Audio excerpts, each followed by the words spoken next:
A2.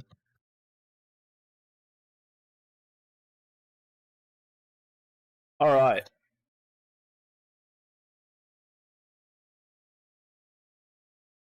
Next thing we got to do is get all the pieces working. Have a drivable ship. A very rudimentary, what's up, Jordan? Rudimentary drivable ship. Once we're done with all that, then we're going to set up Claude. That might take a little bit. That's our goal. If we can set up Claude, and then it's really just playing with Claude, seeing what we can do. Tested? Yeah, lots of tests. Can you see those chats, Wallet? I do that because I need to see where the chat shows up. It's called voice?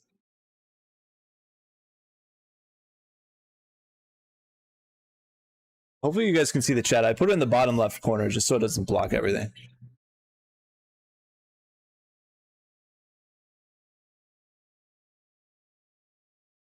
We're done.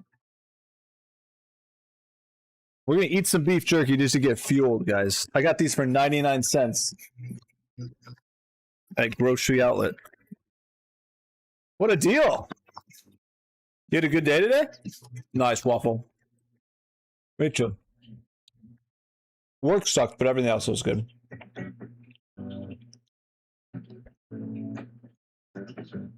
My audio is messed up.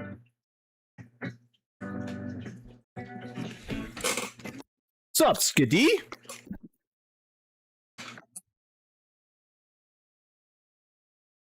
I think I'm going to order speakers today.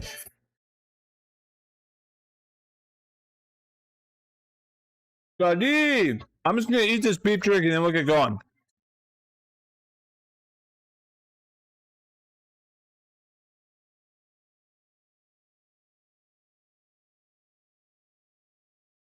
Grocery outlet? Yeah, I like that place.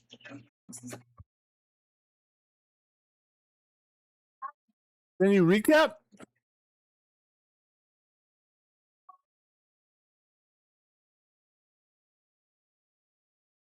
Maybe I was watching your bot on Rainbow Six Siege. Oh no!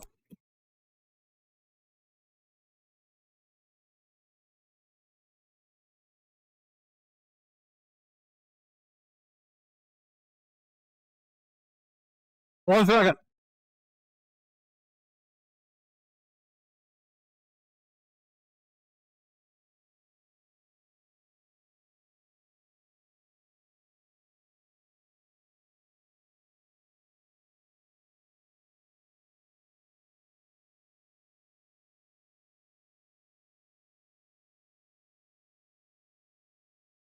We gotta add coffee.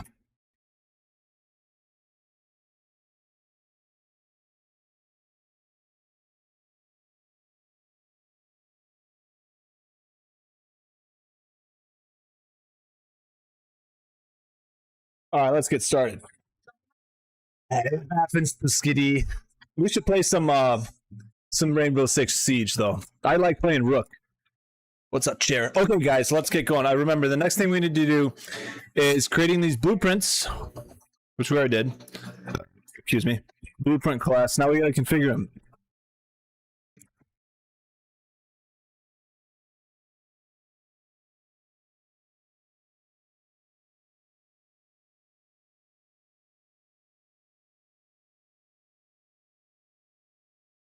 This will be replaced with a ship, but for now, we're going to be driving a rectangle. What's up, Jackson?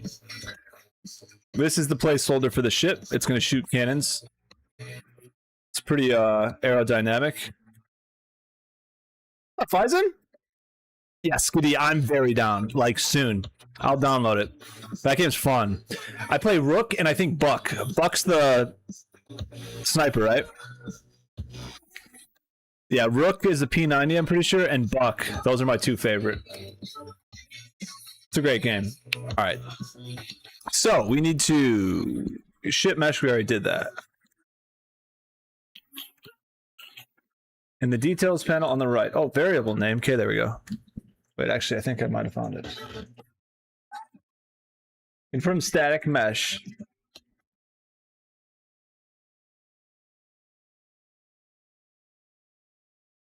is cube. Okay. You can scale the shit. Oh, you can change the scale. We'll do that later. In variables, bottom right panel. See, this is where I lost it last time. I'm gonna have to ask that. The only variables I have is right here. Find. Oh wait, maybe I can't do that. Canon. Oh.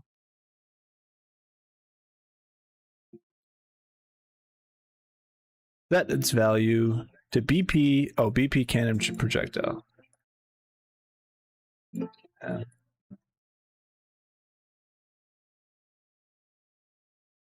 I'm gonna have to figure that out.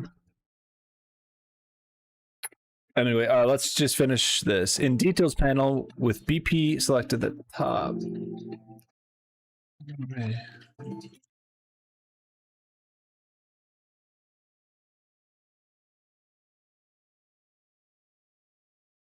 Okay, auto possessed player. We did that to 0. Okay. Saving close. We're gonna save this, but I do need to figure out step 4 because that's not showing up.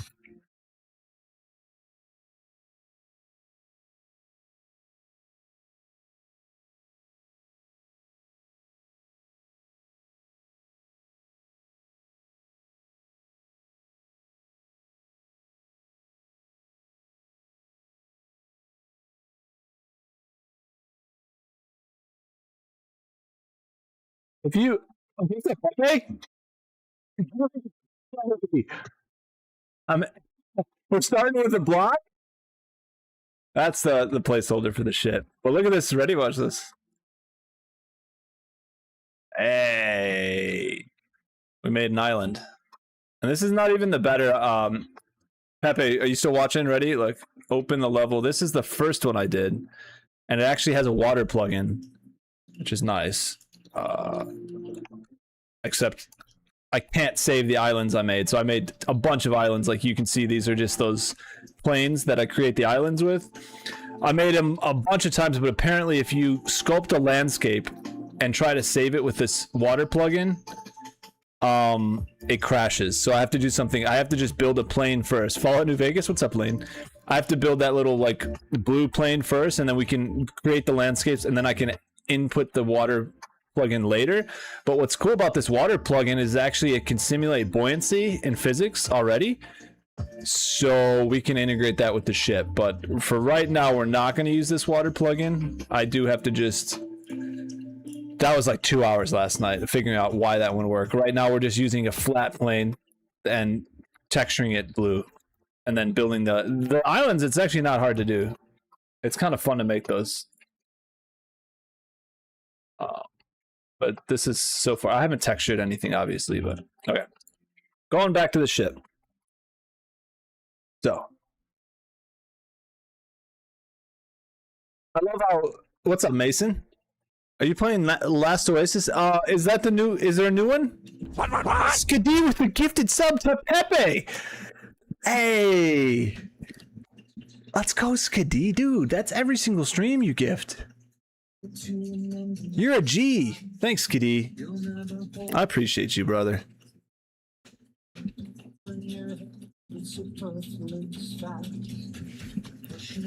Thanks, dude. Now Pepe can watch with no ads. Pepe is actually one of the people that is going to be working on this team to get this going. All right. Correct way to do this. My previous instruction was slightly outdated. Oh, thanks, Grok. The layout has changed a bit. Here's the correct. Well, that's why it wasn't working. And I like how Grok is calling me. He goes, "Got it, Captain." He's calling me Captain. All right. Okay. Correct way to in BP ship. Double click the BP ship to open a blueprint editor. Top of the toolbar, blueprint editor bar with compile.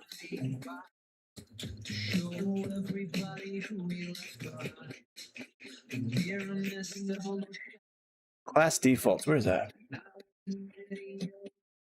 Yeah, 100% deserves that sub. Yes, Pepe's awesome, dude. You guys have probably heard Pepe on the channel before. Like, we're in Discord a lot. We out here giving love. Skiddy, dude, you're awesome, man. You've gifted a tremendous amount of subs, and I really do appreciate it. Make him call you Pilot. Hey, when we make a when we make rotor wash, have you guys heard about that idea? So if this works, right, and we can get a real, not if, when this works, and we can get a real prototype, I have so many ideas, and rotor wash is one of them, and it's going to be a sim game, but it's going to be flight and subterranean, or like basically underwater. It's going to be, you're going to be able to fly and then instantly transition to underwater gameplay. So it's going to be a craft that can transition between underwater and then burst out of the water and then turn into a ship. And there's going to be different classes of ships. So that transition is either going to be fast or slow. So like a transport ship or a big freighter has to surface first, get set up, and then move. Where a fighter can instantly like jet through the water, like wings extend in one fluid motion. So you can transition between the water and the air seamlessly. I have the idea in my head. That's way later, but that's it's going to be a cool idea. Basically, the bases are all underwater, but the resources are all above water. So you'll have to get all the resources you need and fight above the water, and then transition to build your bases underwater. And that's called rotor wash. It's going to be sweet. But that's later on. We're going to do this first. So like switching in the crew Motorfest. Basically depending on what kind of ship you have, determines how fast it can transition. So the reason for that is if you want to have like a big transport ship to move resources from the above ground to the below the water, there's going to be a certain amount of time to have to transition that ship, which also allows you to be vulnerable to get attacked. I don't know if I'm going to do cats, birds, or rats. That's all I'm going to tell you. Anyway, we'll talk about that idea later. I think I actually have a grok thing here. Let's see. Rotor wash. Yes, I do. Rotor wash. That's right there. That's pretty much the whole idea fleshed out. This is how we build hype. Oh yeah. What's the other one? Heat. We're gonna make heat. Games are 80% hype, 20% hype. You know who's the number one hype master ever? Freaking Pepe. You know who it is. We literally just need to get him in front of a camera hyping up our game, and it'll sell. And that's Ghost. Oh, we know. we have the hype man. Because he's got me to buy Slaps game. He's got me to buy a lot of games that were not finished. Not saying that ours isn't going to be finished, but you know what I mean. All right, let's keep going. In the top toolbar of the blueprint editor, which is where? Start with compile, save. Oh yeah, here we go. Okay, to compile, save. Look and click for the button that says class defaults. Yeah. Got it. Once you see details, will show all the values. In this details panel, scroll down the search bar to type. Okay. Yeah, there we go. You should now see cannon projectiles variable. Click the drop down next to it. There we go. Nice. BP. Now we're connecting that to cannon projectile. Sweet.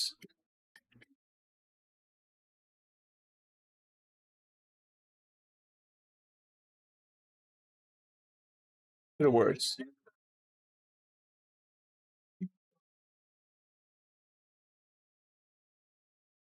Huh. Is that not working? Oh, BP. So I click that. I guess we just press compile now.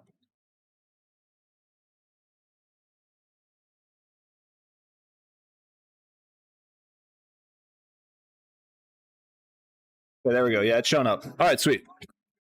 We're done with that. That's just connecting the ship to the cannon projectile so it can shoot, pretty sure. Yo, what's up, Fruitcake? And that's his name, don't worry. Slaps game. This baby will fit all the full loot PvP you need. Oh no, loot goblins, welcome. Oh, we are loot goblins, that's for sure. Honestly, having all the crew would be actual goblins. That'd be funny. There's gonna be so many Easter eggs, dude.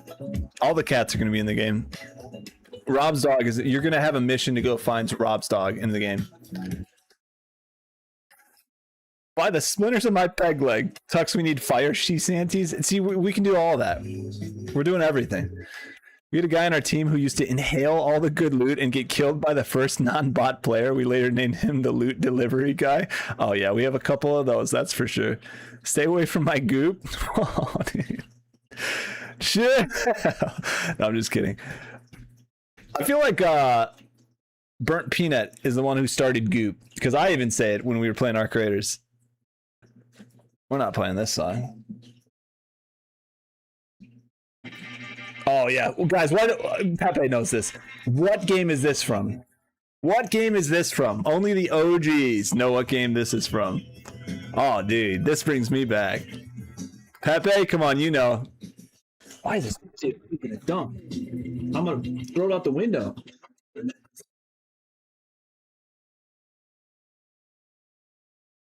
Audio jack. Yeah, there we go. Of course, Pepe. Number one. Yep. Dude, this brings me back. The name of the ship was Billy O.T. Oh yeah, we should be able to. You know, what'd be cool. Once you ship, like name your ship, it'll engrave it on the side of your ship. All right, so like you'll type it in, say okay, whatever you want it to be, and then you'll see it. An engraving will appear on where you want it. You know what I mean? So kind of a way to customize your ship. Were there the knee hauling? What is knee hauling? Do I want to search this? Brutal historical naval punishment where a sailor was tied to a rope, thrown overboard, and dragged under the ship's hull along the keel. Of course there will be knee hauling. Oh yeah, absolutely there will be. Oh yeah, there's going to be lots of that.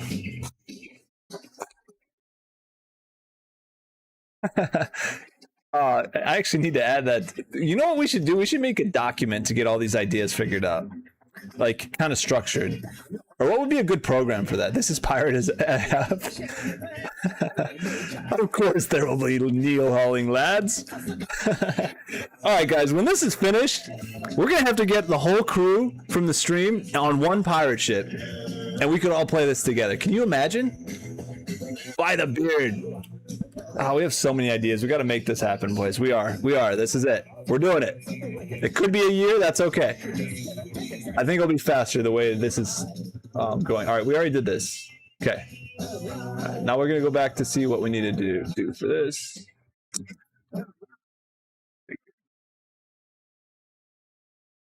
Okay, set up the level. Make sure your main level. Yeah, we did that. We did that. Okay. Ship's over. We have the level here. Drag BP manager from the content.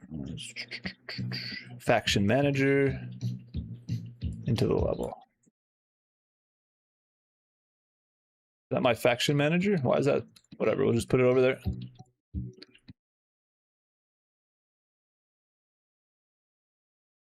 Fine. Put it there. Okay. Set its location to 000. Oops. Location 000.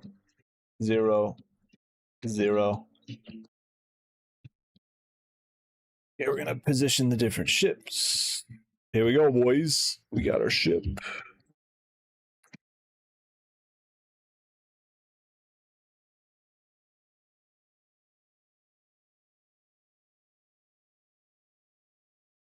Wait, let's name this first.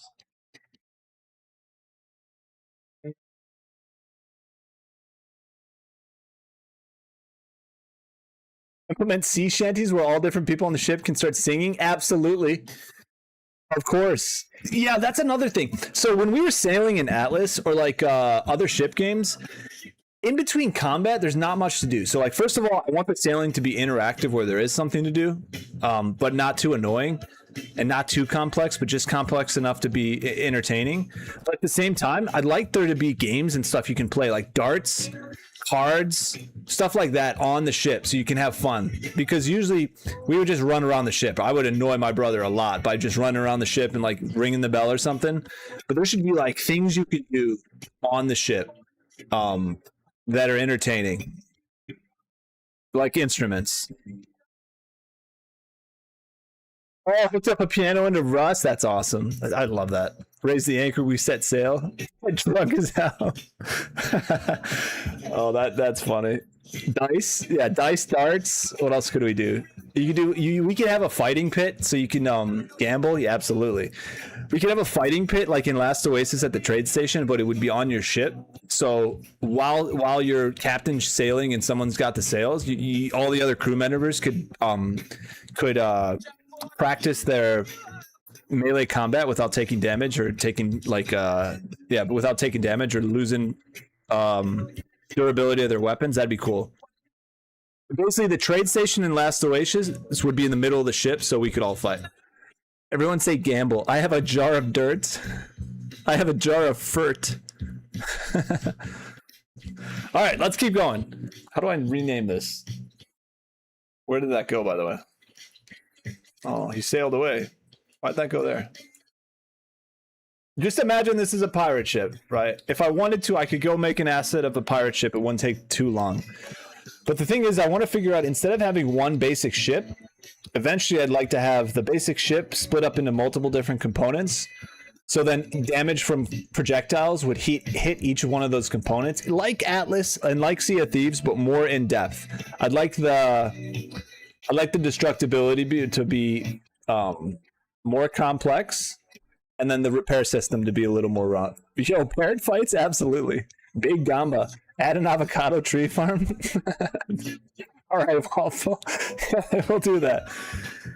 If you do make this, I'm telling you, it will probably be the most fun game I've ever played. I hope so, dude. We've been talking about this for so long, about how these games could be better and how no one has made a good ship game. I'm on a boat. What's up, ChemDog? Dude, ChemDog's an OG, dude. He sent me 3 different videos that have been so freaking helpful. And one, he just sent me one about how to connect Claude to Blender so we can make these assets a lot easier. Also, that other video where that guy made the game in like 2 days, that was another good way to, like, you can generate reference pictures in each angle, and then you implement that into, I forgot what he was using, but it was some kind of image to 3D model generator, and that was impressive, dude. And then you can take that, put it into Blender, make animations. Like, we could get that done once we start working on that. That's not that difficult. It's actually kind of fun because I need to find, I have a file full of different weapons that we could take that, have it generate different angles of it, and then implement it into Blender. That's not hard to do. I just need to go find that folder. I think it's somewhere on my computer, because we worked on this project before, so I have some more, but we'll figure that out. Assets is later, dude. We got to get the mechanics of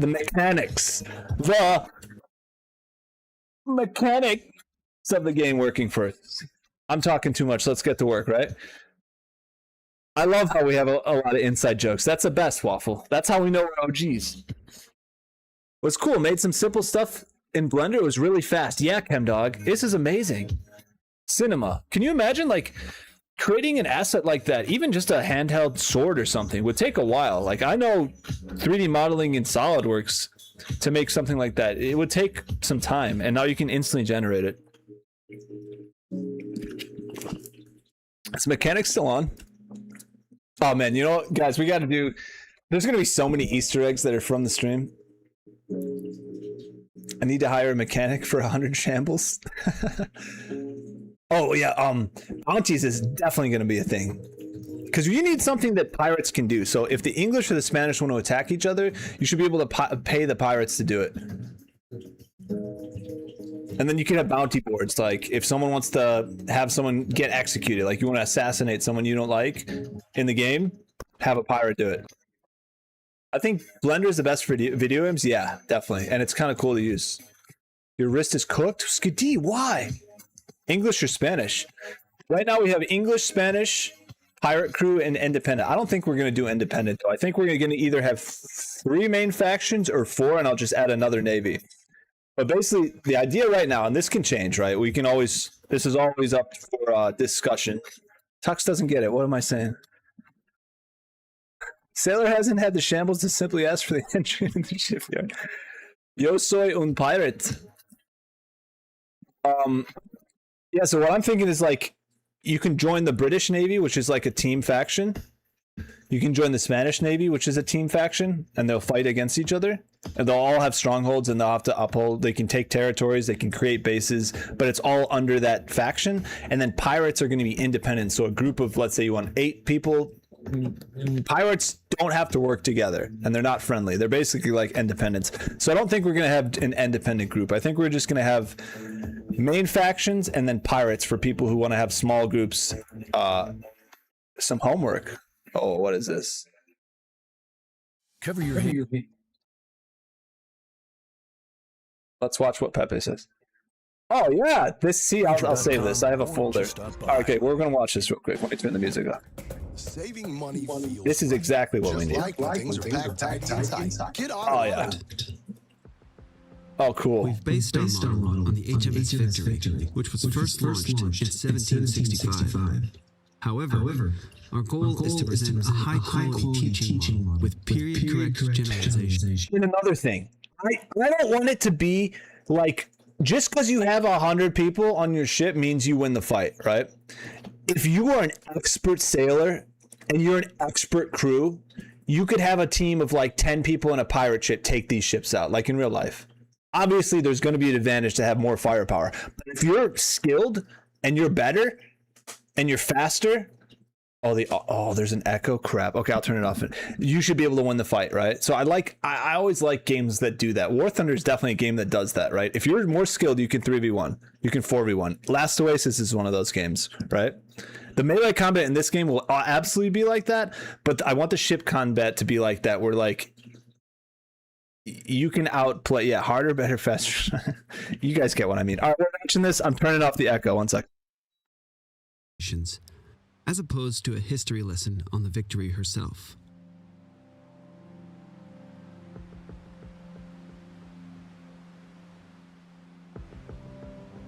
Let's start with the frame, which is constructed primarily from oak wood, with some elm, pine, and fir. Timbers are joined, for example, by pinning diagonal surfaces together in a scarf joint, secured with wood or metal fasteners, and then formed into the desired shapes. Floor beams are connected to these vertical timbers and supported by horizontal and vertical knee braces. The shell or hull of the entire ship, forming mostly non-battle related procedures.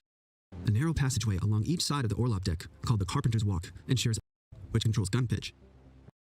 There's a dedicated sick bay at the front. Movable tables are slung between guns with equipment chests as benches. There's a bag that holds flogging ropes and the famed cat of 9 tails for disciplinary action of the arced tiller sweep. Metal rings in the tiller arm guide the rope to tensioning gear at either side. So this would be super cool. If you have components like this in the ship, if they got damaged, then those different components wouldn't work, right? So if your steering tiller got messed up, you couldn't steer. So then that would allow you to have places you want to aim for and vulnerabilities in the ships. So instead of just hitting their mass or whatever, you could go for certain components in the ship in order to disable the ship. So even if they have a 100-person ship, if you're accurate with your shots, then you could disable the ship completely. Would it be cool to have a weather system that changes? Absolutely. Yes. Yeah, more wind that makes you faster? Yes, that'd be super cool. Atlas had something like that. They had tornadoes and stuff, but if you go against the wind, you go slow. 100%. Weather's going to be a big thing. Yes, 100%. But those are all like each individual module that we'll have to focus on and flesh out, and it'll take a long time. But yes, and we really should. I should have a document that writes all these ideas. I'm probably going to do that right now. Let's just do a notepad for now. And I'm going to write down. Whoa. Oh, this is a. Oh, that was a freaking AI. I was doing a voice chat with AI, and for some reason, or not for some reason, they don't save the memory on the voice chat, which sucks. So then it got disconnected, and I was trying to copy and paste that. I think I was doing it. What was I doing here? I had to. Yeah, I copied the whole entire freaking conversation, and it still didn't work. This is something for trading, risk management. Anyway, plunder ideas. We should just dump every idea. Oh wait, Neil hauling. Where's this? Desktop. Second. I don't know where I save this. I'm very unorganized. Okay, there we go. Cool. Got it. Some things are cool as F. Yes. Do you build able to add armor? Yeah, dude. So I'd like the customization of the ships to be not just a template, right? I'd like it. Honestly, I'd like it to be like Starbase, where you could really create the whole entire thing yourself, and the skill of doing that, like you would almost have dedicated shipbuilders who know what they're doing, and that would be a significant improvement to performance than someone who's using either a basic ship or doesn't know what they're doing, because then that would give value to learning that and knowing how things work. But that is a bit complex, so we'll probably have to find a middle ground there. We'll see. What's up, Mason? Like how the sails are rigged, imagine like fixing that during battle. Yes, exactly. I want it something where it's not too simple because it'll get boring, but complex enough where if you're good at it, you'll outperform someone who's not. I like the ship rig. Oh yeah, let me save that video actually. 1 second.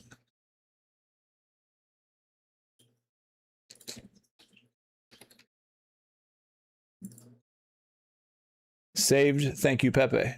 Okay, wait. What were we gonna say? Neil Hawley. That's the number one. Weather dynamic.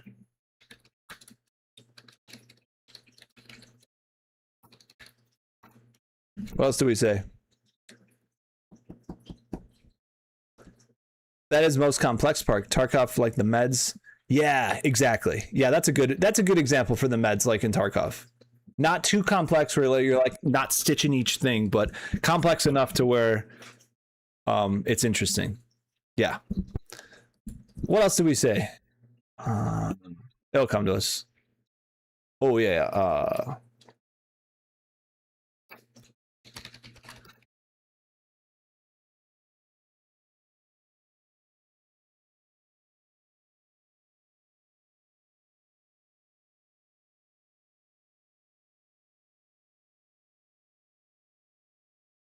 What else did we say? Got a bop. Oh yeah. Sea shanties. Music. I'll know what that means. Okay. Ship engraving. That's exactly. Yeah. Ship engraving. Yeah, I'll remember what that is. Thank you, Wallet. I actually was gonna forget that. We gotta get the music going. Okay, let's see what this is actually.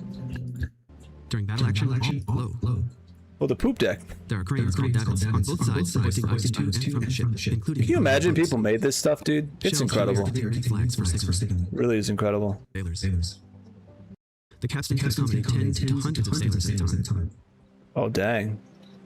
The anchor cables are too thick to warp around the capstan base. Instead, sail at the rear is also So this is gonna be important. triangular staysails hang between masts to aid in various maneuvers or make better use of available winds. The bowsprit at the front originates from the upper deck below. Yeah, musical instruments. Yes, we added that. Extending up and outwards to provide rigging for the foremost sails, called jibs. Horizontal ratlines in between turn shrouds and rope ladders. These lines are let down, allowing the sail to drape. I wonder if, all right, here's a weird idea. Guys, I wonder if we could take the entire transcript or some of this transcript. Hey, what's up, J2? The transcript of this video, put it into an AI and see if it creates a ship like this. You think I bet Fable could do that. Drinking and drinking so much you get thrown in the brig. Oh yeah, we need to have a there's definitely need to be a capture system, right? Like in Atlas, you could do that. You could capture someone and keep them alive, and then that character was like even if they relogged, they were never able to play that character unless they died. So we had captives. There was one guy called John Silent Warrior, where the Chinese Zerg kept him for like 4 weeks in their dungeon, and they had someone up at all times feeding him so he wouldn't die.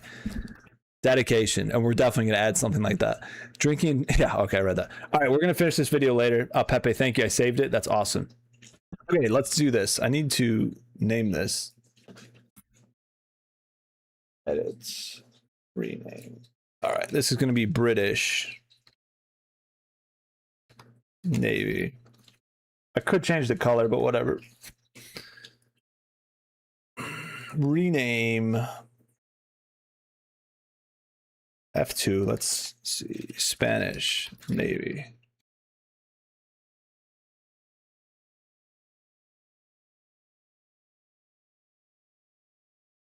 And this is F2. Pirate. Crew. I'll just do pirates.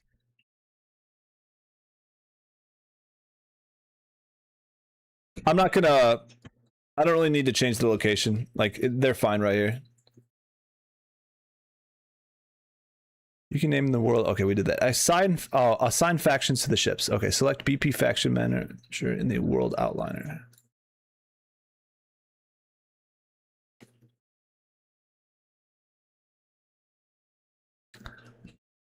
Detail. Where's the world outliner? Oh, here we go. BP faction manager, got that. The USS Llama?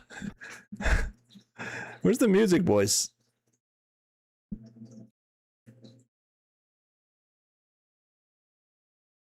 That's not even the right song.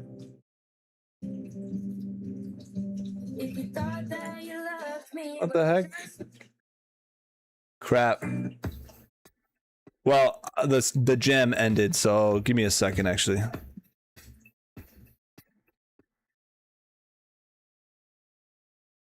USS Llama, he better freaking get on, dude. He has a lot of good ideas.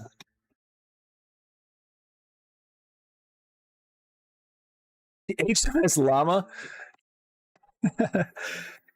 Can this have multiple people work on it? Yeah, that's what we're doing. If you guys want to work on it, feel free. We can, like, making assets would be awesome. We can figure it out. But right now, I think it's going to be. I was talking to my brother. Definitely me and my brother. Happy, you're down right. And then 5-0. These are all Ruthless Raiders, by the way, in the channel. So Pepe, me, my brother, 5-0, and you guys have all heard him in the Discord. The USS Liberty. And I think that's it for right now for us four. I'll see if Llama wants to work on it too. How about we throw on some shanties? Should we? That's a good idea. Let me get on this Spotify thing real quick. I don't know why the gem disconnected.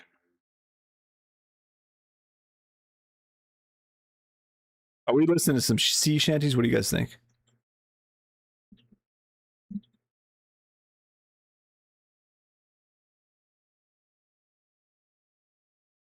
I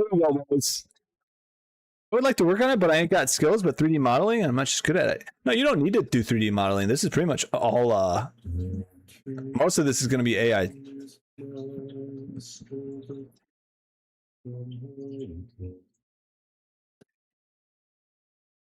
Was a ship that put to sea, then we from Tortuga's port we put to sea and sailed for 16 days.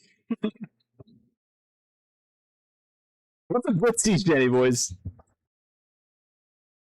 My father often told me when I was just I can't do this.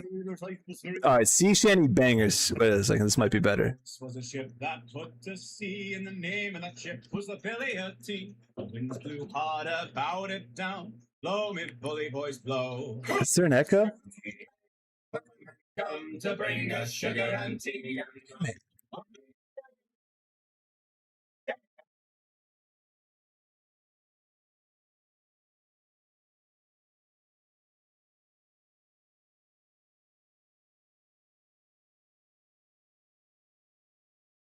I'm dying, dude. That's so funny.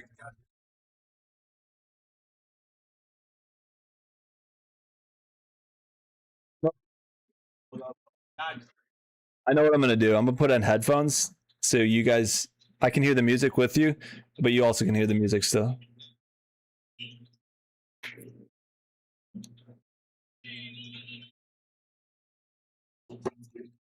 Yep. Save now. All right, let's keep going. Assign factions in the details panel.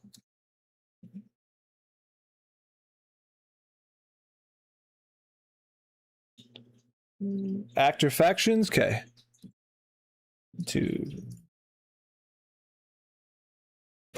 Not add a new key.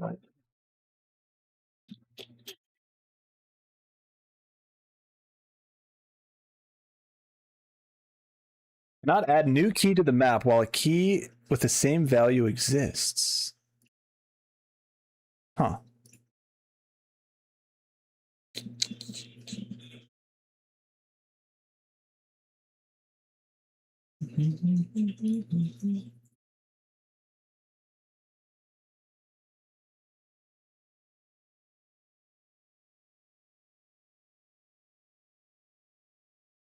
Okay. I think we did it.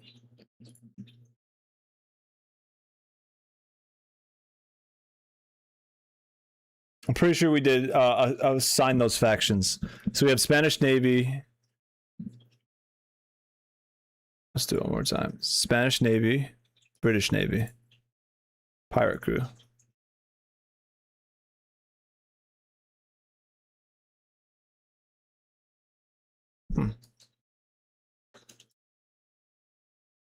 Go to window world settings.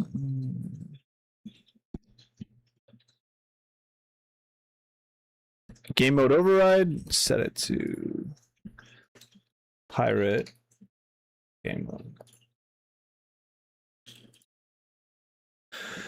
All right, we're gonna set up the input, edit, project, settings.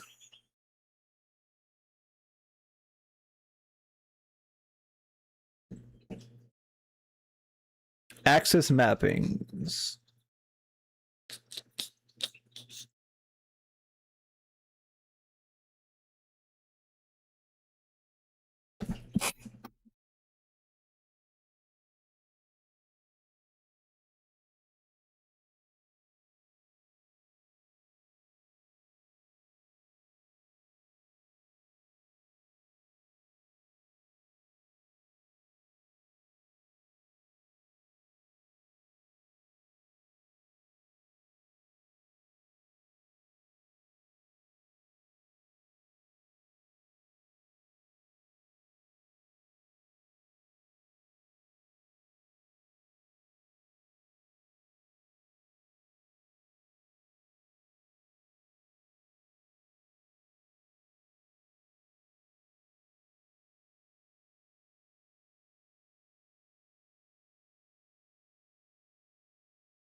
We're gonna do a drunken sailor. We're doing. That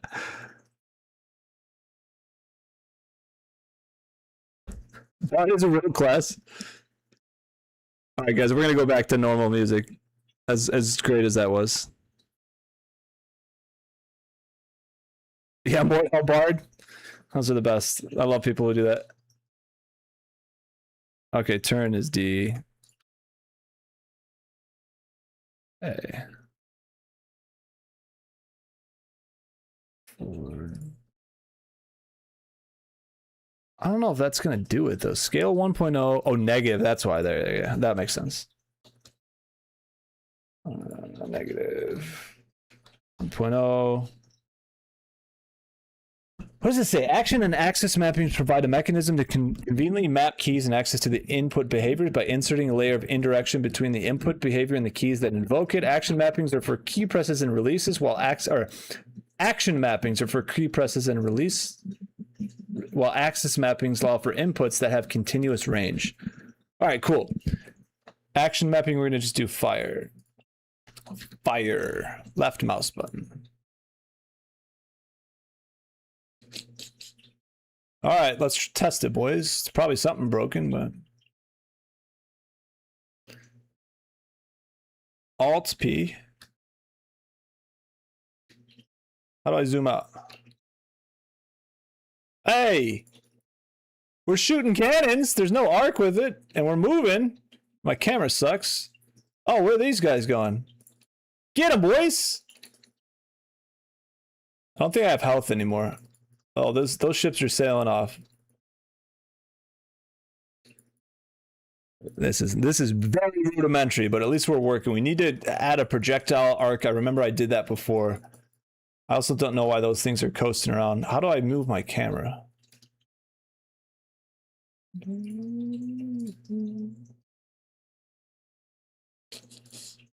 Huh. Well, it's working. That's good. I'd like to change my view camera.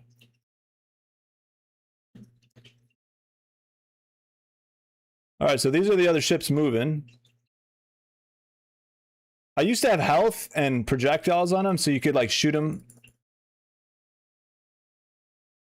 All right, this is good for now. So now we're going to take this very basic prototype, right? Again, we have no arc, we have no projectile, we have none of that. Oh, you know what's funny? What's up, Luke? Another idea, guys. Variability. My spelling's horrible, so don't worry about it. In cannon shooting.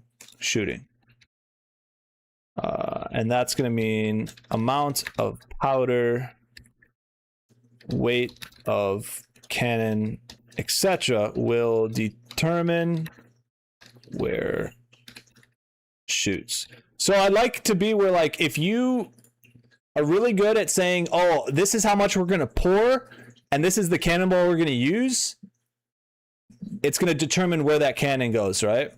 So you can get really accurate if you can be consistent with that under duress too.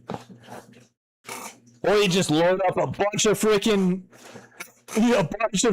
powder if you're gonna like a broadside someone. I think that's what they're called. Grape shot, ball, unchained, fragment. Yeah, absolutely. We're gonna do all those. All the different ammo types. That's a good idea. Ammo types. And we should add to this. Yeah, definitely important.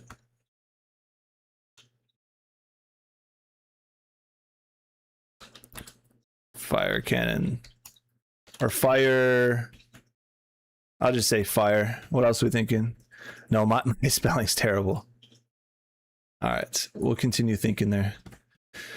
All right, so we have something working. That's great. Now, what we could do, let's see. Yeah, the other three ships should be sitting in the level, although they don't. They just keep going forward. We can give them simple AI later. That's fine. We don't really need to do that right now. Happy little accidents? Yeah. Oh, it's hot in here, boys. Well, that's good. I think that's decent where we're at, right? I could add projectile arc for those right now, and I could add a health system so when you hit them 3 or 4 times, they disappear. But I don't know if I really... Hey, thanks, Luke. I appreciate you, brother. I missed that, but thank you. Thank you for the follow as well.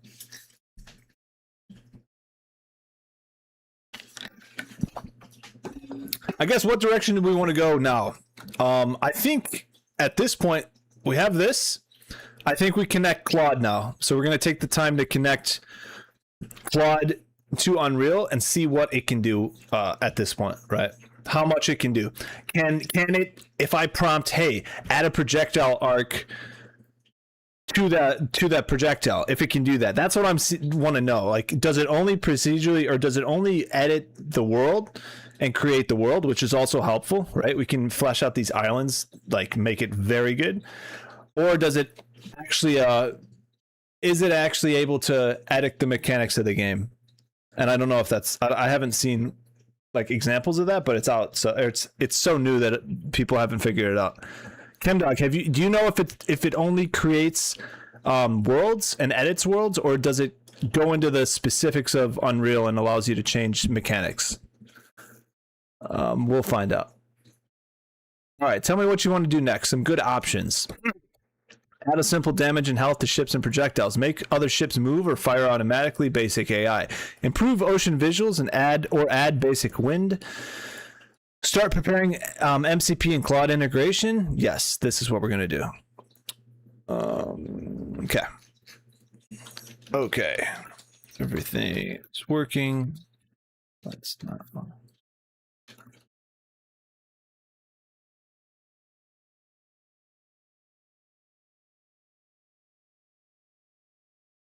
I think I have a video for this. All right, sounds good, Pepe. I'll be in Discord, I think, in a little bit. What's up, Denben? Excellent work, Captain. Should be able to change mechanics like having full access to Unreal. If that's the case, dude, people are sleeping on this. Because this is awesome. This is not that difficult. I mean, it would have been. This would have taken years to figure out.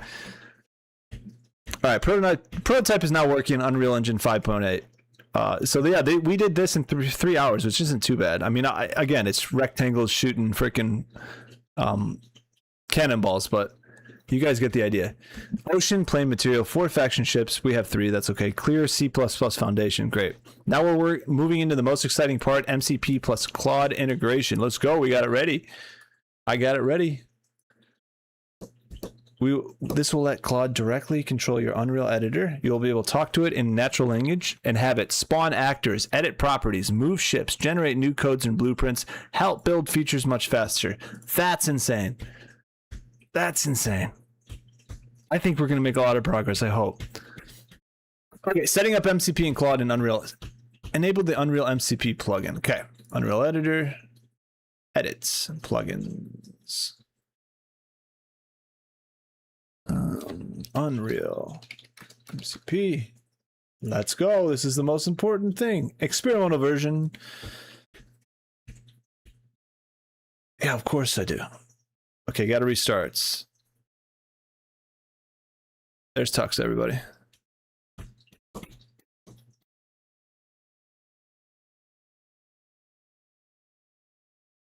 Cinema. I want to make a GTA-like game. That's going to be called Heat. MCP. MCP client toolset. Oh, this adapter allows toolset registry customers like EDA to connect to local private MCP servers. Cool. Anthropic MCP server implementation for Unreal. Sweet. So glad they added that.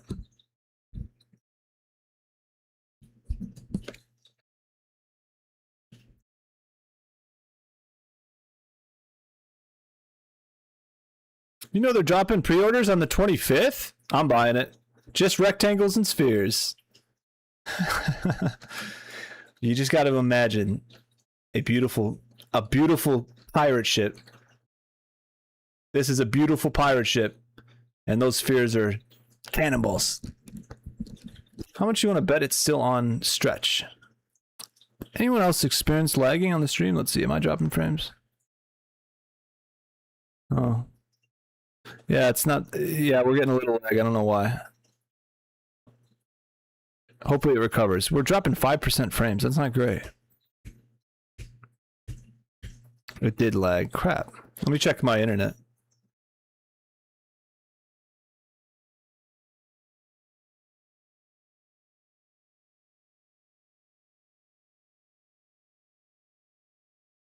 Yeah, the stream buffered. It's probably my internet.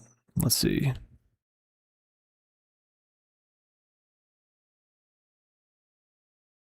Yeah, it looks like we had a little bit of a lag. That'll happen once in a while, but we're good. Hopefully it's good now.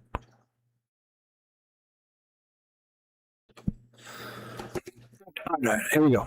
After the editor restarts, go to the output log window. Window, developer tools, output log.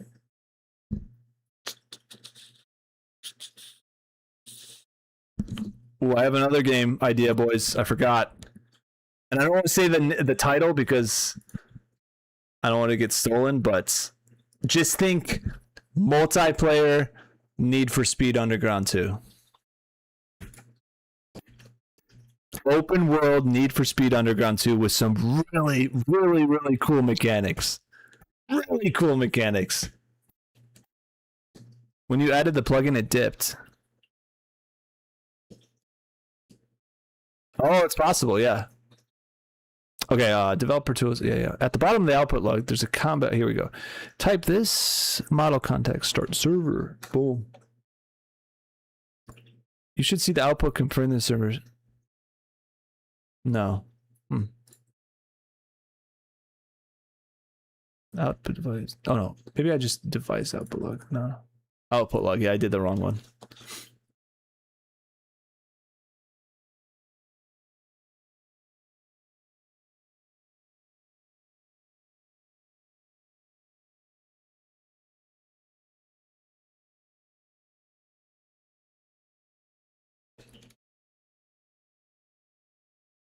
Oh, yeah, okay.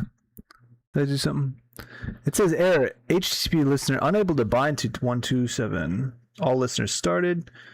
MCP is already running on port 8000, stopping first.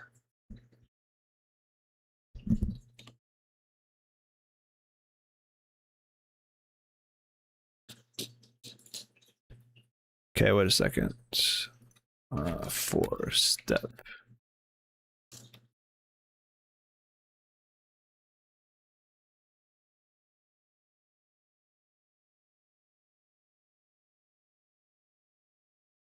I just want to make sure that's okay.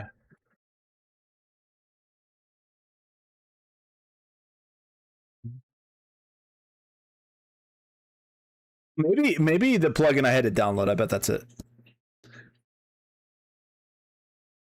It's a very common issue. Port 8000 is already in use on your computer. Something else is running it. Dang. The MCP server is failing to bind to that. Start MCP on a different port. We'll start on server port 880 instead, usually free. All right.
You guys still here?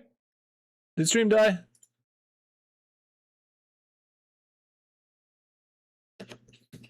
Oh, there we go. Yeah, with a Red Bull. Let's go. I'll get a C4. I'm ready to stay up late. All right. There's all sorts of stuff we got to do. That's okay. It's the way it goes. Understood, Captain. The error happened because of incorrect syntax in the console command. Oh yeah, that was stupid of me.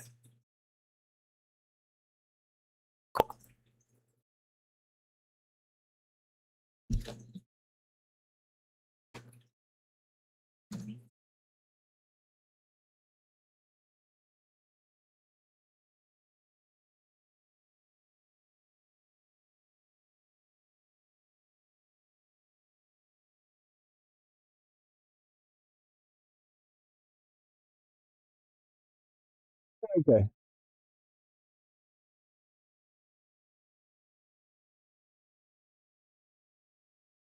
All listeners started. I think we're good.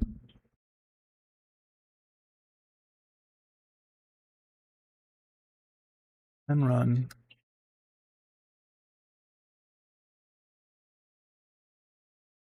Okay, display MCP. Sweet. Display MCP client configuration written to this JSON file.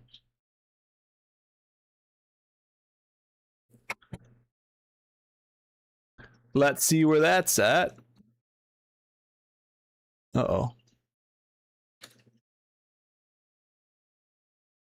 MCP JSON. Okay, we got that. Sweet. A recommended long-term fix.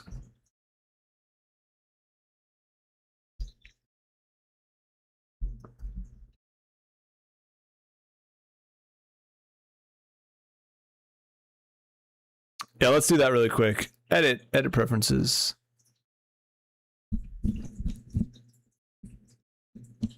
AI makes you realize how dumb you are. I think YouTube just died. Yeah, it totally does. It realizes how impressive this was when people completely understood it themselves.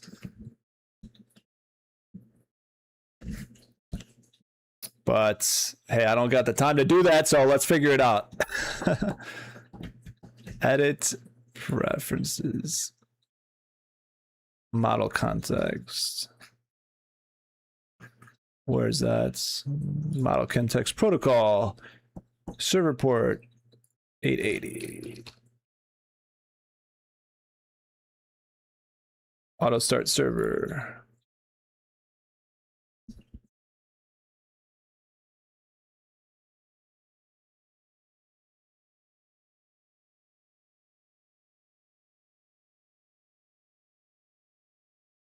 Okay, restart Unreal Editor completely. You guys want to see a funny clip?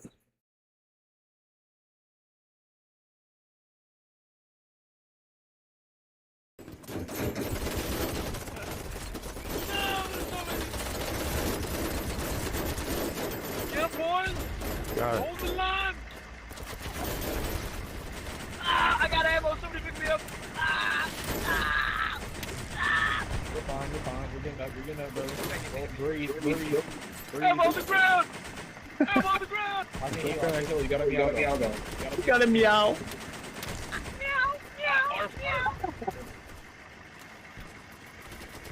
As I'm just absolutely decimating the enemy team in this turret.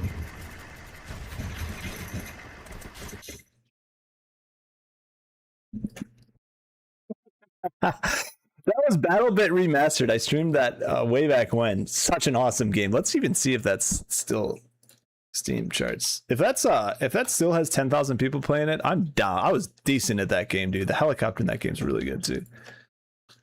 It's basically not Roblox, but like a very simple version of Battlefield.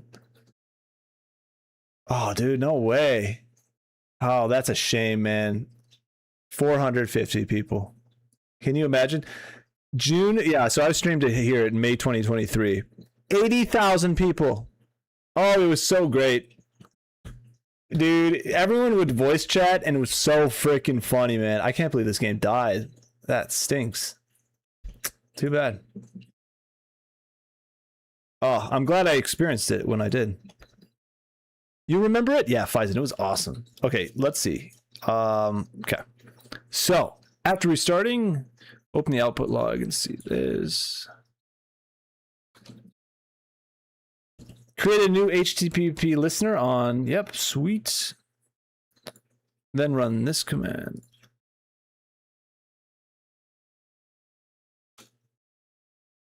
Okay. Oh, I found the ant. Come on, dude. Listen. Oh, I got him, boys. One sec, I'll be right back. I've been looking for this guy.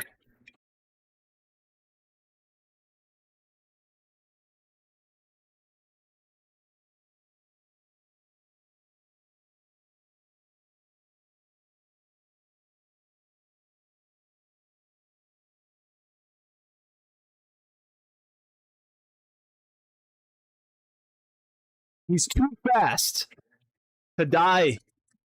Honestly, that ant he's so fast. He needs to survive. No, he didn't want to be my roommate. The cats were hunting him, but he was so fast.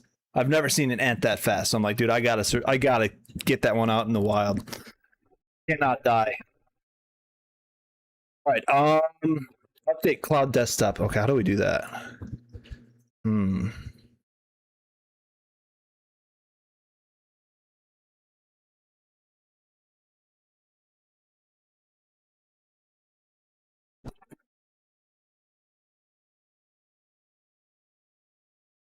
Yeah, I don't know how to do that.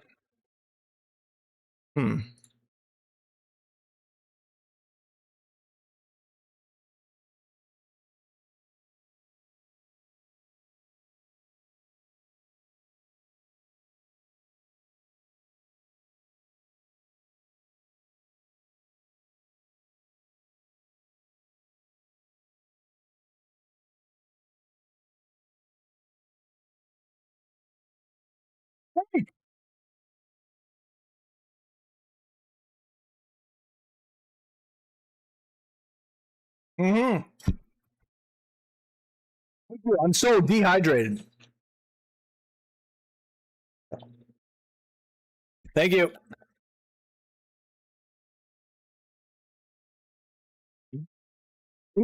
We need to call A24 to have your star in a movie called Saving Private Rob's Dog.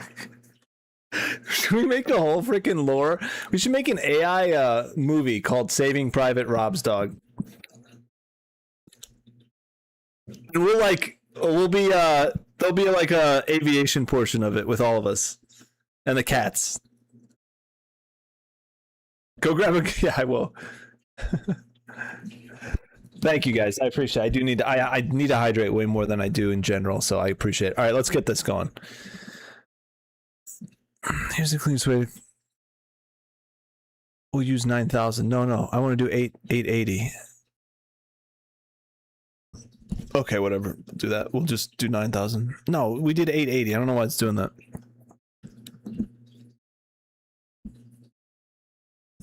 We're just gonna use 880. I'm not doing 9,000. I don't know why they did that. Okay. Claude desktop. Gear settings in the bottom left.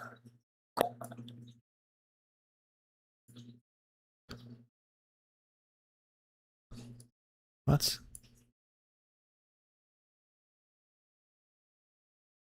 Settings. Go to developer. Extensions.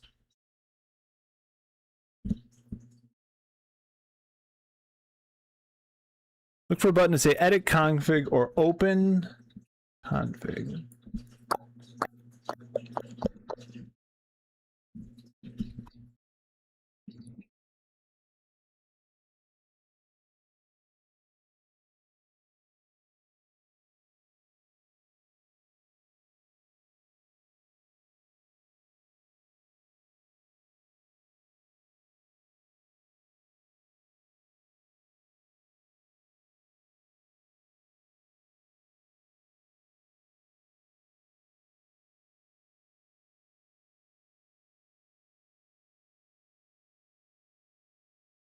Okay, nice. Here we go.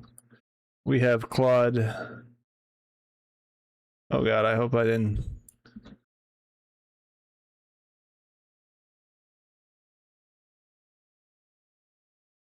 No one saw that, right? All right, update the Unreal MCP entry. Inside that JSON, add MCP servers section with this.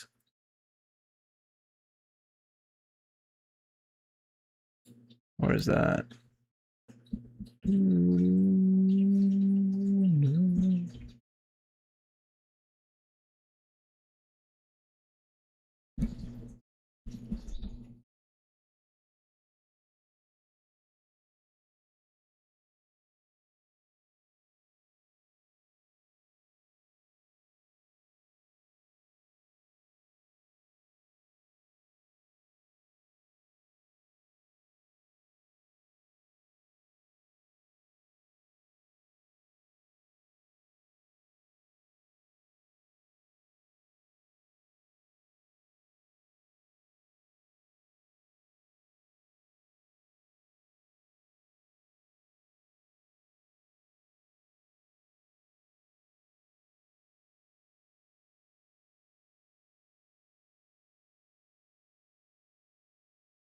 Yeah, I don't know. It was some account number. Who knows? Don't steal my identity. Yeah, okay. So, understood. We'll use port 80 since that's what you said in Unreal Engine. Yes. Open Claude said. Yep. Add the Unreal MCP.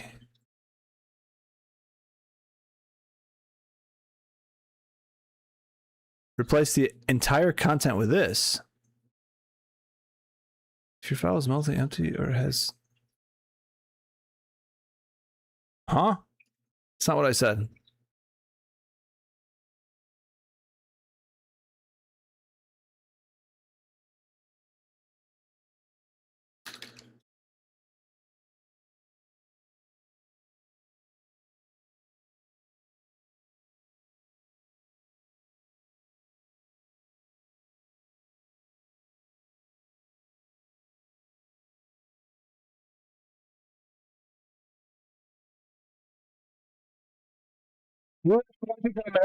Banger, dude. I saw it twice as well. It's amazing. Do not replace the entire file. You need to add the MCP. That's what I said. Okay. Correct to action. Add, don't replace. Here's exactly what we should do. Copy and paste this. Yeah, there we go. That's what I wanted. So we merged that with MCP servers. Good. So now I just won't make a mistake. Should be good. So we're going to save that for Claude config. If you guys, oh yeah, wait. No, I don't want to show that. Save and restart. Okay. Paste the code above here. Yep. Save the file.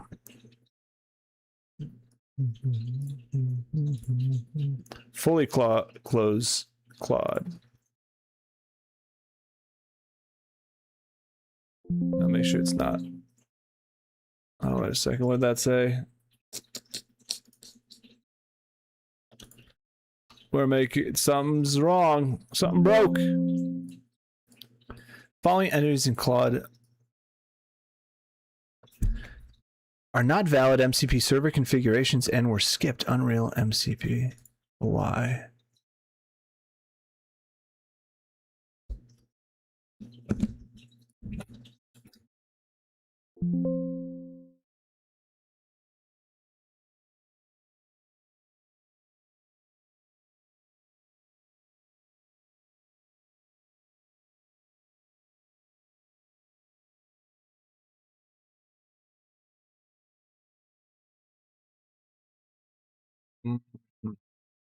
What did it say again? Some NPC server.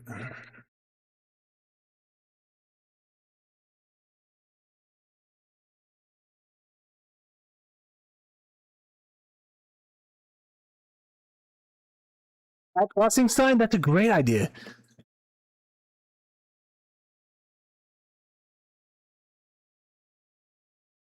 Some MPC servers cannot be loaded. Okay, the MC per server is not running when Claude starts. Support mismatch. Unreal's not actually small. Oh yeah. Make sure it's working here.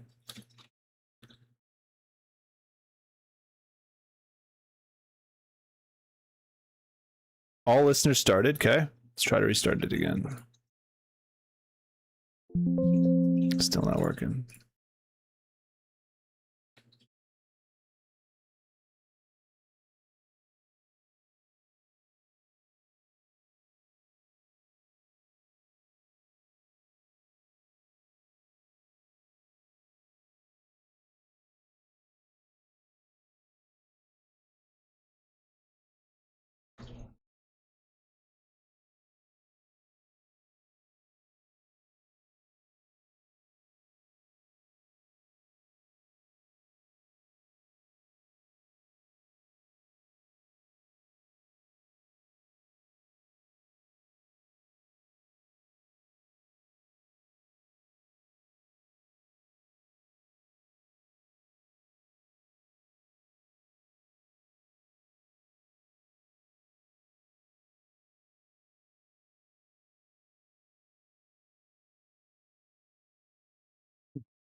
Should be working.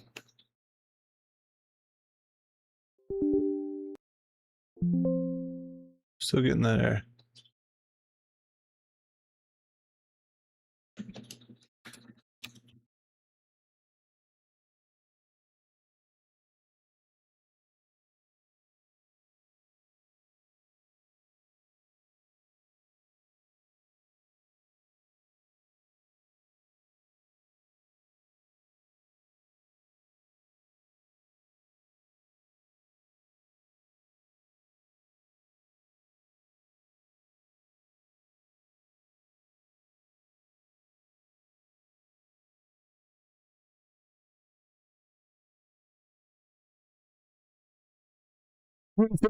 I'm in danger.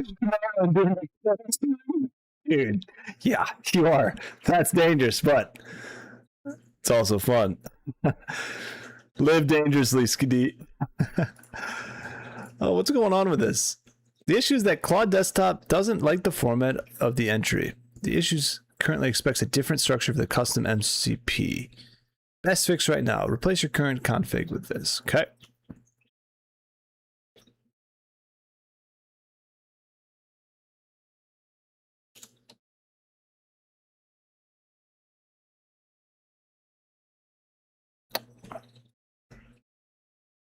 Probably should have saved a copy of the one that worked, but oh well. Valid structure that accepts reliably. Okay, save the file. Fully closed. Claude. MCP servers running. I think we're almost there, boys.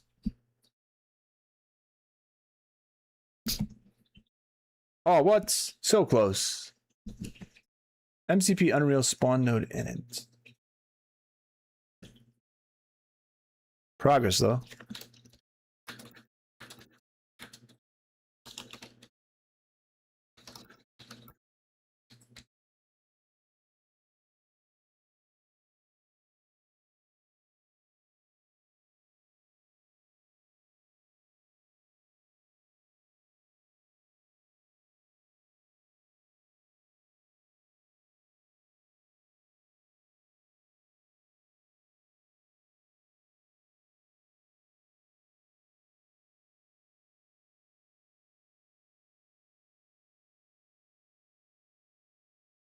Server disconnected. Maybe I have to restart it. Oh, you have a coil spring compressor tool? Nice. That's good. Better than some other janky ways of doing it. I've seen some videos of those things like not the like those coil springs exploding. But as long as you have the tool, you're good. The error spawn node means Claude Desktop's trying to run Node.js to start the MCP, but we don't need JS. Unreals.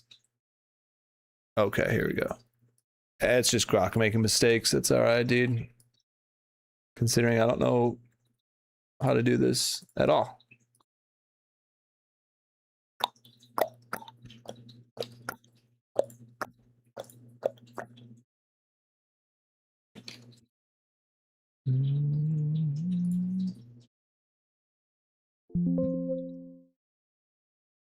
Oh no, it's not working at all.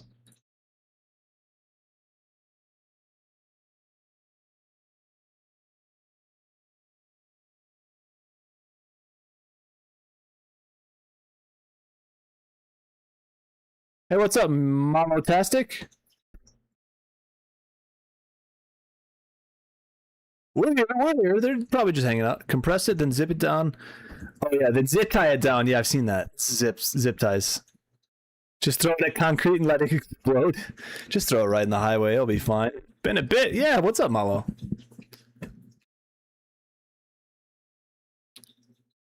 Instead of manually editing the JSON, let Unreal generate.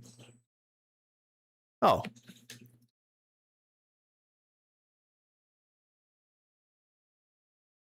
Oh, dude, that's... I think we did that and we forgot that we needed that. Yeah, okay, this is how we do it. I already had this. It's silly.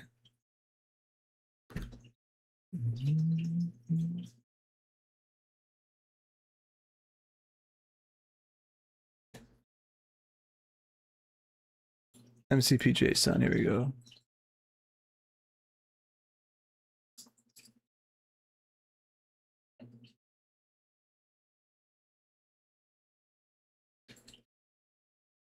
Oops, crap.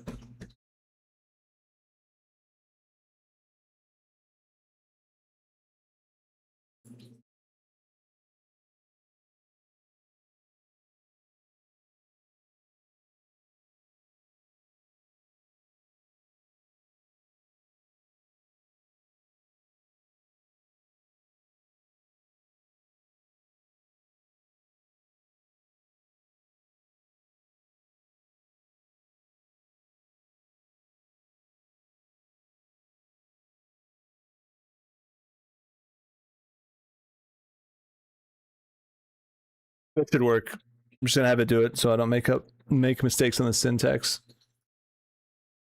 Yeah, this song's awesome, dude. You fell asleep? It's late. All right, we merged those two together. That's good. I think that should work.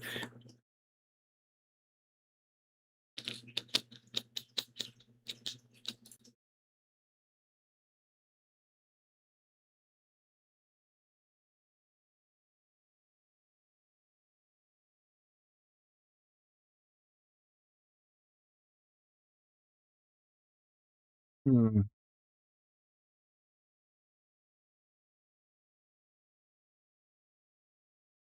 Let's see.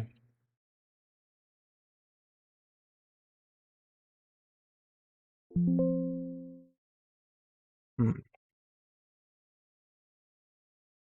Frustrating.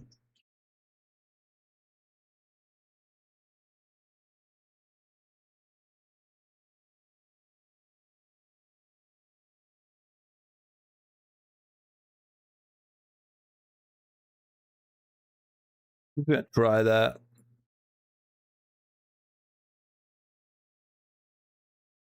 Are you still in here?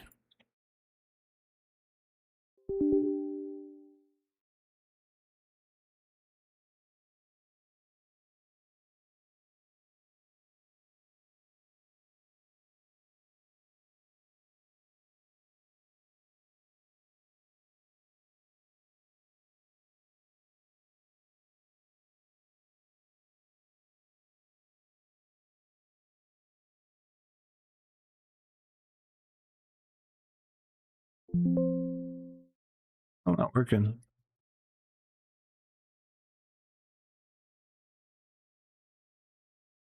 Yo, Dog.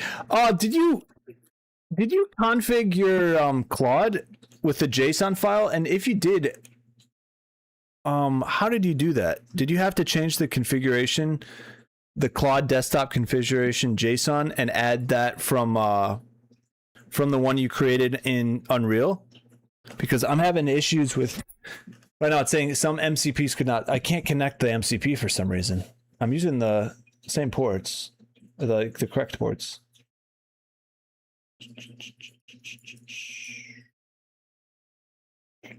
Hmm.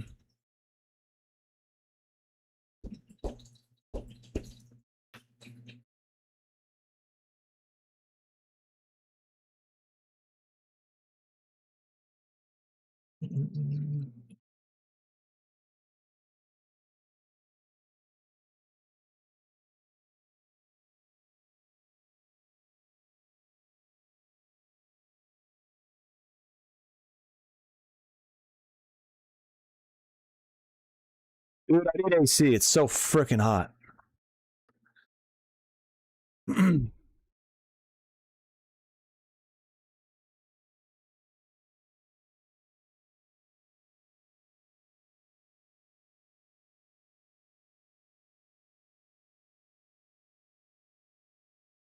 All right, it says completely remove the config, I guess.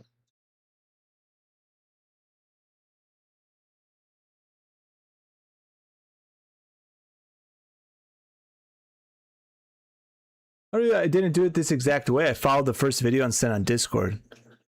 I'll probably do that. If this doesn't work, I don't know why. Yeah. All right. I think it's time to watch that video. Never mess with any server stuff. Okay.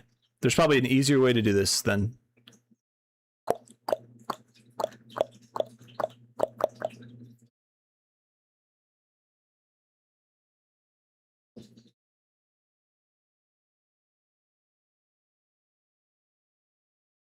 Yeah, I'm gonna watch that video. Give me a second, guys.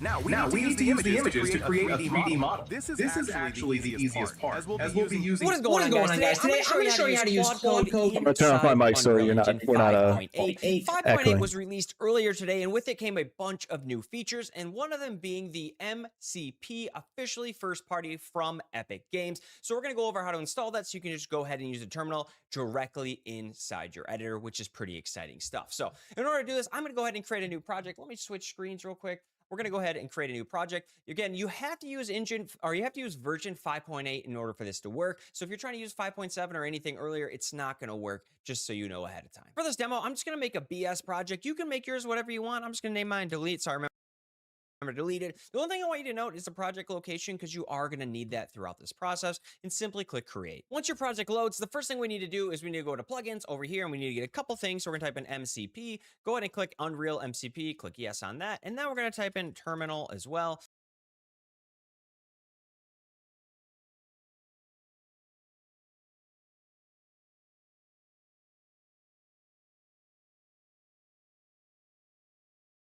spell it right for it comes up right there, and then we're gonna click yes and restart. Once restarted, you can go ahead and exit this page right here, and we just have a little bit more setup to do. What you're gonna do is you're gonna go to the output log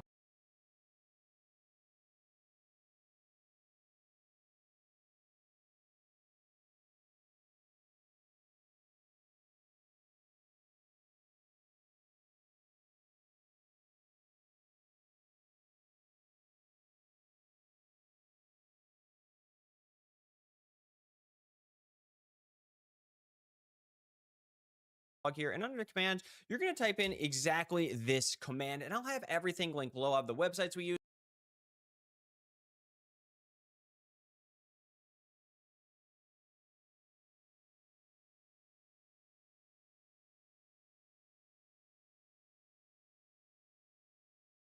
And I'll have every command I enter, so you can just copy and paste them and try to make your life as easy as possible. As well as that, I will also have the official Unreal documentation, so if you need a reference point to see what I'm doing or why I'm doing it, you can turn to that. Finally, in addition to that, you can see where it says Claude code is one word right here at the end of this. That's because I'm using Claude today. If you're using ChatGPT or something else, you would enter that here, and you can find a list of their official names for the different LLMs inside that documentation that I linked below. All right, so I'm gonna go ahead and click enter on that, and you can see it's gonna create a JSON folder inside my actual project, which is exactly what I needed. So cool, we're good there. Now from there, I'm gonna go to edit, I'm gonna go over to preferences here, and inside preferences, I'm gonna come down to the MCP, which is right here, and I'm gonna turn on auto start server. Excellent. Now, the next thing I'm gonna do is totally optional, but I'm gonna come to terminal here, and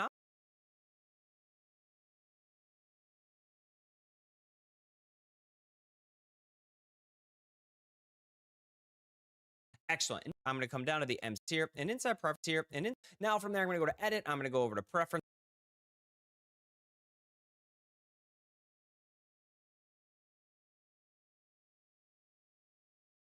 Here, and inside preferences, I'm going to come down to the MCP, which is right here, and I'm going to turn on auto start server.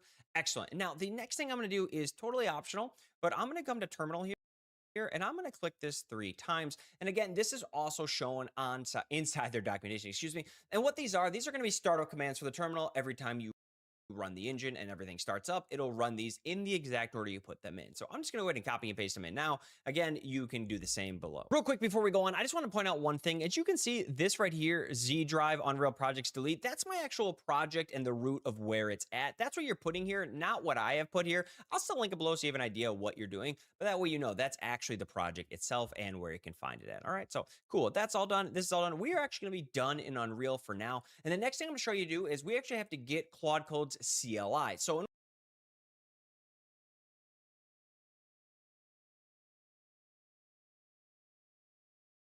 Let me do the terminal thing real quick.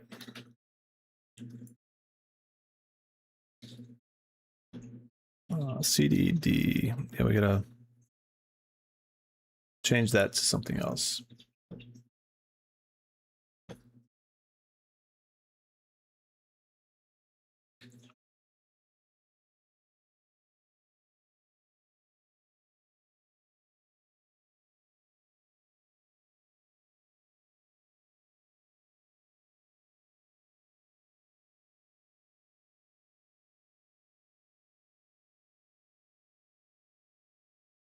Hopefully that works.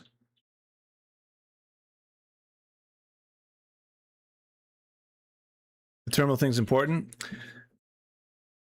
Yeah, I think that's correct. Okay. Sweet. in order to do that, we're going to use the official Claude website. It's pretty easy, but if you've never done it before, it might be a little different. It's not as easy as just clicking install. Okay. So what we're going to do is I will link this website to you guys below. But right here, we're going to scroll down to where it says like PowerShell, Windows Command, and Linux or Mac, whatever you're using. I don't know what you're using, what system you have, so you have to pick the correct one for your system. For most Windows users, you're going to have Windows 10 or 11, you're going to have PowerShell or Command. Today, we're going to use Command just because I know everybody has Command, right? And I'm going to go ahead and copy this, and I'm going to open my Command and Control V, just to paste it in, and click Enter. And it's going to automatically start installing Claude for me. As you can see, right there has been built. And right there it says set up note, as you can see. So let's just go over it. All right, so Claude Code has essentially been installed. This is where it's installed. And this note is letting me know is not your path. Saying, hey, this is where it's installed at. You're going to need that. Otherwise, you're never going to be able to find it when you call on this somewhere else. So I didn't do that. So don't get overwhelmed. Just kind of follow. Okay, so I want this location. So I'm going going to go ahead and highlight it and hit Control C in order to copy it, right? And then from there, what I'm going to do is I'm actually going to type Windows, or I'm going to hit the Windows key and R to bring up my run window. And I need you to type this in for me. sysdm.cpl. And what this does, it brings up your system properties right here. That's all that does. It's nothing crazy, right? And then from there, this is where people get a little nervous. Don't worry. Again, we're just redirecting a path. We're going to go to advanced. Under advanced, we're going to go environmental variables. Under environmental variables, make sure you're under user variables for whatever your name is. Mine's Mobes. And then we're going to go path here. And under path, we're going to simply click edit. No big deal. And then click new and Control V to paste the path we just copied from over here in. And the only thing I'm going to change is I'm going to delete the .exe, which is Claude.exe, right? So I'm just going to hit the backspace here, and we're going to get rid of that section to just the bin. And that is going to be it. We're just click OK, OK, OK, all the way out. Now, in order to test this, if I type Claude right now, it's going to say not recognized because it doesn't automatically update and refresh. Now, if I do that, now if I type command again, I come over here, I can type in Claude, and it should tell me, hey, do you want to install Claude? Which is exactly perfect. We know it's working. So we're good to go. We can now relaunch our engine. Just a quick note, you actually have to exit everything in Epic Games altogether for this to take effect. So I have to exit the entire launcher. Now we restart. So if you just try to do it with restarting your engine, you're going to run into errors. Okay, so I've relaunched the project. Like I said, we're done. We're good to go. What we're going to do now is go to Tools and just search Terminal, and it's going to come up like that, and boom. As you can see, it's already ready to go. And the reason it's ready to go is because of those 3 commands, which are these right here, that we put in earlier. If you remember, those are going to be somewhere right here. These 3 all fired in the exact order, and it gave us this, and it's saying, hey, do you trust this folder? To which I would say, yes, I do trust the folder. Yes, I want to use this server. And it's saying, welcome to Claude right here. For shortcuts for agents and stuff, you do it says welcome back, Doug, because it already knows I'm logged in. If you've never used this or you're just installing it, right here where it says /effort, it's actually going to say /login. Go ahead and type /login just like this, and then you can from there just follow the prompts to log into your Claude account. Hook it up however you want. It's very straightforward. And from there, you're good to go. Now you can just go ahead and use it inside the engine. That's the whole process. With that said, I will say I've played with it a little bit, and it's pretty limited out of the box, but Epic did make it in a way that people can make any custom tool sets they want. That's essentially how this runs. The best way I can describe this in layman's terms for anyone can understand is this is like a toolbox, and you need tools to put in it. And they only put a few in there. So they made it that you can make your own tools to put in there. So I'm confident right now there's tons of people making things to sell you on Fabs or different tool sets that you can go ahead and hook into this. Use it. Really, those are just Python files. So if you can write in Python, you can do that. Or if you can't write in Python and maybe you're just like, I don't know how to do that, you could try generating it with some Claude code yourself into a Python script and then saying, hey, I want this for a tool set, and maybe it'll work that way. I don't know. Thank you guys for watching. Hope you enjoyed this new update. I'm pretty excited for it. I'm very excited to see what MetaHuman did, see what we can create with that. I'm going to play with that here in about 5 minutes. But anyways, I will see you guys.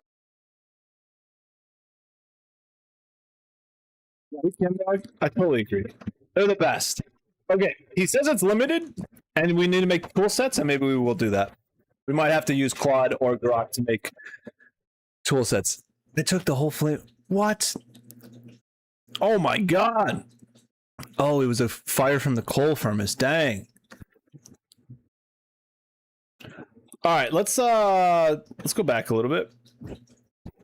I haven't done that installation of Claude like that. I don't know if I need to. We'll see if we need to. If not, if we do, I'll do it the way he does. But let me try to see if terminal works this way.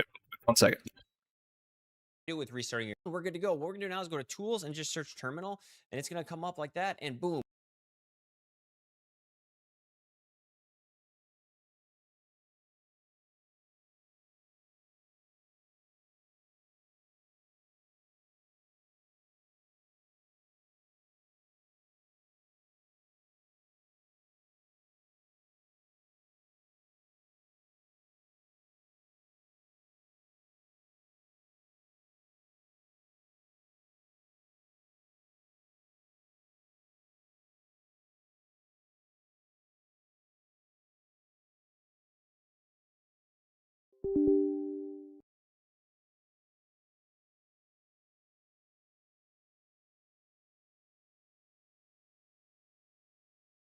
All right, get some music going again.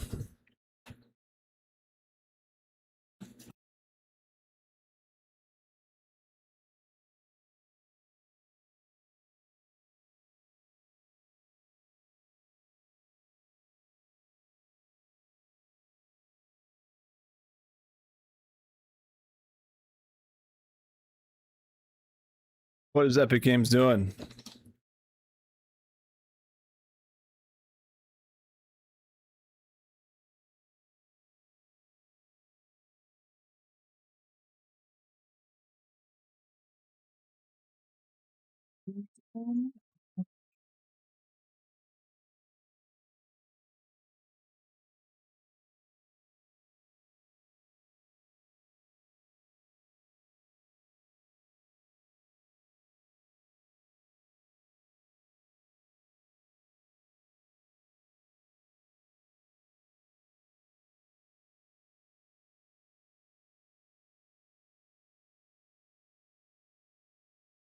Hmm.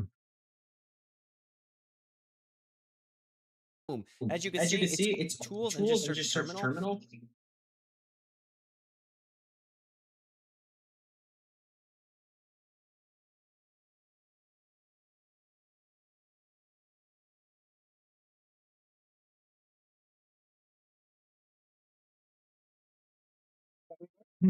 You guys, I think we're gonna have to set it up the way he did. And I understand why. All right, we're gonna close this out real quick, and we're gonna set up Claude that way. I'll be right back. And it's going to scroll down to where it says like PowerShell. I'll link this website to you guys below. But right here, we're going to scroll down to where it says like PowerShell, Windows Command, and Linux or Mac, or whatever you're using. I don't know what you're using, what system you have, so you have to pick the correct one for your system. For most Windows users, you're going to have, if you have Windows 10 or 11, you're going to have PowerShell or Command. Today, we're going to use Command just because I know everybody has Command, right? And I'm going to go ahead and copy this, and I'm going to open my Command window and get Control-V just to paste it in, and then click Enter. And it's going to automatically start installing Claude Code for me. As you can see, right there has been built. And right there, it said a setup note, as you can see. So let's just go over it. All right. So Claude Code has successfully been installed. This is where it's installed. And this note is letting me know is not your path, saying, hey, this is where it's installed at. You're going to need that. Otherwise, you're never going to be able to find it when you call on this somewhere else. So this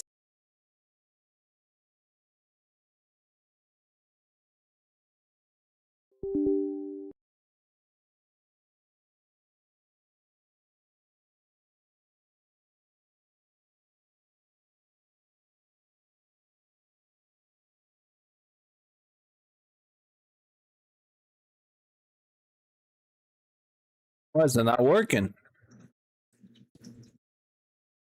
Yo, what's up? It's Dino, guys.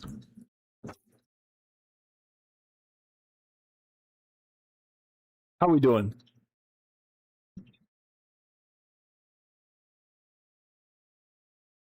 Hopefully this doesn't stop me right now.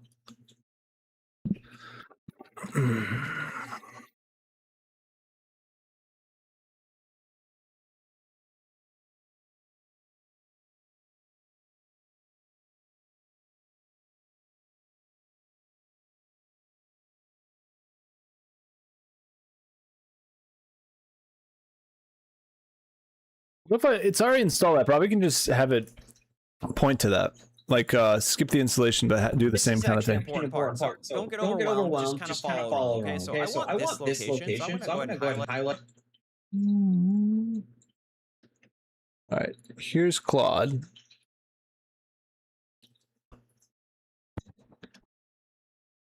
I didn't hit Control C in order to copy it, right? And then I think there, this is what we need to do, actually. I'm actually going to type Windows, I'm going to hit the Windows key and R to bring up my run window. And I need you to type this in for me. SYS DM Users.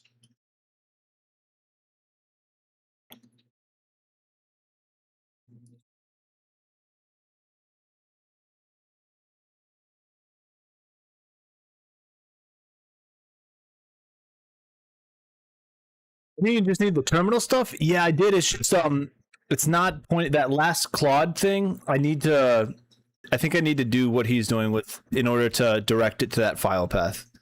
.cpl. What this does, it brings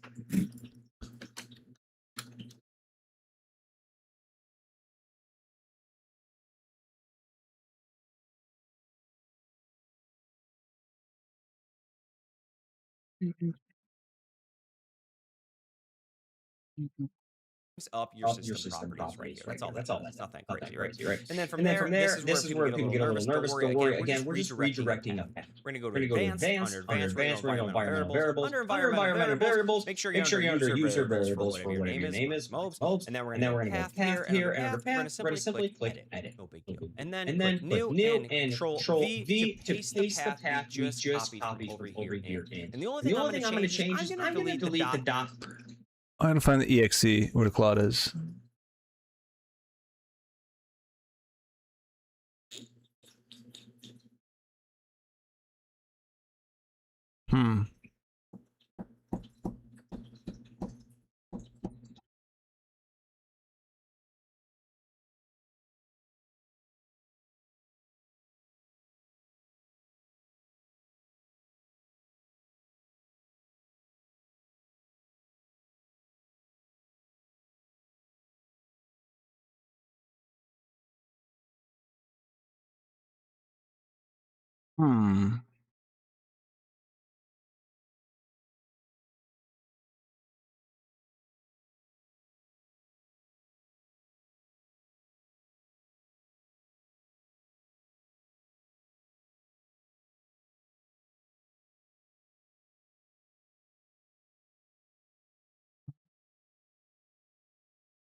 Not local.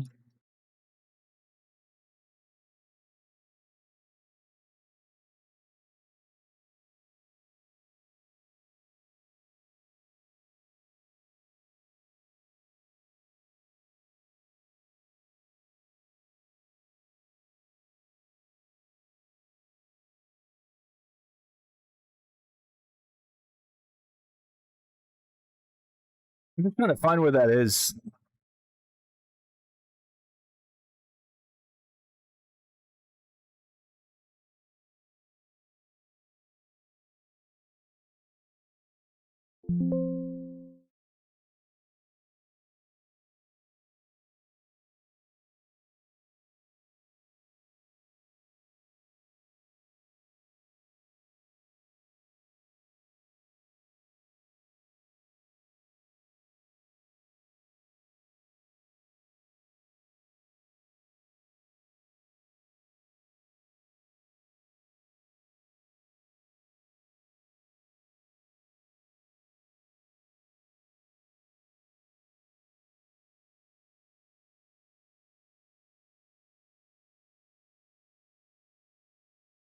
Local.bin.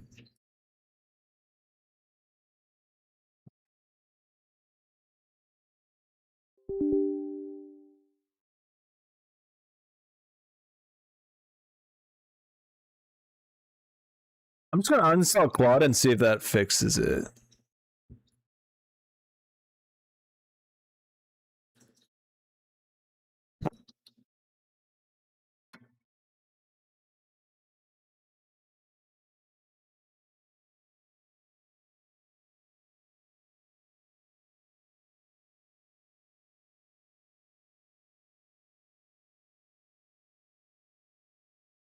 You should show me its file location. I don't know why it's not.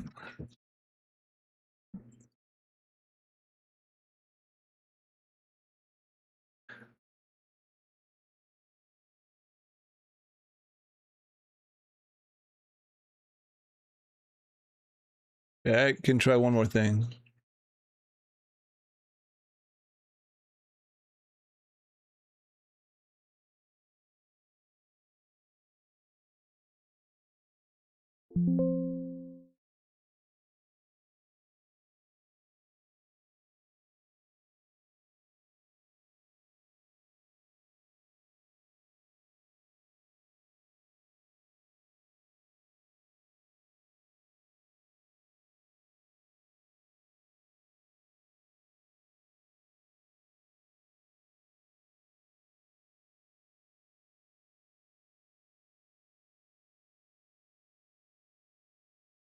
All right, guys, give me a second here. You're using roaming, Anthropic, Claude Code. Got it. Okay, here we go. Nice. That's all we needed to do.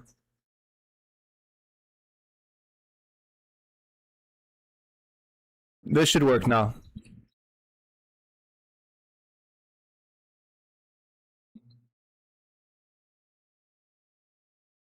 Copy as path. Sweet. I think I figured it out.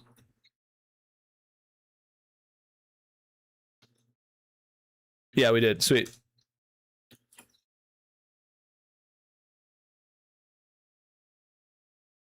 exe, which is Claude.exe, right? So I'm just going to hit the backspace here. And we're going to get rid of that section to just the bin. And that is going to be it. We're just click OK. Wait. And we're going to get rid of that section to. So whatever it's in.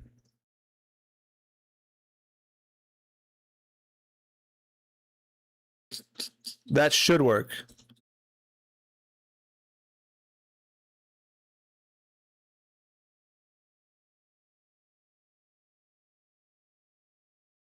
All right. To just the bin. If I type Claude right now, it's going to say not recognized because it doesn't automatically refresh. Now if I do that, now if I type command again, I come over here, I can type Claude, and it should tell me, hey, do you want it? Okay, let's try that. Nice. We're cooking. We're cooking.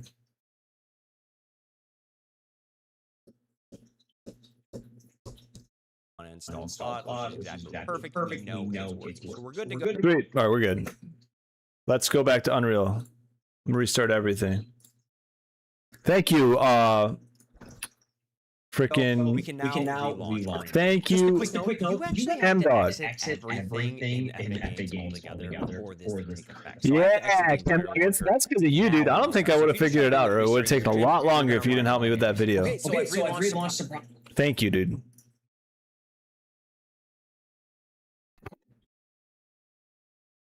Play Empire State of Mind. All right, let's do it.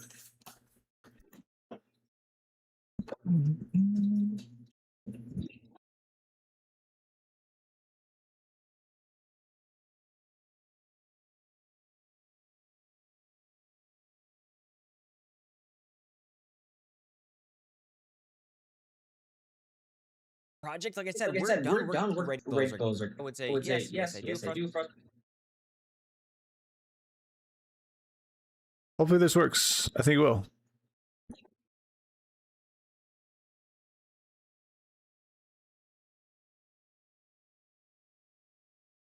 Let's go! Boom! We are connected. All right, now this is when it gets fun.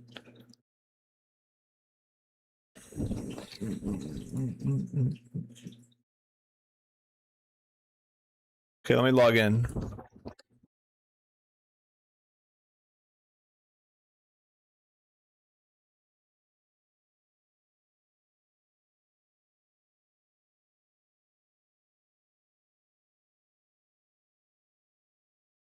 Click in.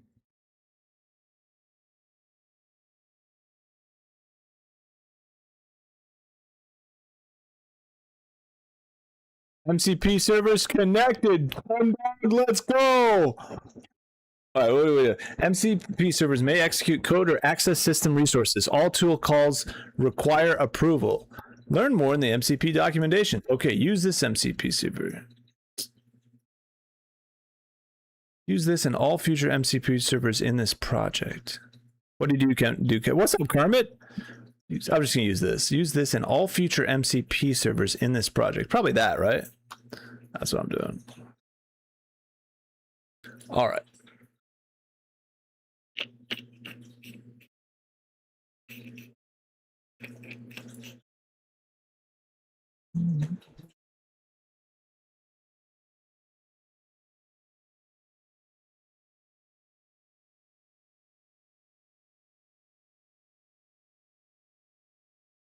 Please use Opus 4.8 or another available model. Oh, here we go. One setup in issue.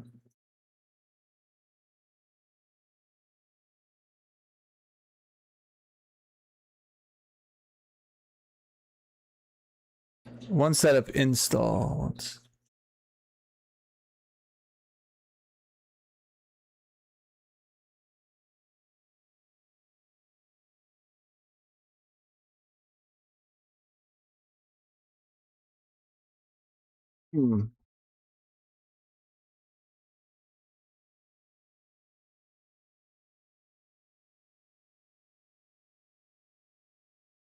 Let me try something.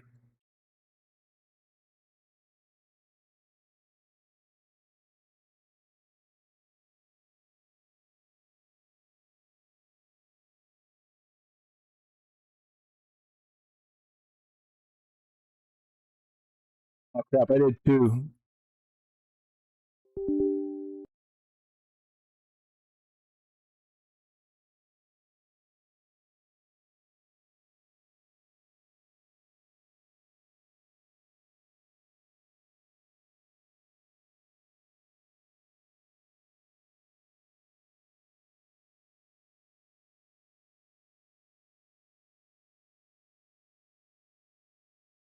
Says it's installing Claude, but I don't know why that's doing that.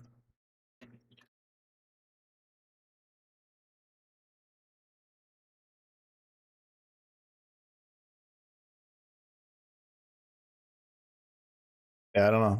Okay, it should be fine though.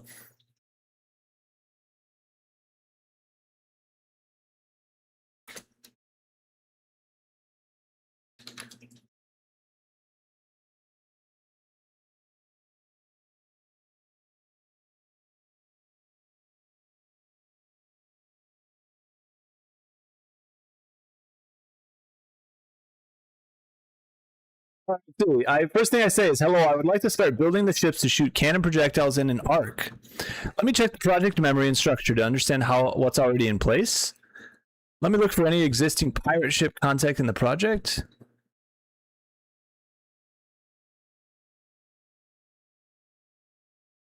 Tool sets. Oh, yes.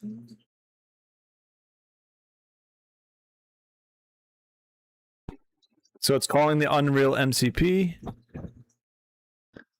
Call tool by name, provide tool set. Let's see.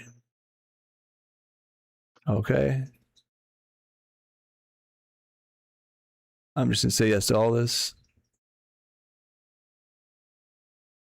Dude, this is kind of cool. I don't know how many tokens. I'm using 1,000 tokens already, guys.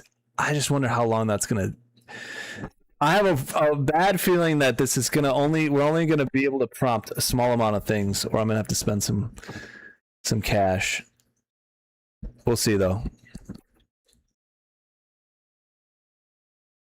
I might have to upgrade to the $100 one, which is just, oh well. Oh yeah, it's doing it.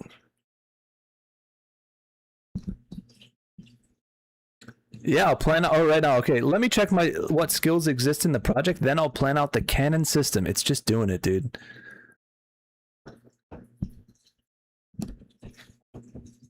All right, here we go. Yeah, this is crazy. BP Cannonball, actor, which we have sphere collision. Assign a sphere cannonball mesh, initial speed 1500, rotation, gravity scale creates the arc.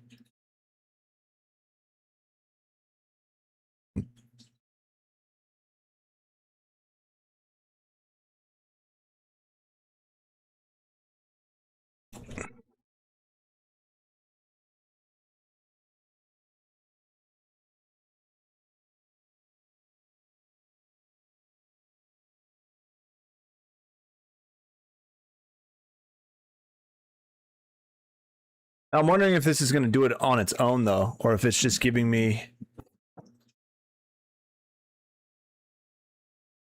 What's up, Fishy? What game are you making? I would probably make a backup. That's probably a good idea. 4.8, no, 8, no, 5, Fable 5, dude, I'm annoyed that I didn't see Fable 5. I hope they don't, like... Oh, wait.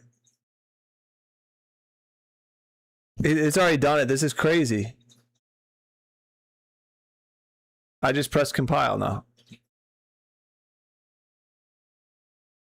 Where's compile?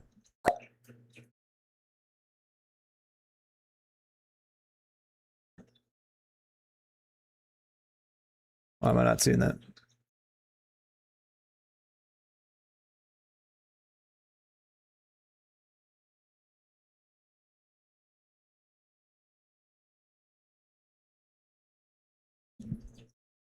Am I blind? This is crazy how much that just did. So let's build the BP cannonball first. First, follow these steps, which it's already doing. Oh, wait, no, it's just telling me how to do it. Wait.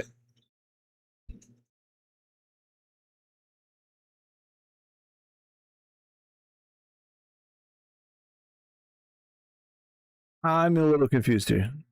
Is it actually doing it?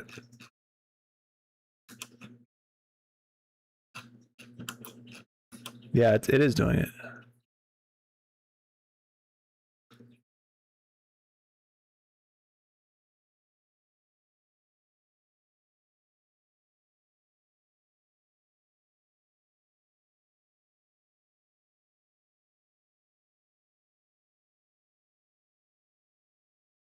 I think.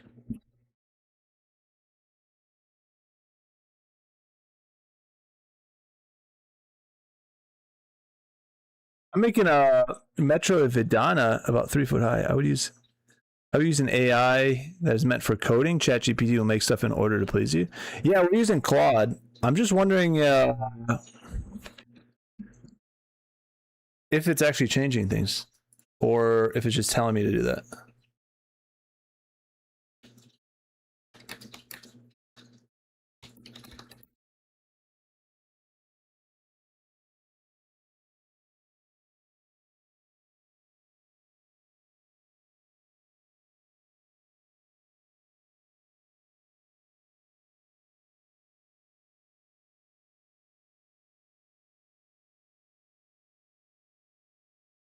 Might have to ask it. Yeah, I did. Let's see. I said, are you making real-time changes in Unreal? If not, please apply these changes to the project. When are you going to fly again? I was itching to do it today. Probably tomorrow. But I also am addicted to doing this right now. Oh, yeah. No, I haven't been making real-time changes. I'm only providing manual instructions. I need to be upfront about limitation. The only tool connectors project is Agent Skill Toolset, which is only create, read, metadata, skill assets. It does not. So yeah, that's what I'm wondering. It does not expose blueprint. So we're gonna have to create tool sets, boys. It does not expose blueprint creation, component editing, or any actual Unreal Editor operation. To actually apply changes to your project program, you need an MCP server with broader Unreal Editor access, something like Unreal MCP plugin that exposes Python scripting or edit utility function, creating blueprint classes. Your options are follow the manual steps. No.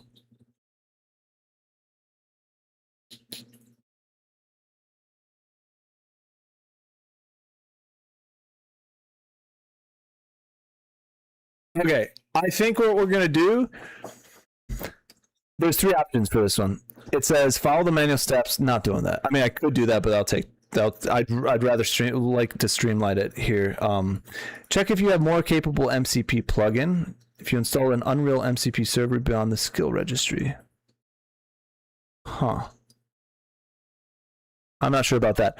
Or we use Unreal's Python scripting. If you have the Python plugin enabled in your project, I can write a Python script you run via the Unreal console that creates a blueprint assets automatically. Huh.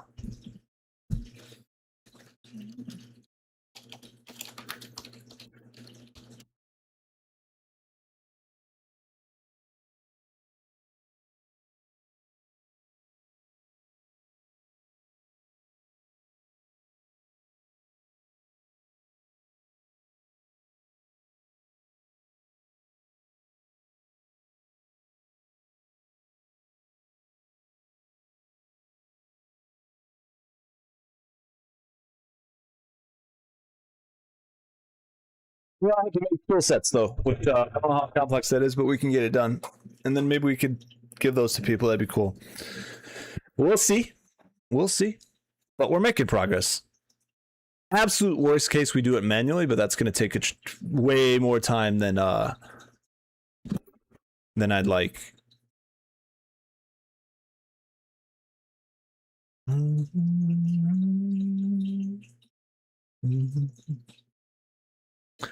Okay, let's see. The most seamless setup where you describe what you want and I apply it directly requires a full-featured Unreal MCP server with editor access. The one currently connected only exposes agent skills, which is very limited. What is that? What is exposing agent skills?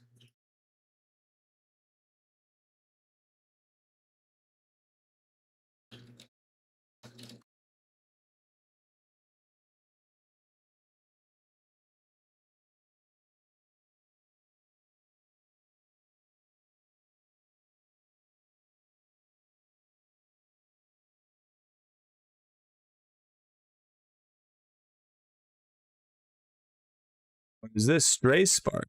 Unreal MCP server, 200 plus AI tools for Unreal 5 editor automation via MCP.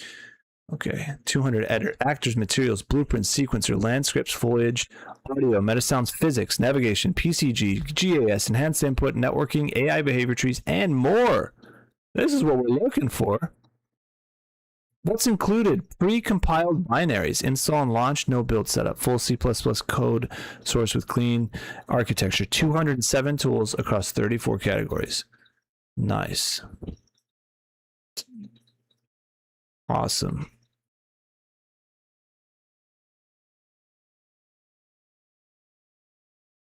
All right, so people sell this on Fab.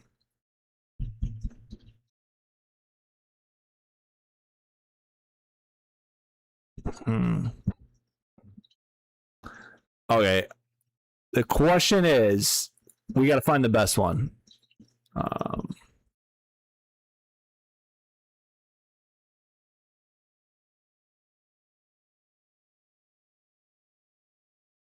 That's what we need. Yeah, this is what we need. I just want to make sure I find the best one. So Unreal MCP server tools, the best Unreal MCP server tools.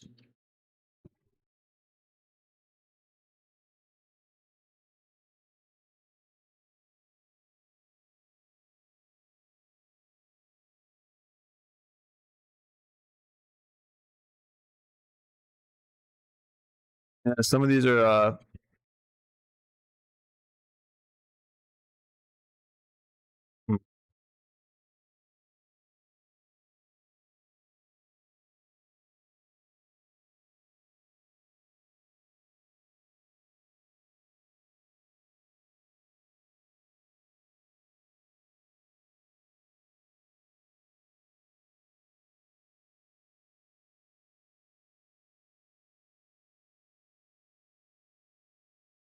materials, blueprints, landscapes, character and animation, procedure generation, textures, mesh.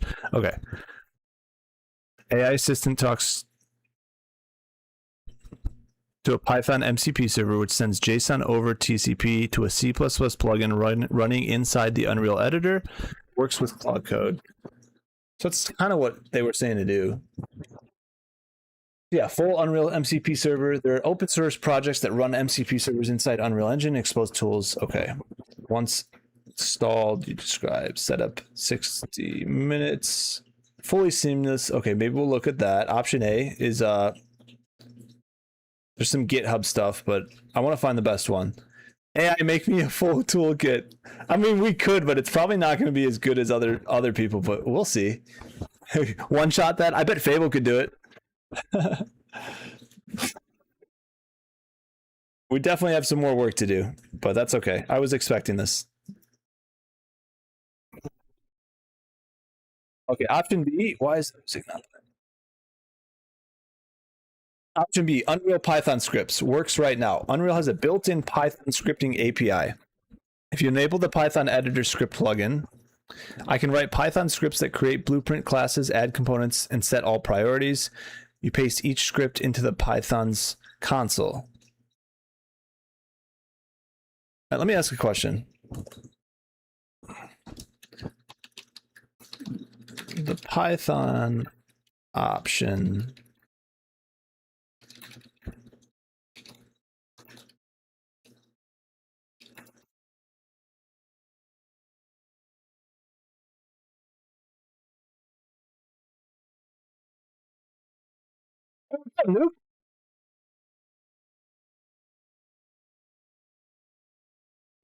maybe I could do it. Maybe I'll do that. True, you said for Fable. Dude, I want Fable 5. Dang, I can't believe I missed it. How long was it out before it got nuked?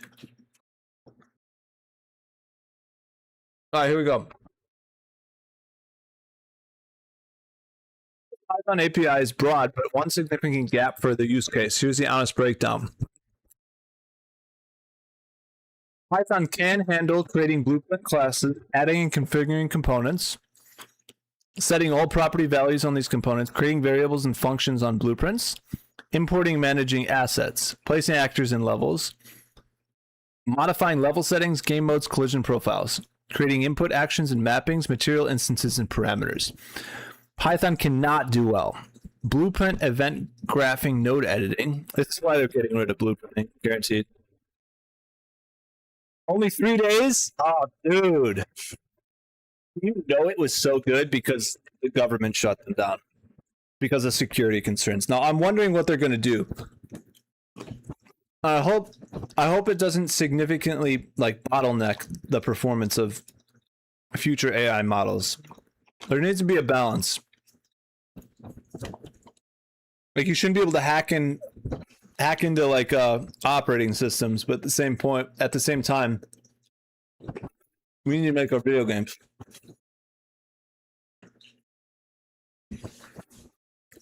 All right, so Python cannot blueprint event graph node editing, adding visual nodes, and writing their pins together is largely unsupported or extremely incomplete. It's a critical gap for us because the canon system core logic all lives in that event graph. Crap. That means practically I can script the blueprint structure, create it, add all components, set all properties. You still need to build the event graph nodes connections by hand.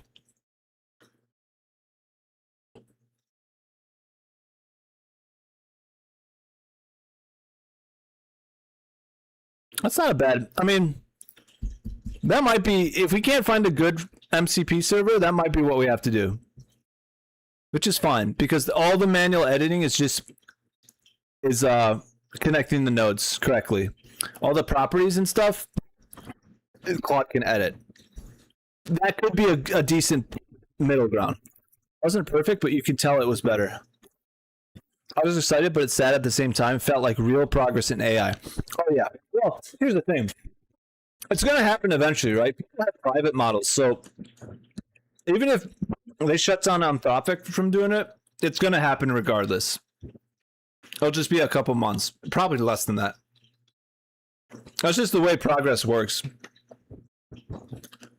If it's something that we're supposed to use, it's going to happen. Let me get a drink, guys. 1 second. We can decide what we're going to do. If we can find a good Unreal MCP, that's what I'll do. If not, we'll do the Python thing and work from there.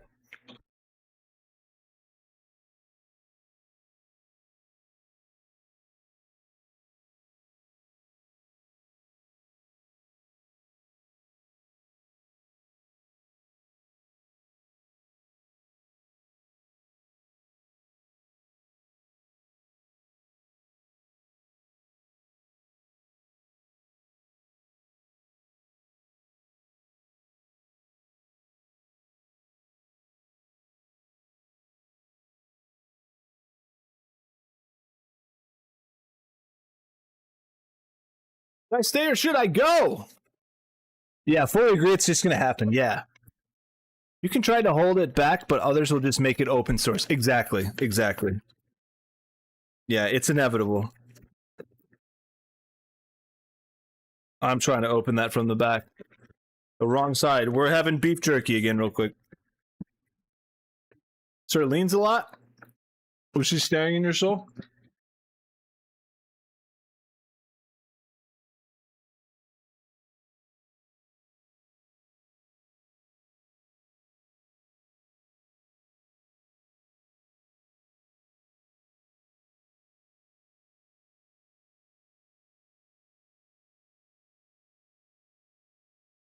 So this is a GitHub. This one I'm looking at.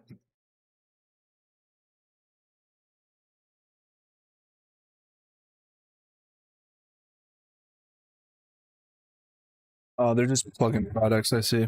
There's got to be a good one, though. Oh, you should stay.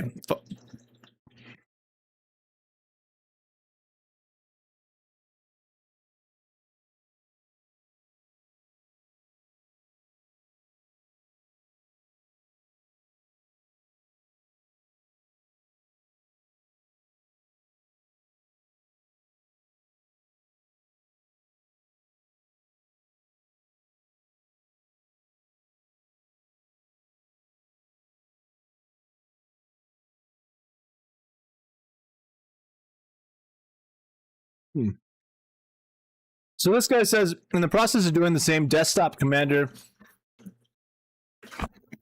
with Claude desktop to plan, Claude code to execute. Took the most capable MCP I could find at the time and expanded on that. Yeah, we're gonna have to do something like that.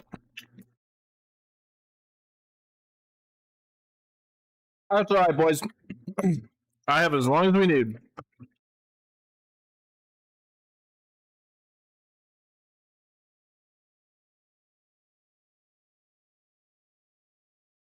We'll figure it out.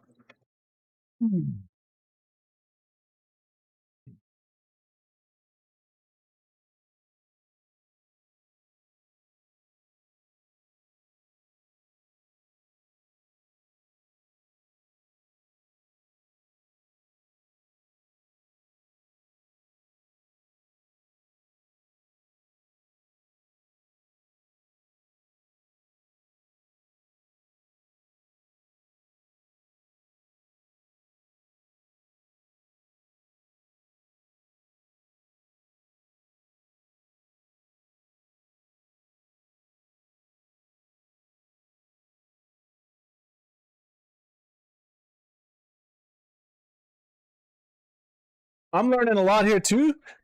Yeah, awesome, Chem Dog. Let's go. This is great.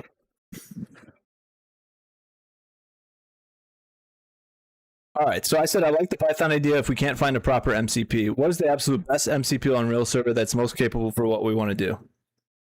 I'm also going to ask Grok that in a second. Oh yeah, search.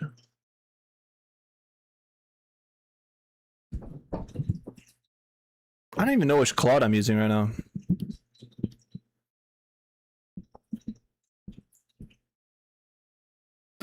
Oh, sim calculator for what when the next sim brackets are going to be? Oh, that's cool. Can't copy it though.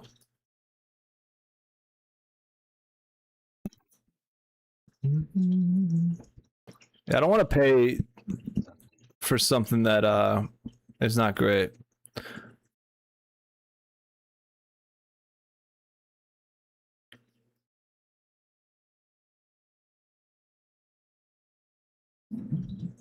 Stray Spark.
Yeah, so this one, maybe we do this. What's up, Doom Kid?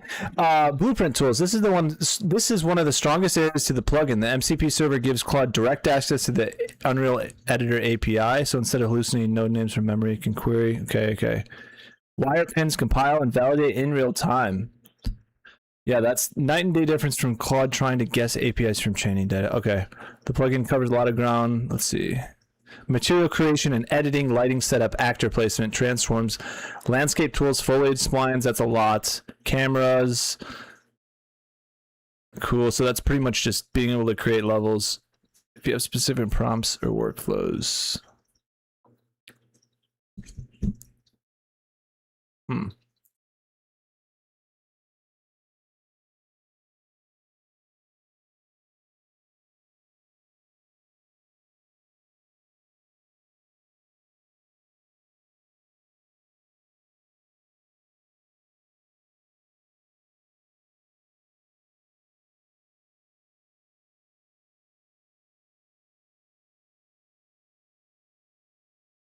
This might be the one to get, guys. New War Thunder update? Oh. Really? A new major update? Are you a game creator? I'm trying to be, Doom Kid. We're figuring it out, brother. Purchase. Okay, so this guy purchased the bundle, sent a license leak, was provided no tool download, attempted to log in, blah blah blah.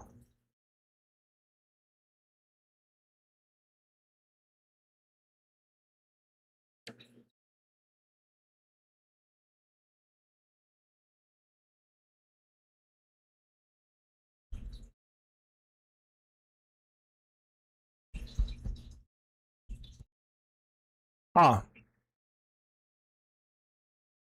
Interesting. Well, that's an option. It's this one.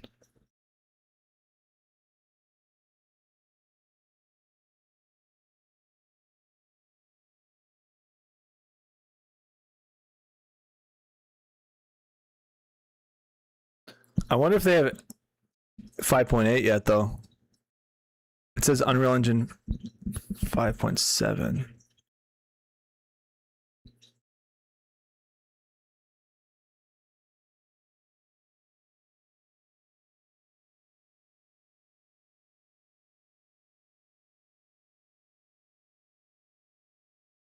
I bet there's no tools for 5.8 at this point. That's cool. I want to be. You also want to be a game creator. Let's go. Yeah, I'm looking at that one too. Yeah, I'm gonna save this, and when they update to 5.8, we will take a look. It's not bad. There's definitely.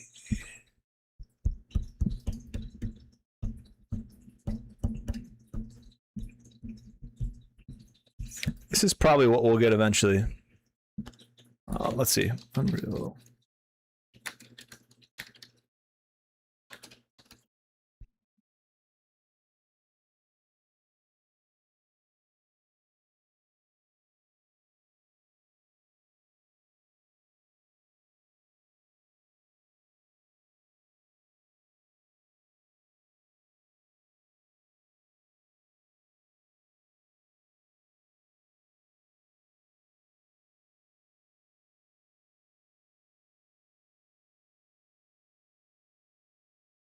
Okay, just fixed this. Wait a second. Just fix this. Enable all tool sets. The tool sets are not built into the MCP plugin. They are their own thing. Name all tool sets enable true.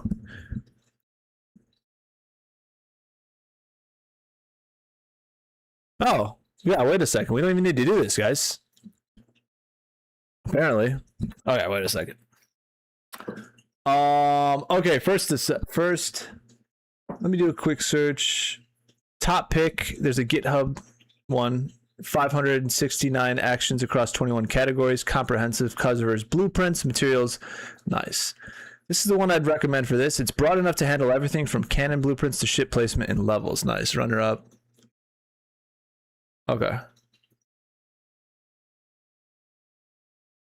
I'm going to copy this just in case.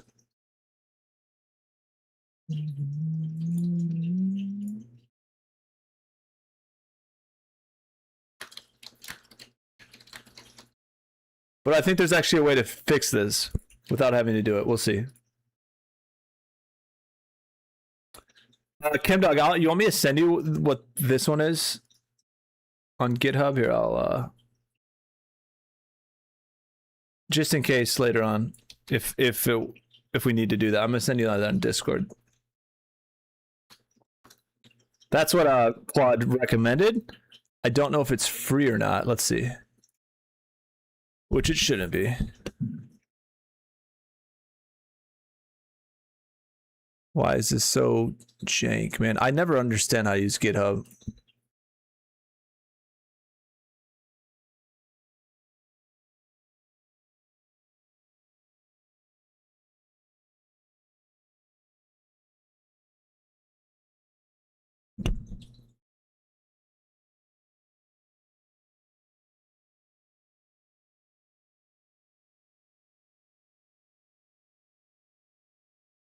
Yeah, that's again only 5.7. They don't have 5.8 yet, so same problem.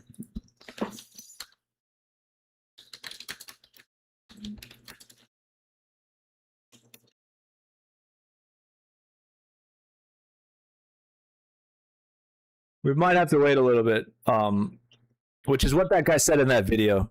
Or we build our own tool sets. No work tonight? No, it's tomorrow's off. I wish it wasn't because I had something to do for that, but it's okay.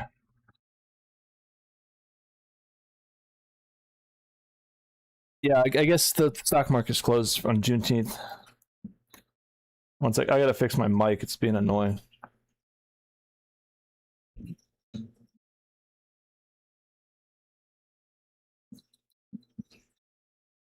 Give me a second. Let's make that shit.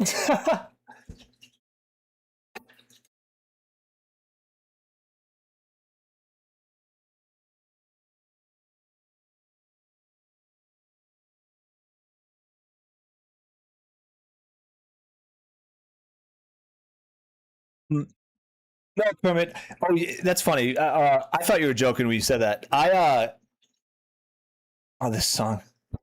I don't trade the Asian markets, but I trade pre-market starts at 1 a.m. my time. Most people think that the market starts like 9:30 Eastern only. No, there's a lot of pre-market.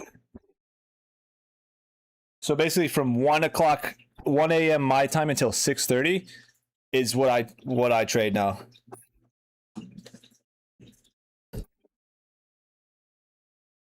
Sometimes I'll trade the open, but I'm usually tired by that point.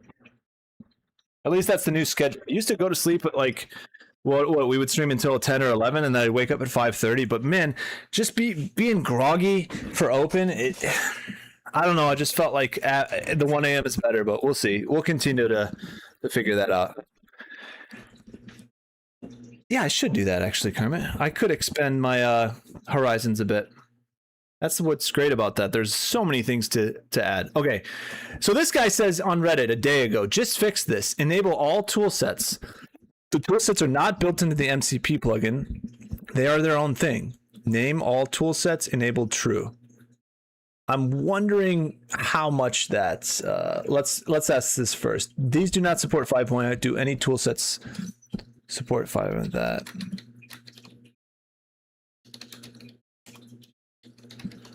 No, I don't trade futures. I just trade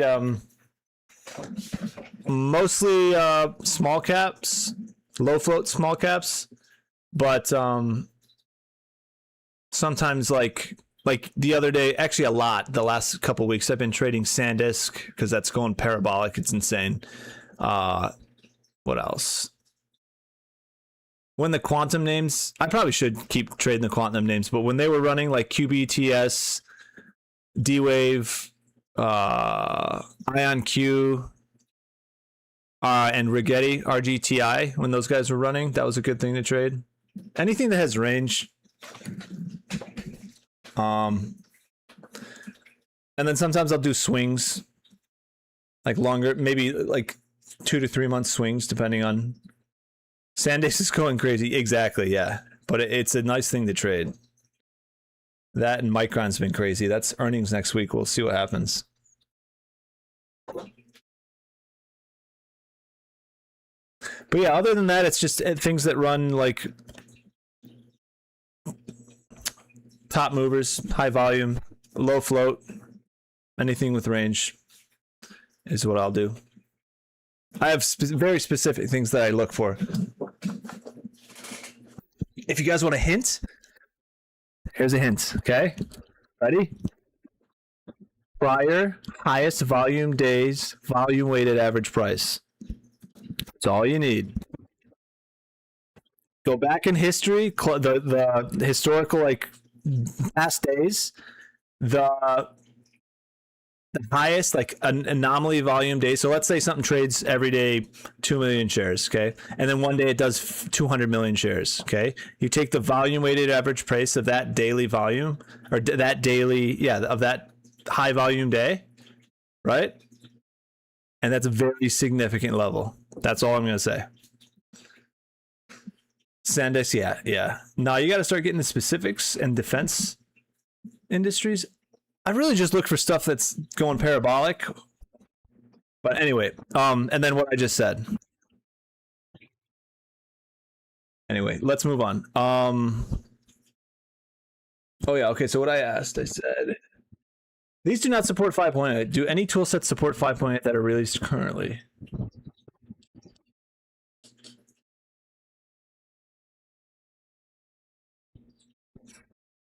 Great news. This is very relevant to your project. Unreal Engine shipped 2 days ago with built-in MCP server. I know that.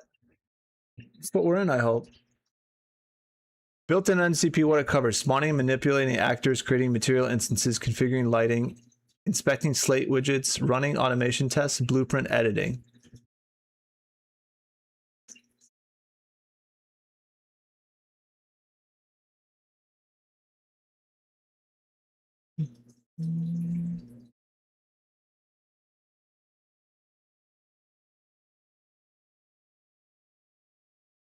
So I'm a bit confused. I'm in the terminal for Unreal, yet it's not saying I'm connected to the MCP server. So, Hey, thanks you.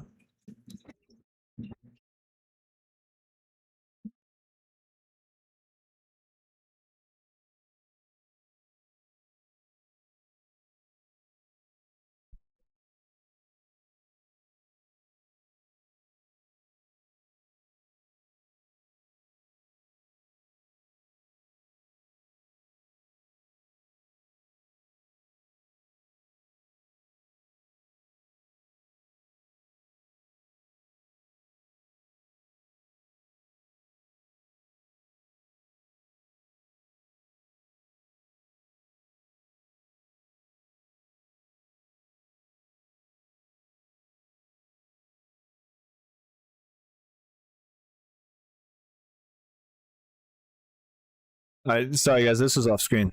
Okay, yes, I believe MCPs are connected. I'd like to help configure. Let me check the current MCP configuration. Eminem is the GOAT. He's awesome.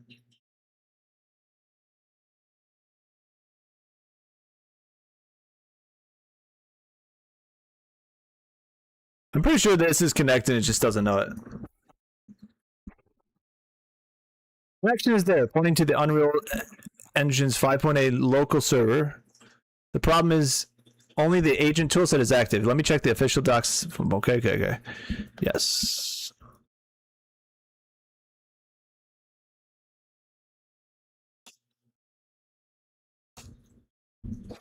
And this is what this guy's talking about. Enable all tool sets. Now I wonder what all the tool sets are.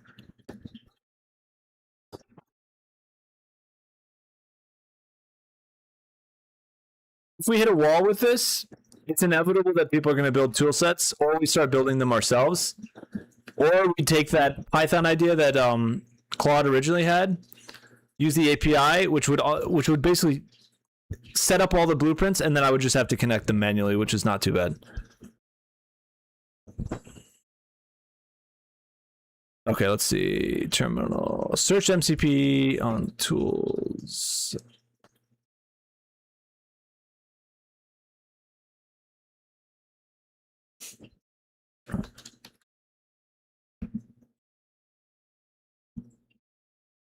Yeah, Unreal MCP is checked. Search tool sets.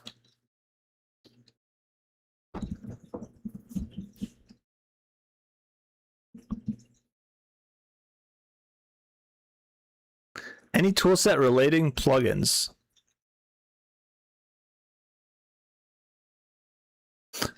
Should I just do all these?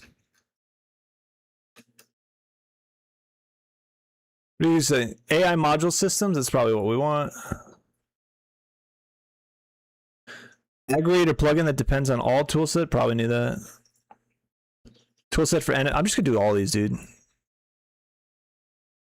AI agent tools for creating and assigning Claude. Cool. Yeah, we're just gonna do all these.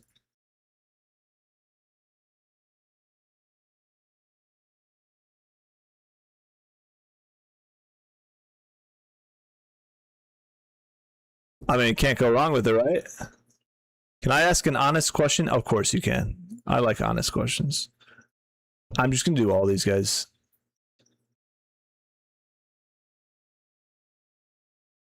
A collection of tools allowing an AI assistant the ability to interact with the suite.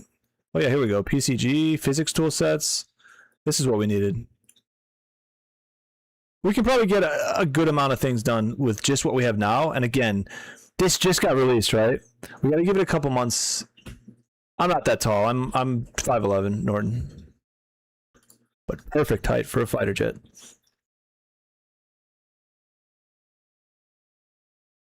I'm just going to do all these.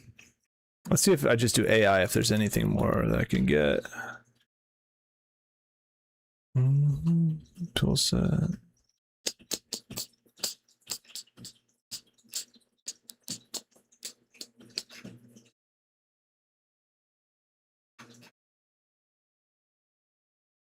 Generic targeting system for use with gameplay abilities, aim assist, etc. Cool. There's so much, man. 852 plugins we could have. Yeah, Norton.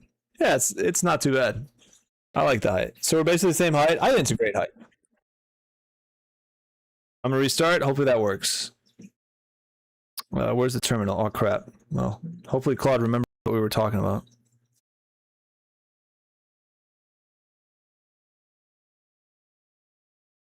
I spent an hour trying to resolve this. Enable all toolsets plugin restart. Model context protocol, refresh tools in console if it still doesn't work.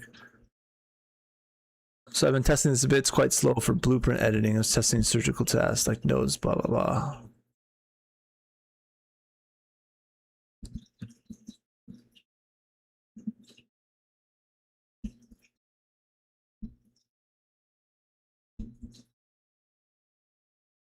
Oh, you can ask your LLM, does the Unreal MCP server have any available skills for you? That's cool. It can see what's available for it. I claim 6, yeah. Yeah, that's like a normal thing to do, Norton. Somewhere in the middle, right?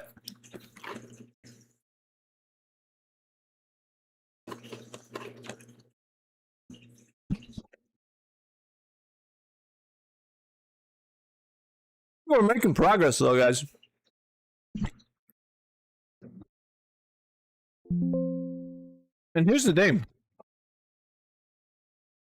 Like I said before, if we hit a wall, we either try to build the tool sets ourselves,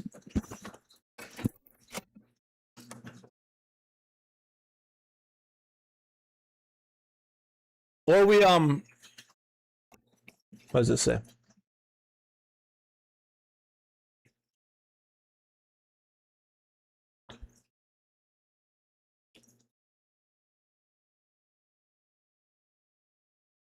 Okay.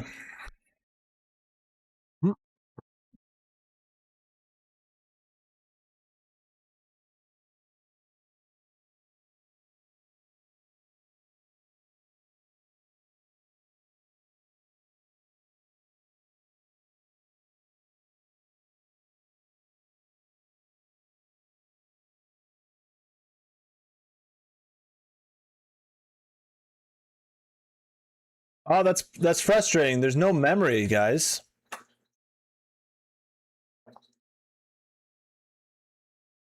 How do I have my memory? How do we keep the memory for the project on this?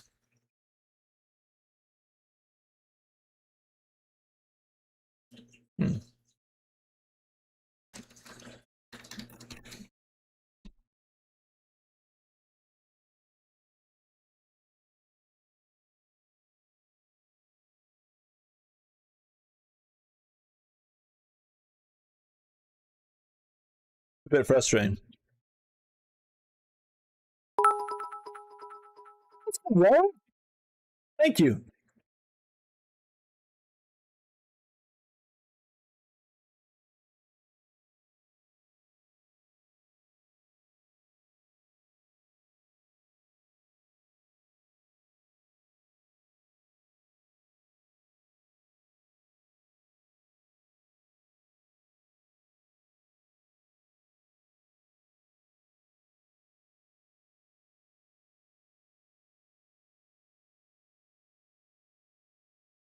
You can afford it, dude. I appreciate you.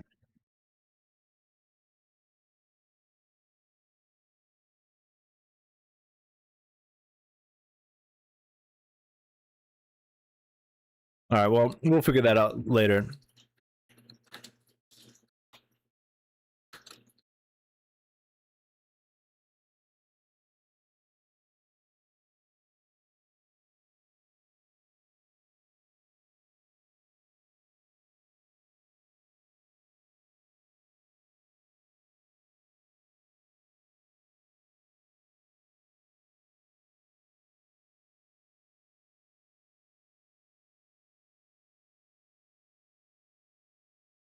You have a note? Oh, no. Oh, it just doesn't grow, wallet?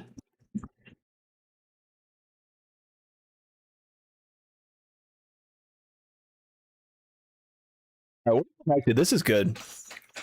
I don't even know what Claude we're using right now, though. I bet when Fable 5 comes out again, we'll be cooking. I hope it comes back. Did it break off? Okay, here we go. Yes, I can see them. You have a very rich set of tool sets installed. Here's a summary. Editor, app toolset. Okay, read up, blah, blah, blah, blah. Asset tools, static mesh, blah, blah. Blueprint tools, animation, VFX, gameplay systems, physics and cloth, other. The agent's skill toolset lets me list, read, and create update reusable skills. And programmatic tools lets me batch multiple tools, calls for a okay, cool. I can dig. Okay, sweet. What are we working on? This is great. Well, let's see if the available tools we have now. I think we just build our own tool sets, guys. I mean, it's possible, right? That's what other people are doing. There's no reason why we can't. And I wonder if we use Claude or we use Grok for that. I like Grok, but I don't think you can connect Grok. Let's see, which is the most powerful, guys? Is it Opus 4.8? Obviously Fable was, but... Okay. So let's start with Canon projectiles. Using the available toolsets.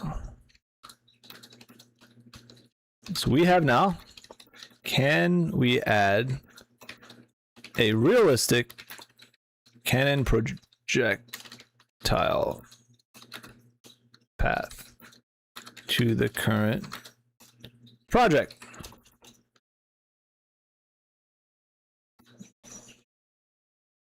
I think you connect codecs. So what's that, ChemDog? So what have you gotten coded today?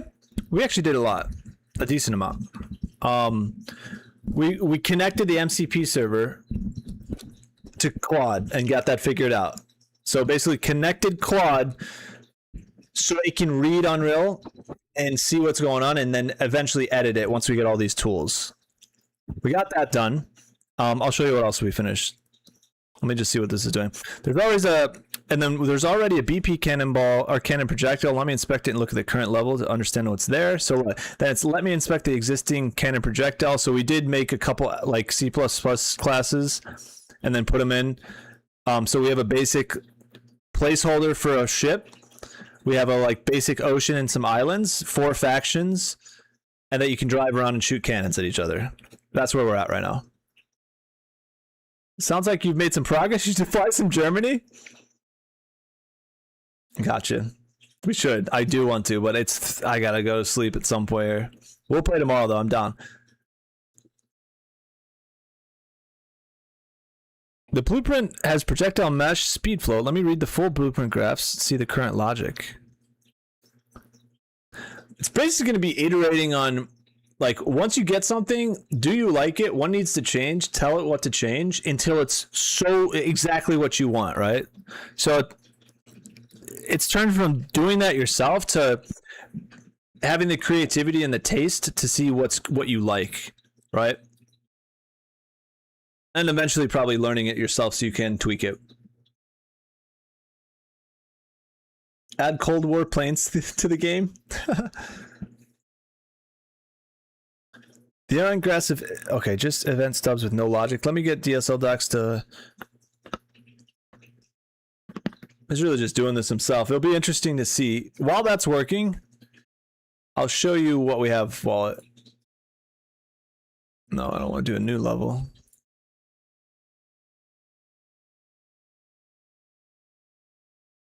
Okay, so here's the. I originally had. I'll show you. I originally actually had a better level with a water plugin.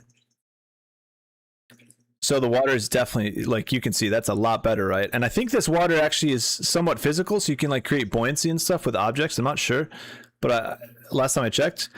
So I was trying to these landscapes. These are just planes, but you can raise. Don't crash! Don't crash! But every single time I would create a landscape and sculpt a landscape with this water plugin, it would crash, and it's a common thing that happens. So what I had to do instead was create just a flat plane. Wait a second. He's doing something. I don't want to mess him up. Now I have a full picture. The blueprint has projectile much plus speed variable. All the events are empty subs. Let me search for keynodes. Yeah, it's just doing it, dude. The problem is it's taken 4 minutes to do this. I think I'm going to have to... I don't think I'm going to be able to do much with my current subscription. Nice neck crack. Did you guys hear that? Tux, I'm an... He's being hella annoying. Yeah, it happens. That happens then, Ben. I don't think I want to change the servers anymore because it's doing something right now. But yeah, this is taking 5 minutes and 10.6k tokens. I think with the biggest subscription, you get 20 million every 24 hours or something. So that's 2,000 prompts like this. That's not bad. That'd be good. Do you guys know what the limit for the base subscription to Claude is?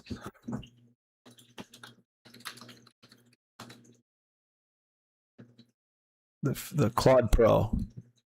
No. Yeah, Claude Pro. Tokens.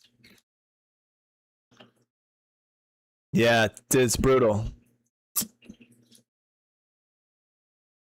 I'm telling you, this is not going to work.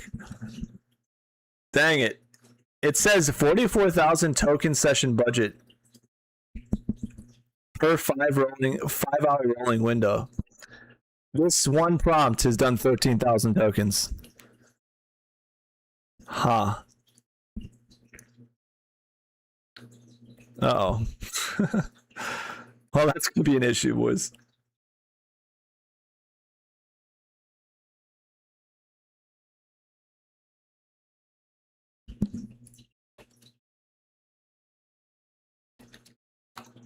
Who knows? Let's see.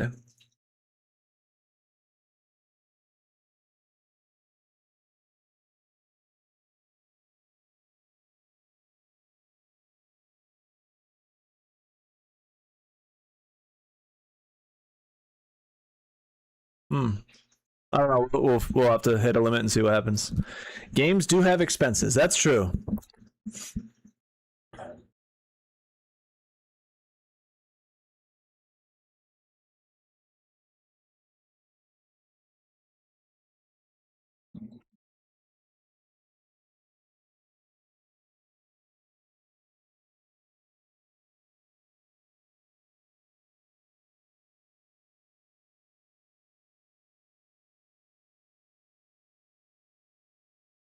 You can get 20 million tokens. That's fine.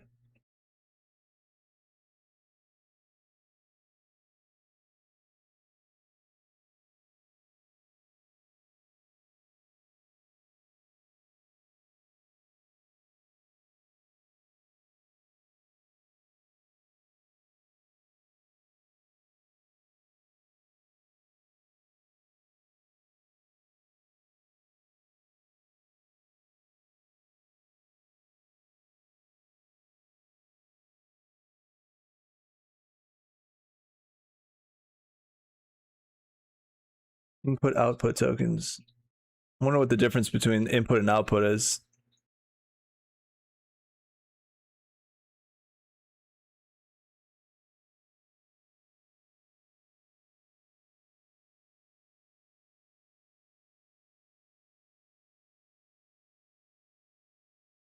Per million. So it's $1 input, $5 output per million. Okay. So we'll just have to pay for it. Probably not in the subscription, but we'll see. Yeah, dude, this is doing it all by itself right now, guys. This is crazy. I have pin names controller. Okay, good. Variables added. Let me set the default gravity scale to 1.0. The CDO needs blueprint compiled first. I'll now writing full ballistics physics event graph. Guys, Fable 5 was faster and I think more efficient. This is crazy. The C++ speed property isn't blueprint accessible as a node. I'll add a launch speed blueprint variable. Same concept, full blueprint control. Let me also check if there's C++ speed getter function exposed. I hope I don't hit a limit here. I want to see this finish at least. Try to get the cannons working. This is at 20,000 tokens. So that would be 2,000 instances of this. 20 or no, 5. So like 2,000 of these prompts would be $100 bucks. That's not bad. I'll pay for that. So worth it.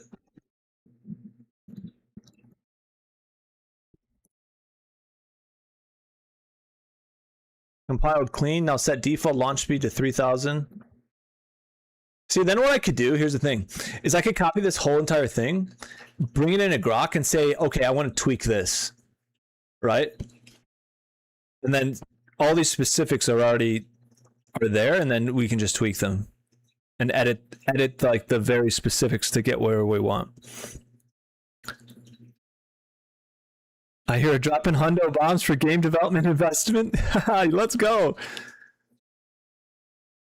Maybe we get a really good prototype working and then do a Kickstarter or something. I don't know. We'll see. We'll see how it goes, boys. This is fun, though.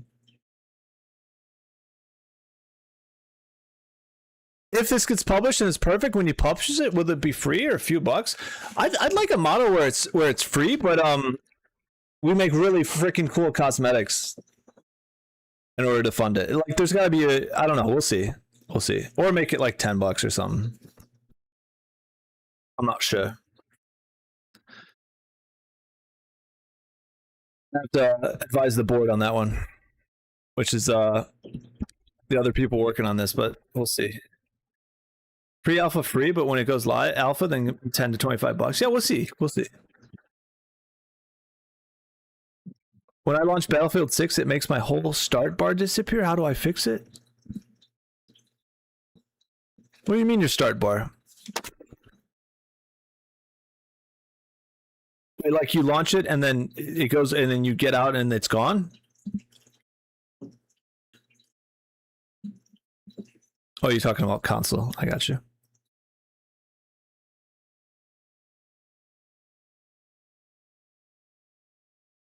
So what we really can do in the meantime... Oh, wait a sec. Oh, wait. Here we go. Okay, done. Nice. Here's what it took 10 minutes. So... it literally says cooked for 9 minutes and 46 seconds. While we're waiting for those, we'll start making assets using Blender and that other thing. So we can do both things at the same time as we start working this. But let's see if this worked. Ready? Here's what's implemented in the BP cannon projectile. Added velocity, vector, and launch speed. Float, instant, editable, default, 3000. Okay, so that's awesome. We can edit that. Event begin play. Initialize velocity from get forward vector times launch speed, sets 10-second auto destroy lifespan. True ballistics arc subtracts gravity from z velocity each frame, moves via sweep so collision works, and rotates the ball to face its velocity vector. Applies 50 damage to whatever it hits, then destroys itself. Cool. Fire it from your cannon. Spawn at the muzzle with the rotation set to the aim direction. That's it. To tune it, launch speed on the instance, 2000 equals short range lob shot, 3000 equals default medium arc, 5000 plus flat fast trajectory. Memory is also saved now, so we won't lose context next. Let's see if this works. This is super cool if this works, guys. If this works, this is groundbreaking that you can do this. Like, groundbreaking. We're in a new age of technology, that's for sure. That's not working. I might have to change some things. Let's see something. Might have to change the access file.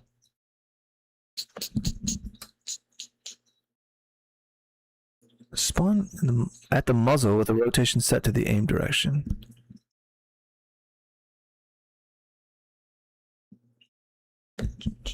I don't think I've added it yet, that's why. No, we did add it, and that was in the variable for the ship. Let's see. Which was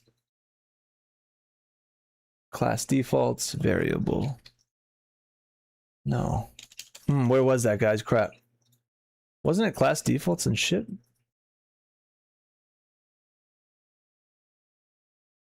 Let me go to Grok and get that real quick.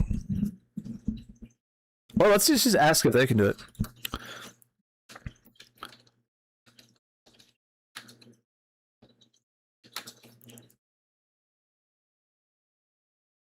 What is one with these songs, man?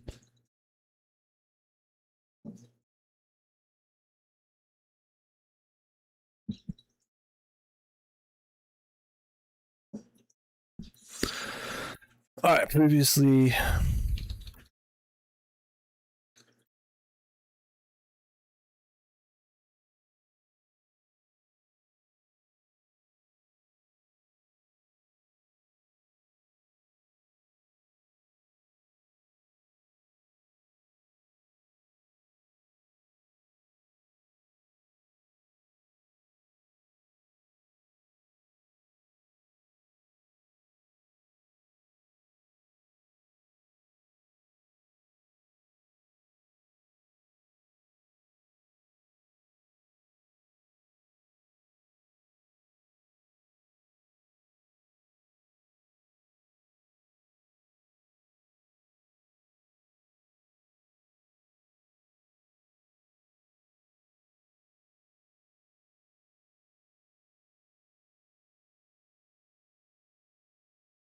Make 29 can provoke a crash out time to time? Absolutely.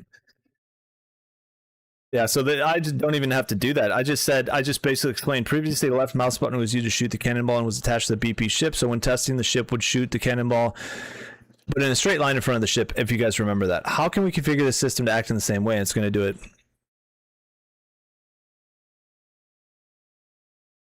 Interesting. This is crazy, dude.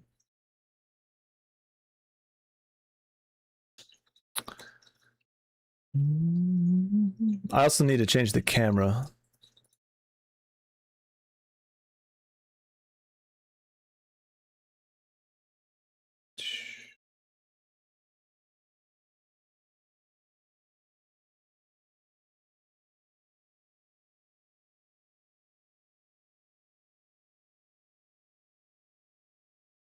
I'm wondering if that's the playable camera.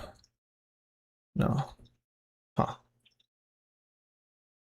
Camera actor. How do I set that to...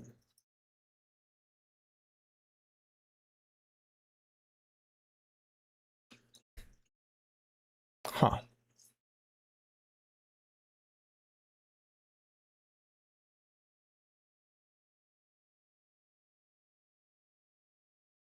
We'll figure that out later.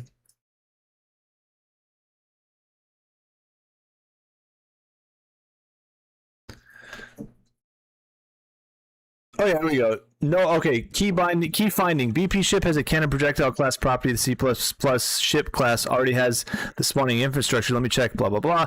No fire input action exists. So basically, they're just gonna remap a firing. Found it. Input action events fire. Dude, this is crazy, guys. This is crazy. Hey, Dog, did you see how to do all those tool sets? Because now it's working, and this can do a lot.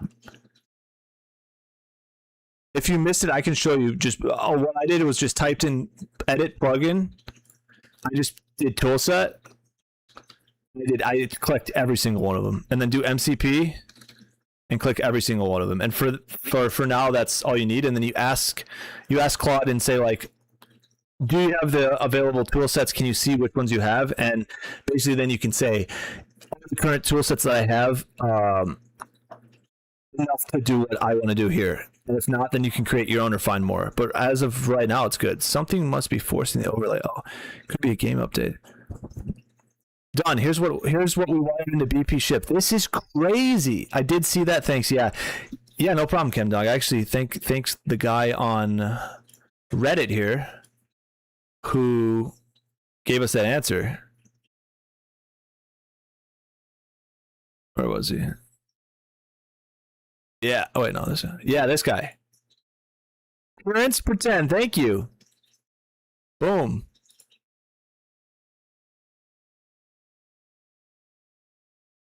Yeah, that guy did it. Let's go. Okay, so then here's what exactly was wired into BP ship. The C++ fire cannons function on the ship class handles the actual spawning. It reads the cannon projectile class and spawns it at the ship's location with the ship's forward rotation.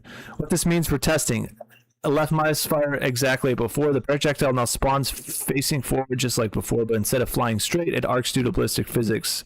One thing to verify in the editor: make sure cannon projectile class in the BP ship instance level set to cannon projectile. Okay, yeah.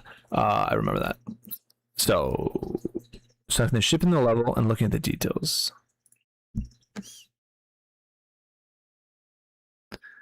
Make sure on the BP ship projectile class. Okay, yeah. I remember doing that before. Yeah, okay. It is set to cannon projectile. It is. Sweet. Okay, well, let's try, boys.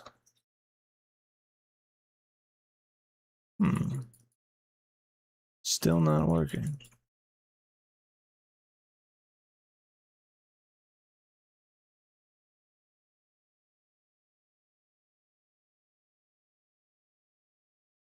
Let me try this again.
Yeah, as an MVP. Oh yeah, this is why just community is awesome, and discussions like we all figure something out together, and that's the way progress happens.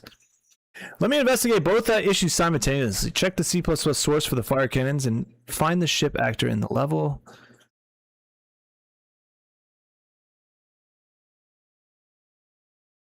Maybe I have to replace this. Also, where was that actions?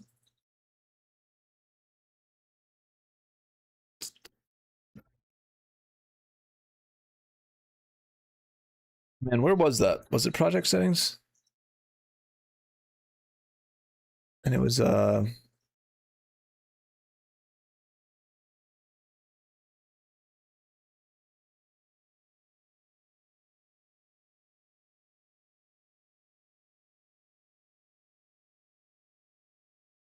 action mappings. Where's my action mappings? Fire less mouse button should work.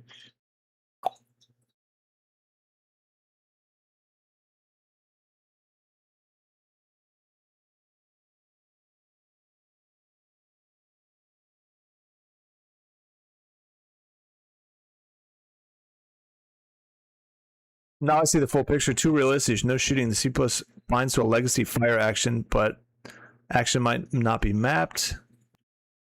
Also, moving the projectile forward speed, delta time, same time our blueprint physics, double movement. No camera on the ship at all. Needs a spring arm overhead camera. Awesome.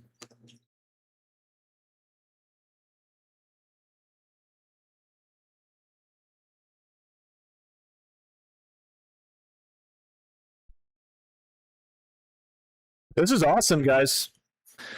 I'd also like to see how we can edit this. Okay, here we go.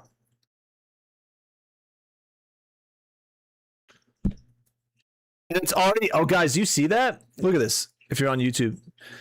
So here's an edit that it's suggesting for that like Visual Studio file. So we're gonna change the camera component. That's cool. So it allows it, yeah, I'll allow all edits. This is crazy, dude. It's actually more just as it's more powerful than I expected. And this is like the basic tool sets. Can you imagine like when someone builds a full tool set, or we do? This is only gonna get better. And the reason they're removing blueprints, so it's just editing on its own now. This is crazy. Yeah, the reason they're removing blueprints from Unreal Engine 6 is because it's AI has a difficulty reading them. I was reading or something. So they're probably rebuilding a system that's way more oh, what was that? Oh, it's compiling. Nice. So I don't even have to go into Visual Studio.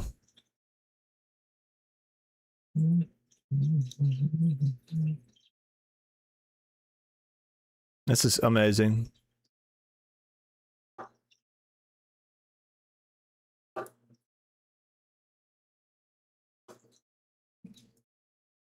Oh yeah, there's the cameras. All those is kind of not what we wanted there.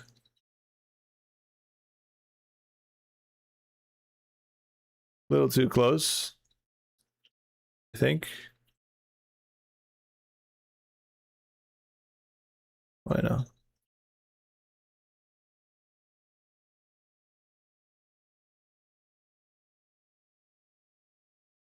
Why is it so far away?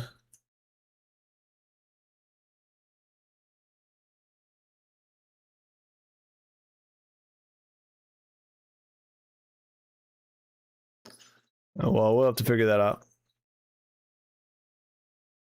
Anyway, okay. All three issues not fixed. Here's a summary of what went wrong. Problem: no shooting.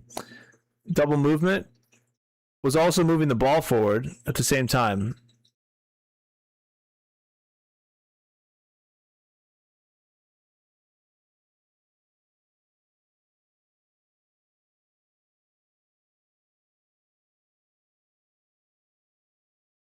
The problem is the camera's too close. So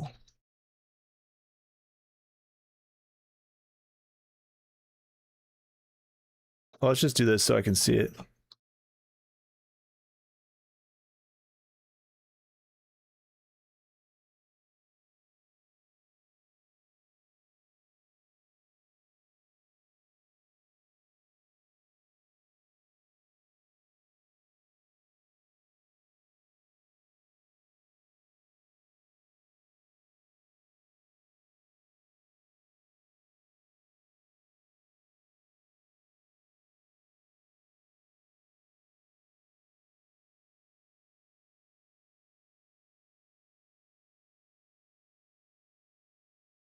People want to one shot it, dude, right?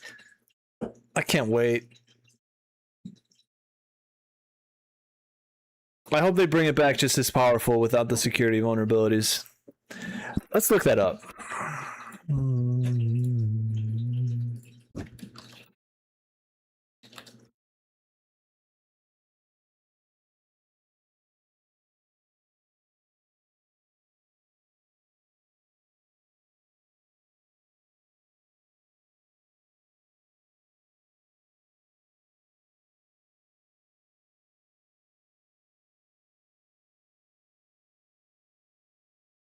Hey, come on. Anthropic says Fable 5 will be back online in coming days. At a press conference in Seoul this week, the company's international managing director said, "We are very confident that in the coming days, the models will become available again. Maybe. No finalized agreement has been confirmed, but the more important story is not whether access is coming. It's what this week revealed. The U.S. government now has demonstrated a kill switch over the most advanced AI model in the world." Oh, blah, blah, blah. Yeah, did we not think that was going to happen?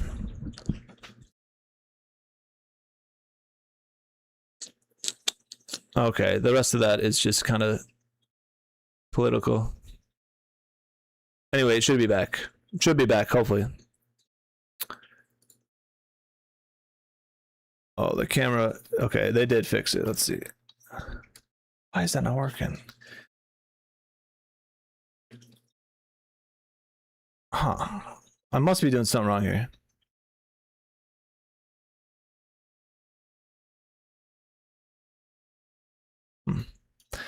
Test it in Pi.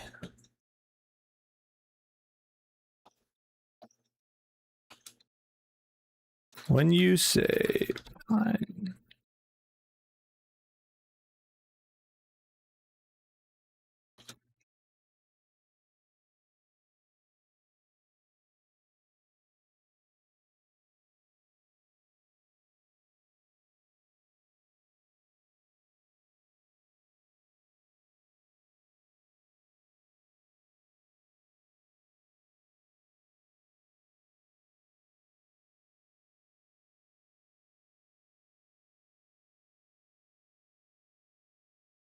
I think those cameras are uneditable for this. Like, I have to go back into the...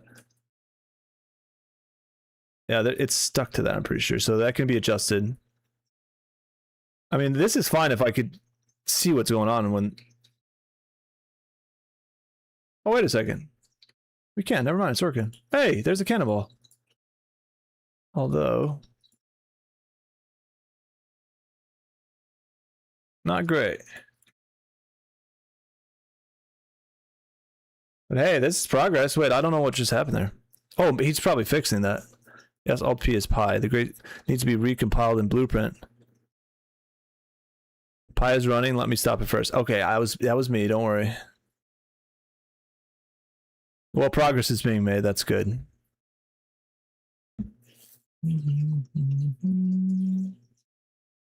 And I'm not even using my token, so this must be a different number than what's used. Like, whatever. Turns out they're charging me. I probably should check on that. How do I know how much I'm using? It's cooking. It is cooking. Compacting conversation. What's that mean? Use, by the way, to ask a quick side question without interrupting current work. Why is he compacting the conversation? Also, how far back do they remember?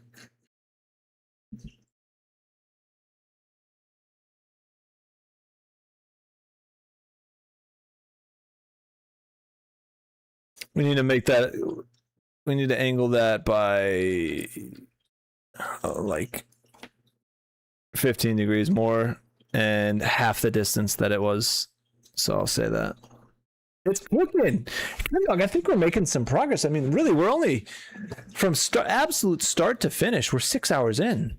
We streamed 3.5 hours yesterday, 3 hours now, and we did a lot of dilly dallying. So not only did we get a level set up, placeholders for ships and stuff, cannon projectiles, got the MCP connected.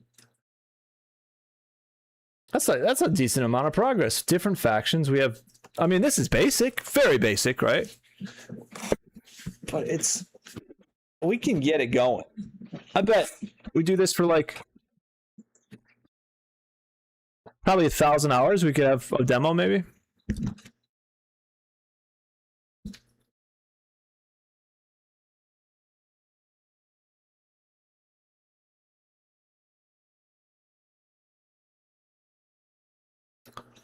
Well, maybe okay. If I work 6 hours a day, that's 166 days. We'll see what happens. What I could do, you know what I could do?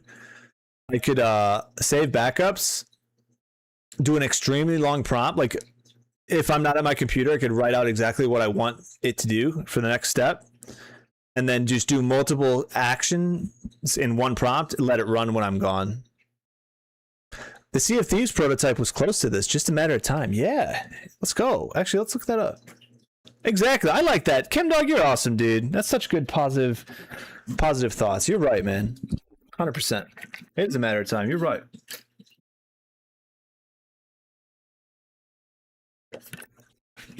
This is crazy. This is actually doing the exact process that I had manually done with Grok the first time.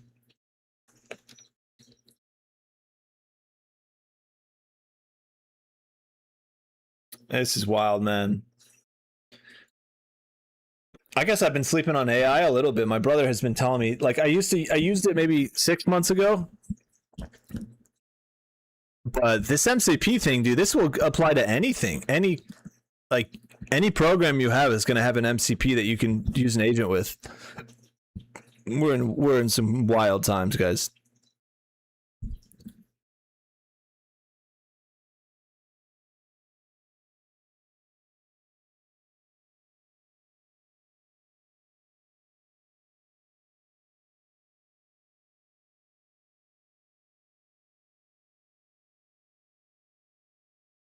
Yeah, they do, dude. I can't wait for 5.8 as well. I'm probably going to buy one of those because that's just going to expand. I mean, you probably can do most of what you want at that point.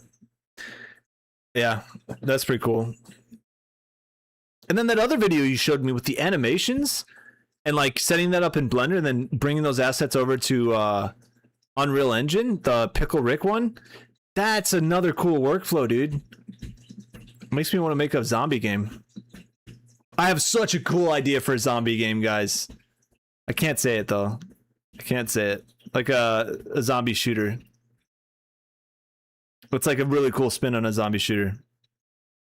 And there's late game too, which is awesome. Like, I wish I could tell you, but I don't want to ruin the idea. We'll get there though. I mean, this is good progress. About successfully not complete. Okay.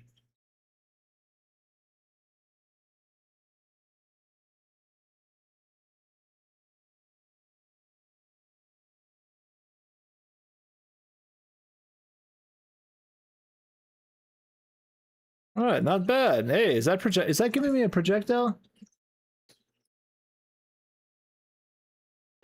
We're also a little too high up. It's hitting stuff. That's cool. It's colliding with the. This is sweet. We gotta bring this down, the ship down. The stop doesn't work.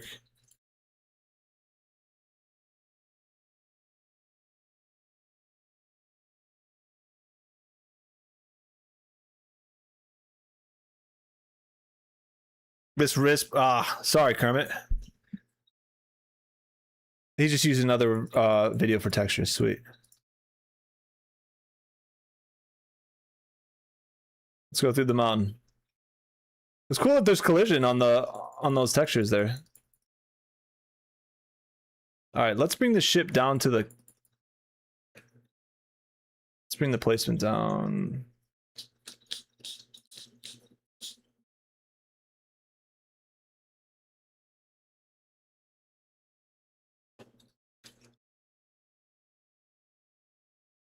I'd like to change the angle a little bit. It's still doing a straight line. It's not doing an arc like I'd like. Also, I'm colliding the camera with stuff.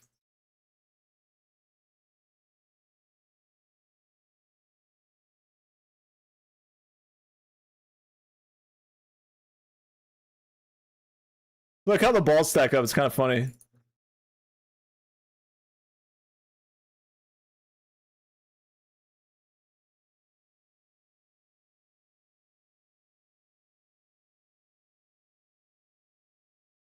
I can't tell if there's an arc. Okay, let's do a couple of things here.